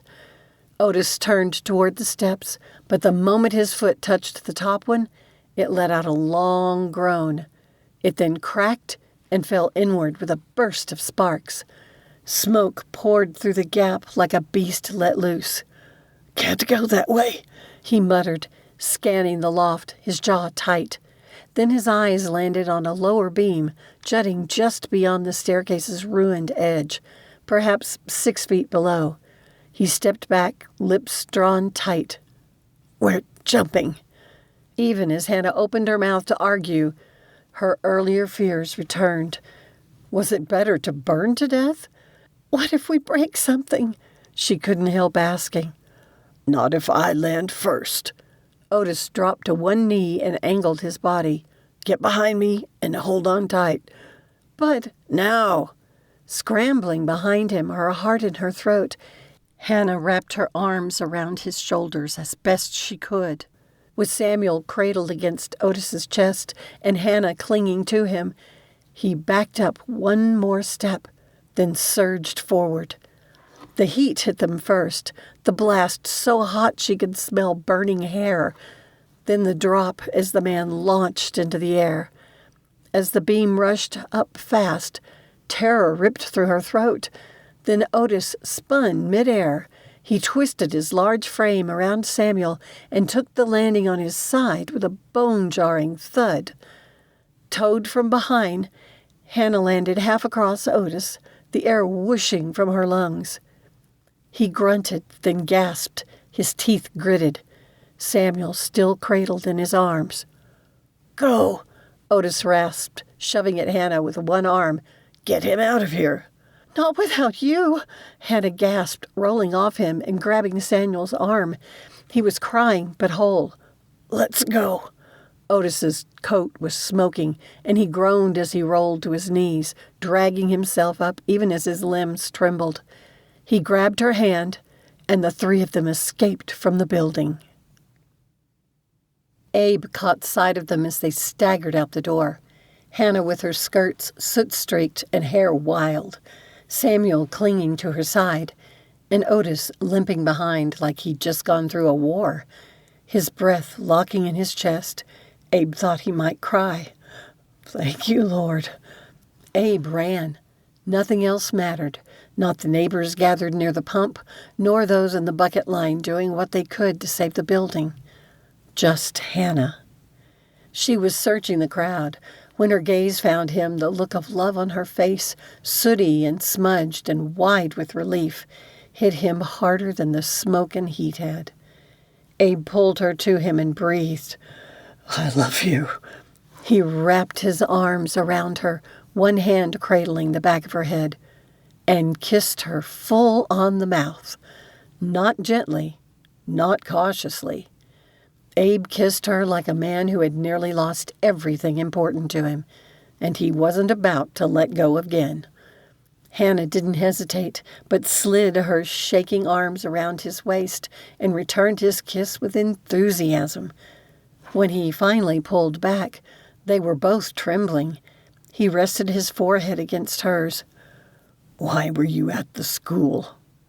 For the chalk. Hannah lifted her head, met his gaze, and croaked. Did you mean what you said? That I love you? Yes. Abe pulled her close again. You about scared me to death. Then Otis coughed behind him, and Hannah turned to help steady him.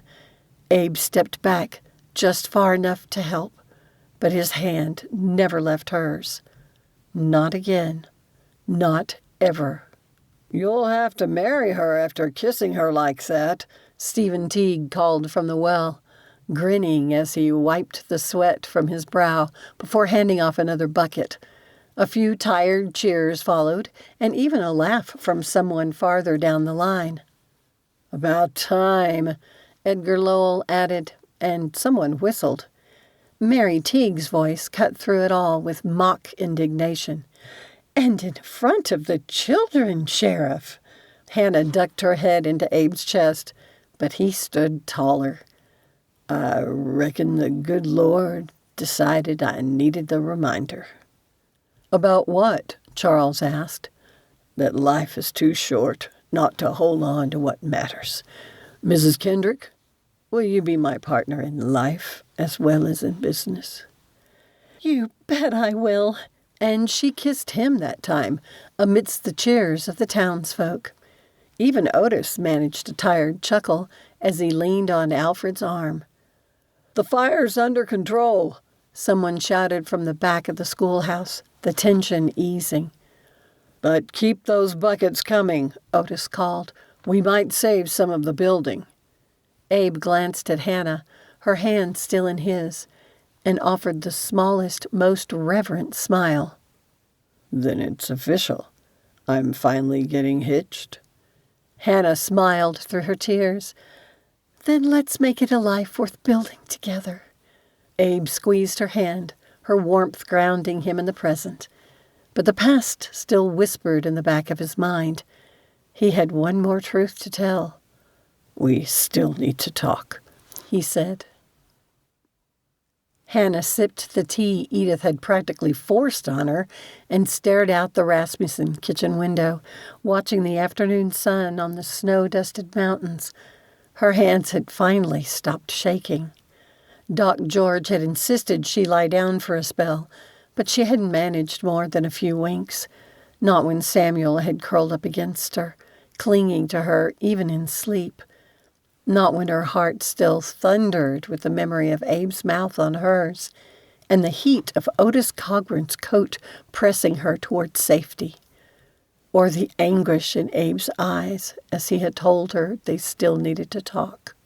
He hadn't come with them, merely seeing her into the Rasmussen buggy before walking away, smoke-smudged and solemn. The sound of the wheels crunching outside sent Hannah's heart racing, and she couldn't decide if she should be happy or worried. A gentle knock at the front door had her rising from the chair. She pulled a shawl around her and went to open it. Abe stood there, hat in hand. He had bathed and changed his clothes, but his eyes were still shadowed. But he looked at her as though he stood in a storm, and she was the light breaking through. "Would you like to go on a drive with me?"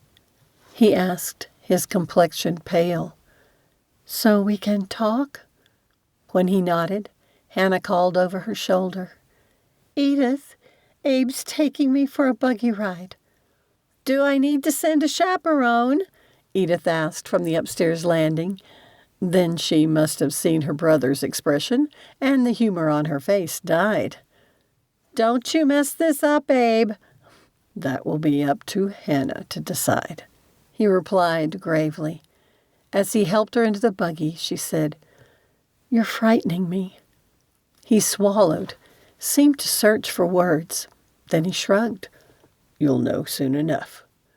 Did the man have any idea what he was doing to her? Hannah clenched her icy hands in her lap and sent a silent prayer for the Lord to give him peace and to help her accept whatever was coming. After they had been driving for a few minutes, Abe finally spoke. "I told you I loved you, and it's the absolute truth. But I did something years ago. You need to know, so we don't build a life on a lie." "May I ask you what you've been lying about?" she asked softly. "That I'm a good man." Hannah shifted in her seat and crossed her arms, looking at him like he was crazy. Before she could say anything, he continued. "There was another fire, years ago. I was just trying to help, Hannah, but I didn't. I failed her." Abe's voice broke. "And I failed her children." Those words he couldn't bring himself to speak earlier poured out of him. Tears streamed from his eyes as he spoke about the broken family, the drunken father, the lamp, the woman's scream, his own helplessness. Hannah took the reins from him and brought the horse to a stop. Abe's shoulders were hunched, his hands limp in his lap. He wouldn't look at her. So she reached across the space between them and laid her hand gently over his. "It's why I never let myself try for a wife and family of my own," he said hoarsely, anguish etched into his face. "Abe," she whispered, her heart breaking for him. He shook his head, his voice ragged. "I know the kind of man people think I am, but I know better. I've carried that fire with me every day since. What it cost her, what it cost those kids, and you." His throat bobbed as he swallowed hard. "You deserve someone who puts fires out, not someone who causes them." Tightening her fingers around his, Hannah prayed like she never had in her life for the right words to say. A gentle peace settled over her. "Please think about what you're saying," she murmured, stroking his hand with her thumb. "Really think about it." Abe frowned and finally looked at her. "I don't understand." "My daughter Laura's husband worked the docks in San Francisco, just like my first husband. They were unloading a shipment of iron stoves using a steam-powered derrick. My husband was running the winch. Something went wrong. Witnesses said the mechanism jammed, then released too fast. The boom jerked, and one of the stoves swung wide, hit my son-in-law hard, and knocked him into the bay. Abe's breath caught. My husband jumped in after him." Her voice softened with remembered pain. Neither came back up. Oh, Hannah. But she pressed a gentle finger to his lips. Don't you see? If you are a bad man for not being able to save someone, then so was my husband. He was the one operating the machinery. But I know better. He was doing his job just like you were doing yours. What happened to you was a terrible accident, a tragedy, but not a failing of the soul. Hannah dropped her hand to his chest. You were trying to save that woman from a brutal husband, Abe. He turned toward her then, his eyes still disbelieving, but with a flicker of hope. You're the man who defends this town, she declared, her voice steady and clear. The one who ran into a burning building for me and Samuel, despite your previous experience with fire. You are the man I'm trusting with my heart. But I didn't save her, he rasped. I tried, and I failed. Oh, Abe. Hannah gently cupped his calloused hand in both of hers. That doesn't mean you don't deserve to be saved. A long breath escaped him, shaky and quiet. And God did save you, Abe Vosburg. She leaned in and pressed her lips to his cheek, warm and steady. For me. Chapter 16. Hannah hurried out to the dusty road to get a better view of the sign Stephen Teague and Abe were hanging from a bracket above the entrance to the coffee house. It had taken both men and 2 crates to get them high enough for Abe's exacting requirements. Is it straight? He called. A thrill ran through her at the simple words, hearth and brew. Francis had suggested they hire the ranch's foreman to paint it. Mr. McDaniel had done such a beautiful job with the lettering, but especially with the pictures of a fire burning in a hearth next to a table with a cup of coffee and a chair. She had suggested it also say, "Comfort served daily," in small letters underneath the name. The sign had so impressed Mr. Teague that he had immediately commissioned a matching one for the mercantile's side. Abe, your end needs to come down just a smidge. He nudged it, and she added, "That's it." The 2 men quickly hammered the sign into place. Now the wind won't blow it askew, she said, pleased with the result. If it does, I'll straighten it, like you do for me. Abe winked at her and stepped from the crate. Hannah hurried over to reward him with a kiss. After fighting with his doubts for so long, it still surprised her how quickly he had embraced his new role as her intended. And in another week, her husband. You 2 should take it inside or they'll be teasing you again. Mr. Teague grabbed the 2 crates. Nice job with the sign. I'll be glad when we have a matched set. A gust of wind sent the 3 of them scurrying into their different doors. The interior of the coffee house no longer resembled a work site. When they had discussed the sign with Mr. McDaniel, Hannah had known she wanted a real hearth in the front corner of the room. On the day the community had come together for the rebuilding of the church and schoolhouse, a small group had built their fireplace. Yesterday, tables had been delivered, and the large folding doors that could be closed to separate the coffeehouse from the mercantile were in place. The smell of whitewash and varnish still clung to the air, and she and Edith were almost finished sewing the curtains. Even though the fire a few weeks earlier had destroyed so much, it had forged something even stronger within the community. Luke Hamblin and Marshall Breckenridge had donated the lumber. The town council had promised to replace it in the spring when the ranches would need it, and Ida was officially the new schoolmarm and loving it. At the low rumble of a wagon stopping outside, Hannah hurried to the window. It held a crate nearly the size of an upright piano bolted to the bed. The side was marked with dark lettering, Wyoming Coffee Works, Casper. Her breath caught. The roaster.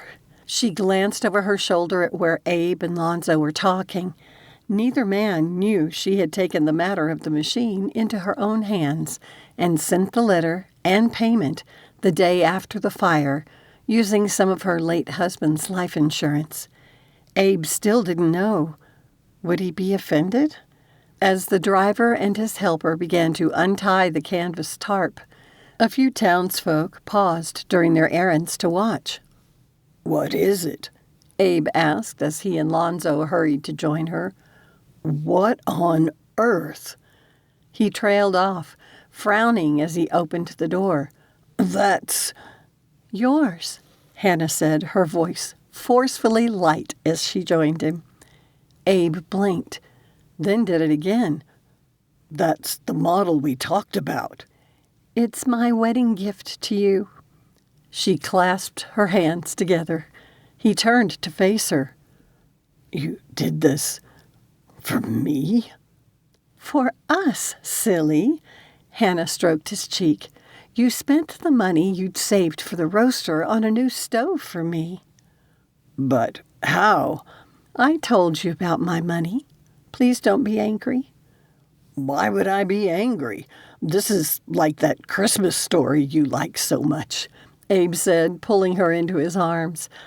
"The one that came out last year." "The gift of the Magi." "Yes. We didn't have to give up anything," she said breathlessly as he placed slow, feathery kisses from her neck up to her mouth. Then he gave her a kiss that about curled her toes. When he finally pulled back, he whispered, "But I'll pay you back." "No," she insisted, "because there won't be a you and a me, only we." Before he could respond, a man rode up wearing a faded cavalry-style coat. His belt buckle glinted like polished brass in the sun, and his mustache curled like a carnival villain's. "Where is the sheriff's office?" He barked in a strong Southern accent, to no one in particular. "My name is Clayton Bird. I'm here to take the position." Abe stiffened, and Hannah gave a soft groan.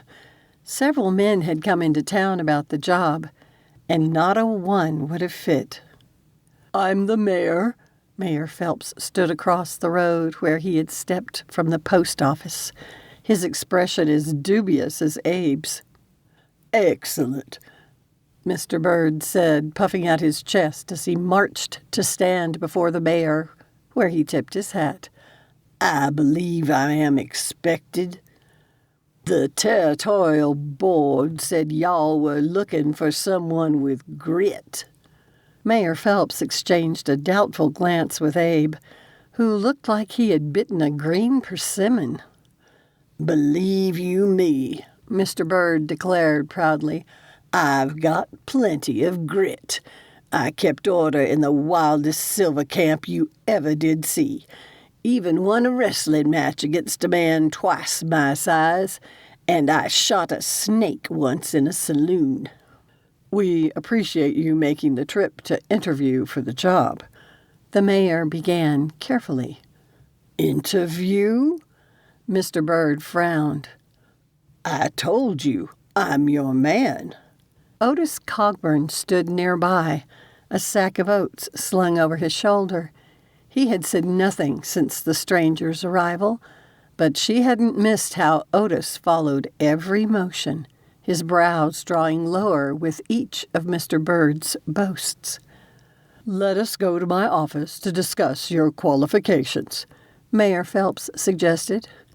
As they passed Otis, the newcomer noticed him for the first time and said, "I'm surprised a big man like you didn't go for the job of sheriff." "I did it once before I moved here," Otis said, his eyes flat. Mr. Bird made a sound that was neither approving nor disapproving. "Pity." The mayor had better not hire that man, Hannah said, and several people around them murmured agreement. She tried to think why a snake would have been in a saloon. Could he have meant a man rather than a reptile? He could. Abe rubbed a hand over his face. I've seen men like him before. They think they have to be feared to keep folks in line. Otis, looking thoughtful, turned back toward the mercantile, but not before shooting Abe a look Hannah couldn't quite read. A challenge, perhaps, or possibly a warning. They won't hire him, Abe said. How can you know? Hannah asked, sliding her hand into his. Because they'll come to me for final approval, and I won't give it. He glanced in the direction of his office. Charles was there today, and Hannah almost wished she could see his response to the pompous idiot. Hannah pulled Abe back to the wagon with the roaster. You still haven't said what you think. Abe glanced at it, the corners of his mouth lifting. I think I'm the luckiest man in the state. It took most of the morning to get the roaster installed into its place in the coffee house. The work would have proceeded more quickly if they hadn't also had a stream of residents slipping in to see it, and a complaint about Mr. Bird. Apparently, the mayor and Charles were giving the man a tour of the town, and no one was impressed. Lonzo must have waited until the delivery wagon had departed to take his lunch, because he appeared almost the moment they drove away, his dinner pail in hand. I wondered when you'd come, Abe said as the coffeehouse bell gave its cheerful jingle. He loved the smell of this place, the pine wood, the hearth smoke, and the sweetness of whatever Hannah had been practicing at the cook stove. The folding doors to the mercantile were open, and sunlight streamed across the floorboards, glinting off the polished brass fixtures Lonzo had installed 2 days before. Make sure you leave room for dessert, Hannah ordered, as she removed a tray of chocolate cookies from the new cook stove Abe had purchased for her. His angel insisted she needed to become accustomed to the stove before daring to offer anything for sale. Hearth and Brew. The name made Abe's chest swell with happiness. It sounded like a dream he'd never allowed himself to have. Now it was real, and in a few days he would marry the woman who had made it all happen. Don't just stand there grinning like a bear eating honey, Lonzo teased, settling into a chair at one of the tables. He opened his dinner pail and pulled a face when he removed the curved end of a slice of bread. Is something wrong with that? Hannah asked. It will taste fine, but my landlady keeps forgetting my jaw's not quite up to the crusty end of bread yet. Well, it's lucky then that I tested out some biscuits earlier. She was already placing some on a plate. I promise they're soft, and you can tell me how they taste. Abe set his own dinner pail on the table and took the seat across from Lonzo. Once this place opens, I'll take all my meals here, the young man said. I think not.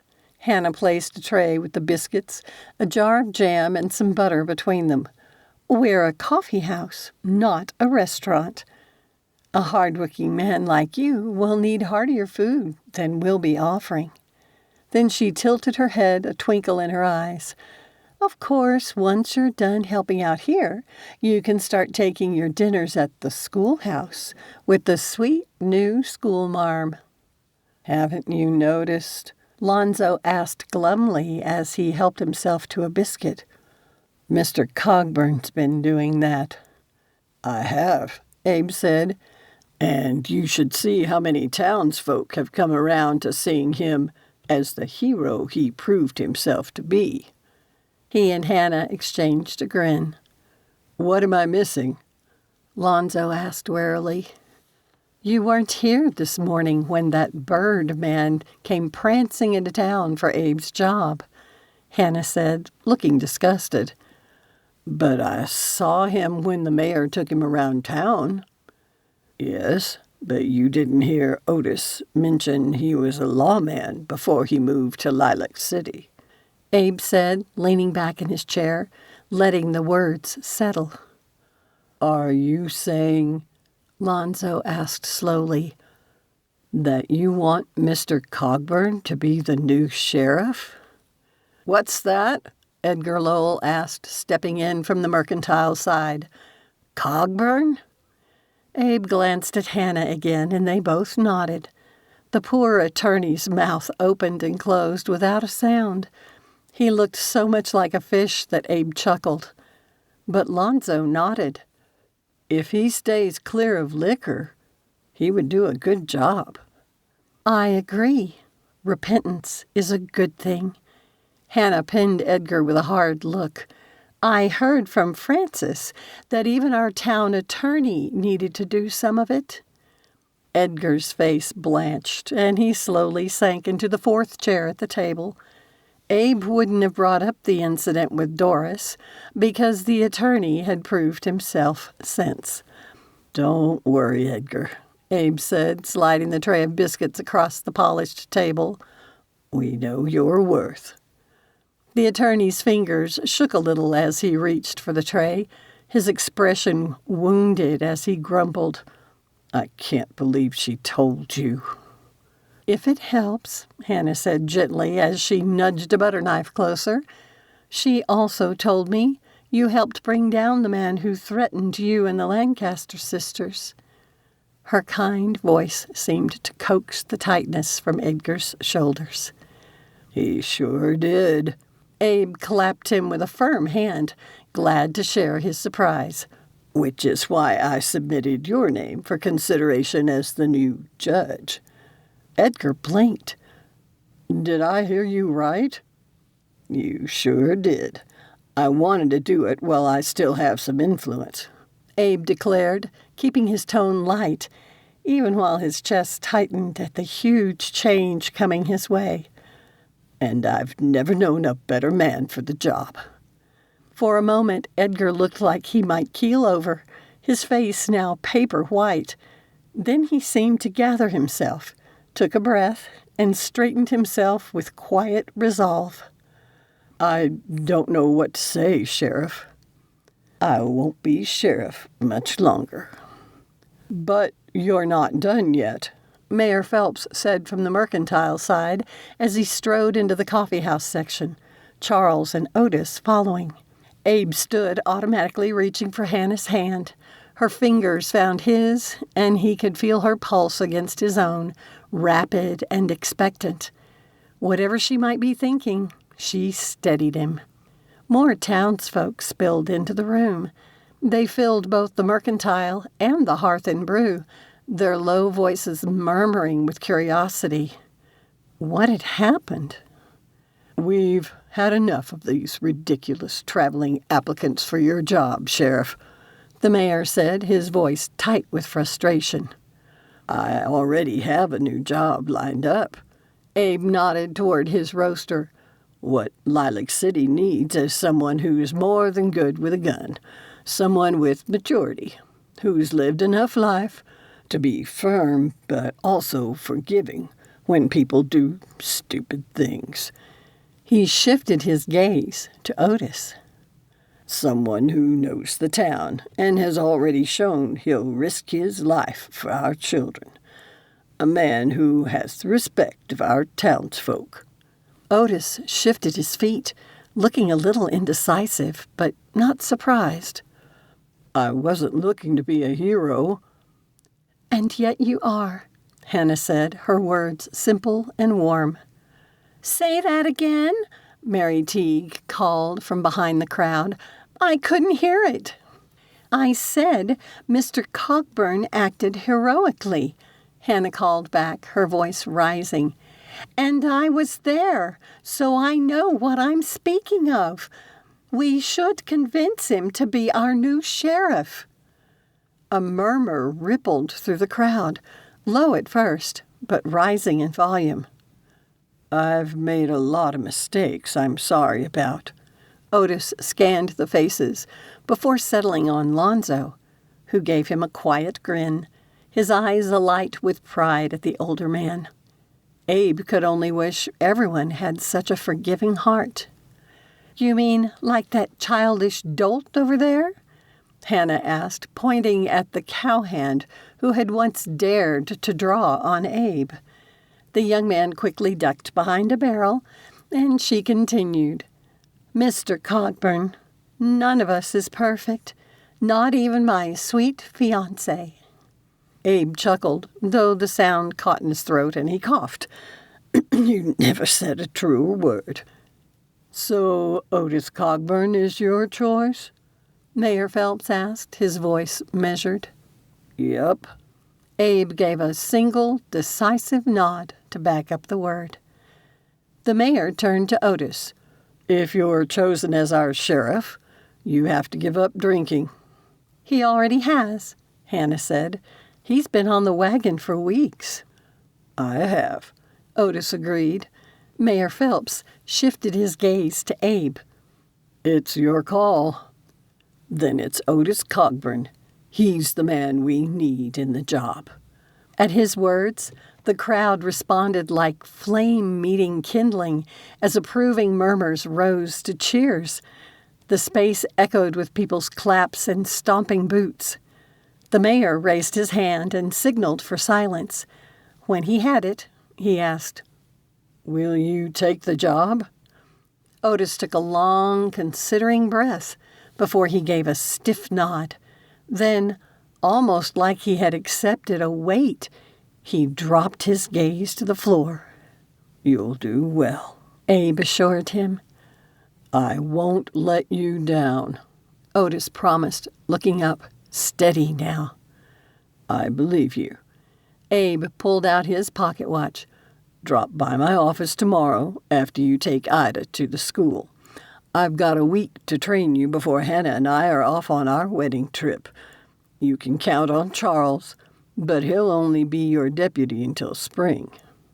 The group followed the mayor and Otis from the coffee house, including Edgar. Lonzo stayed to finish his dinner, then helped Abe with the roaster setup. Finally, the two of them stood alone in the sweet quiet of their newly finished coffee house. "I never let myself dream I could have a life like this," Abe said, gently pulling Hannah into his arms. She rested her head against his chest. "After my husband's death, I felt like I had died too. The only thing that kept me going was trying to keep my family together. And then the earthquake and fire." Hannah lifted her head and met his gaze with her adoring blue eyes. Abe didn't deserve her. "Thank you, Lord, for bringing this angel into my life." "I love you, Abe Vosburg. Something I thought I would never feel again. It seems there are times our lives must burn to ashes in order for us to have a new beginning," she said. "Like that mythical phoenix." Though Abe's life had gone up in flames many years ago, it was only now he was coming to life again. "Isn't it funny that I could live my whole life thinking I knew my purpose," he said, brushing a strand of her hair back, "when a single kiss from an angel could show me the right course?" "Yes." Hannah slid her arms around his neck and pulled his mouth to hers. This must be what heaven was like, and Abe poured all his feelings into the kiss. It grew more urgent, but not rushed. He had been waiting his entire life for this woman, and he tried to show her his gratitude and healing. Hannah had changed his life. When they finally broke apart, breathless and trembling, snowflakes drifted down outside the window in lazy swirls. Inside, love brewed, steady and warm. Richer, perhaps, for having steeped so long. Epilogue. Edgar. Edgar Lowell tugged at the cuffs of his too-fancy coat, the fine wool whispering of a life he no longer wanted. It had been tailored for galas and gallery openings, not a Wyoming wedding in a freshly whitewashed church. But his Sunday suit, or the one he wore in court, didn't quite fit this special day. Still, the weight of it now felt all wrong. It was too polished, too much from his past. Never, when he had first arrived in Lilac City last year on a supposed visit with his cousin Marshall Breckenridge, had Edgar imagined he would stay. When he finally left New York for good, he had meant to escape the glittering rot where he no longer fit. And yet, here he was, overdressed in a sea of homespun, still feeling a bit out of place. Edgar hadn't expected to stay this long or to find so much spectacle in this small town with its recent obsession with weddings.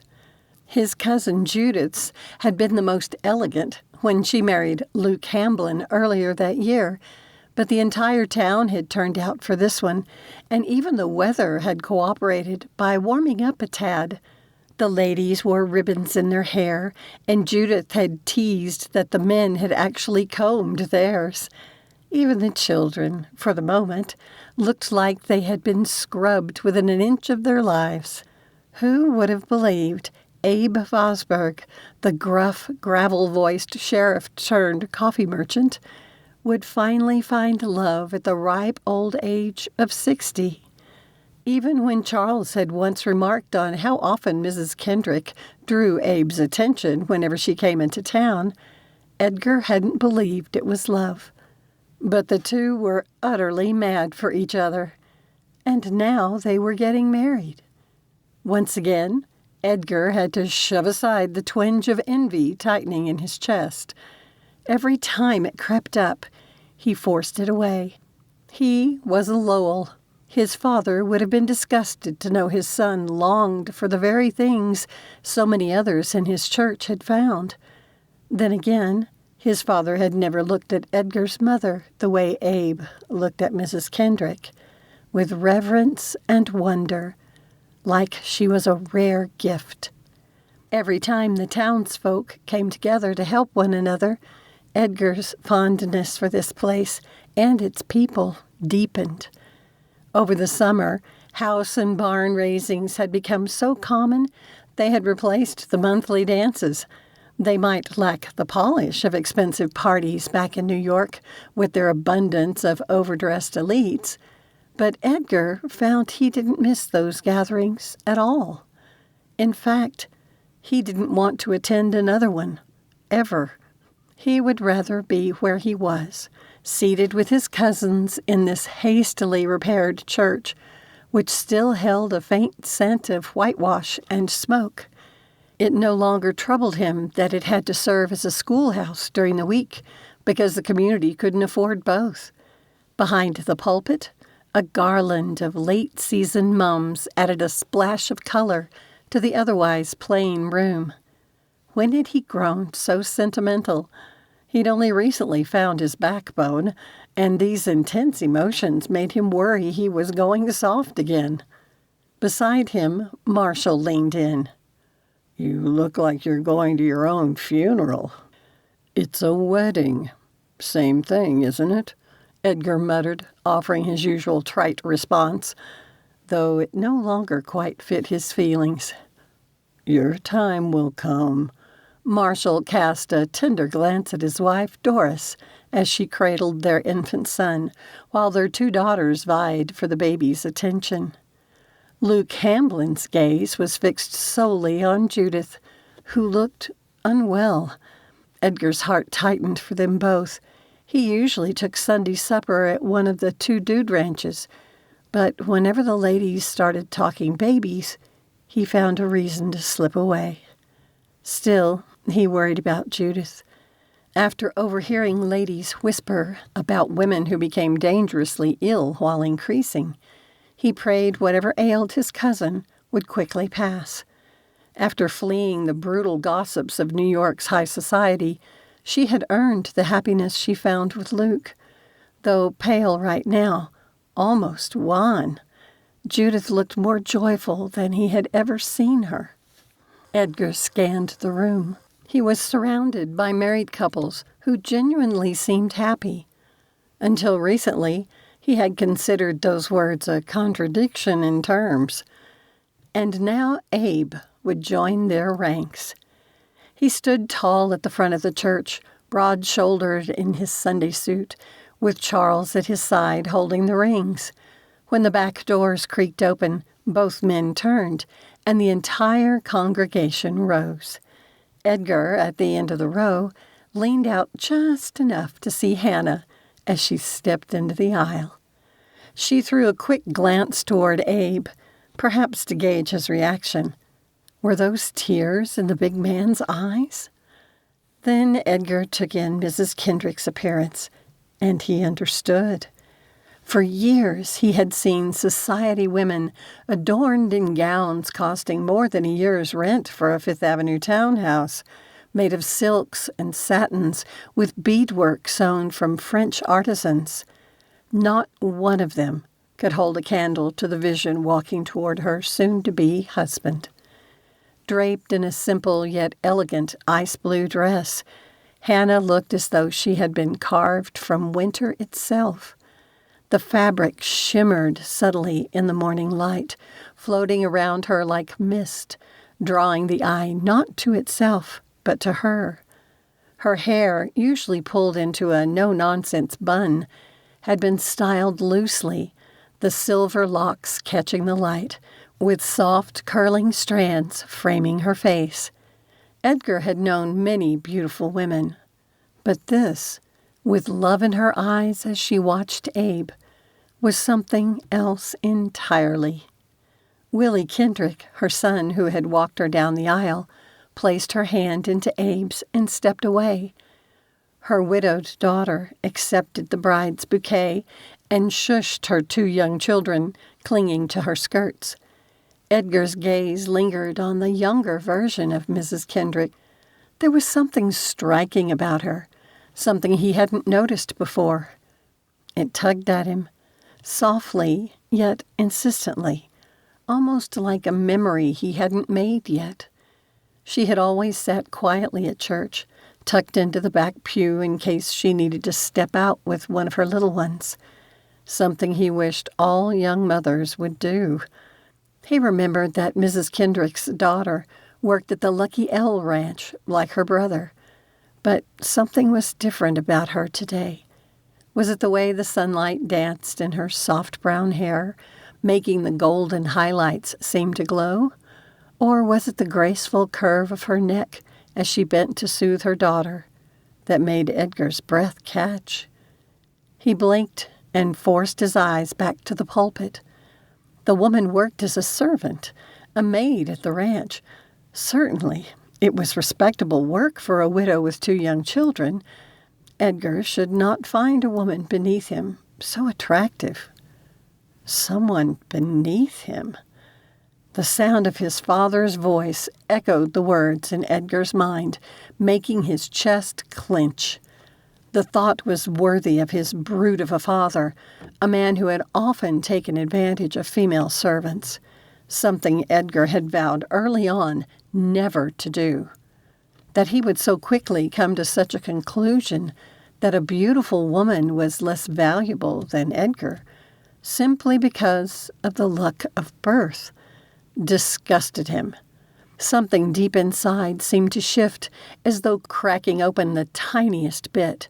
His gaze settled on the pretty young woman again, but he made himself focus on the ceremony, on the tremor in Mrs. Kendrick's voice as she said, "I do," and the way Abe's hands shook as he slid the ring onto her finger. All around Edgar, people sniffled. He even had to swallow hard against the lump rising in his throat. Then Abe kissed his bride, and the room erupted in applause. Edgar glanced back at the daughter. She smiled gently as she scooped up her own little girl, who was already reaching for Abe. Her mouth curved in a quiet smile that made Edgar's heart thud hard. "What is her name?" he asked Marshall. Hannah's daughter? Laura Stanton. Why? Marshall gave him a searching look, his eyes narrowing with interest. Just curious. Edgar didn't meet his gaze. Laura Stanton. She carried herself with the same simple dignity as her mother. She had lost everything in the San Francisco fire. Yet here she was, smiling at her mother's happiness, looking entirely at home in this new life. The realization created a mental itch, one Edgar felt a powerful urge to scratch. But why? He didn't really know the Stanton woman, but somehow it felt like he should. And he didn't know what to do with that impression. So he folded his arms and leaned back in his chair, waiting for his turn to rise and offer congratulations to the newlyweds. Abe beamed, and Hannah laughed through her tears as her grandchildren danced in happy circles around them. Edgar tried to focus on the couple, but his gaze kept shifting to the pretty young widow with the quiet smile. Even as he watched her, he resisted the pull. He didn't like being drawn into things he didn't want or understand. He had already experienced enough of that. It was why he had come to Wyoming in the first place. It felt too much like fate, and he hated the concept. It grated against his belief in free will, and yet, somehow, God always found a way to reach Edgar, especially when he least expected it.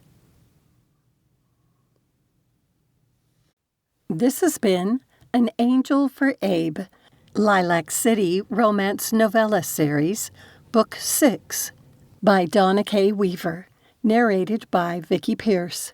Copyright 2025 by Donna K. Weaver.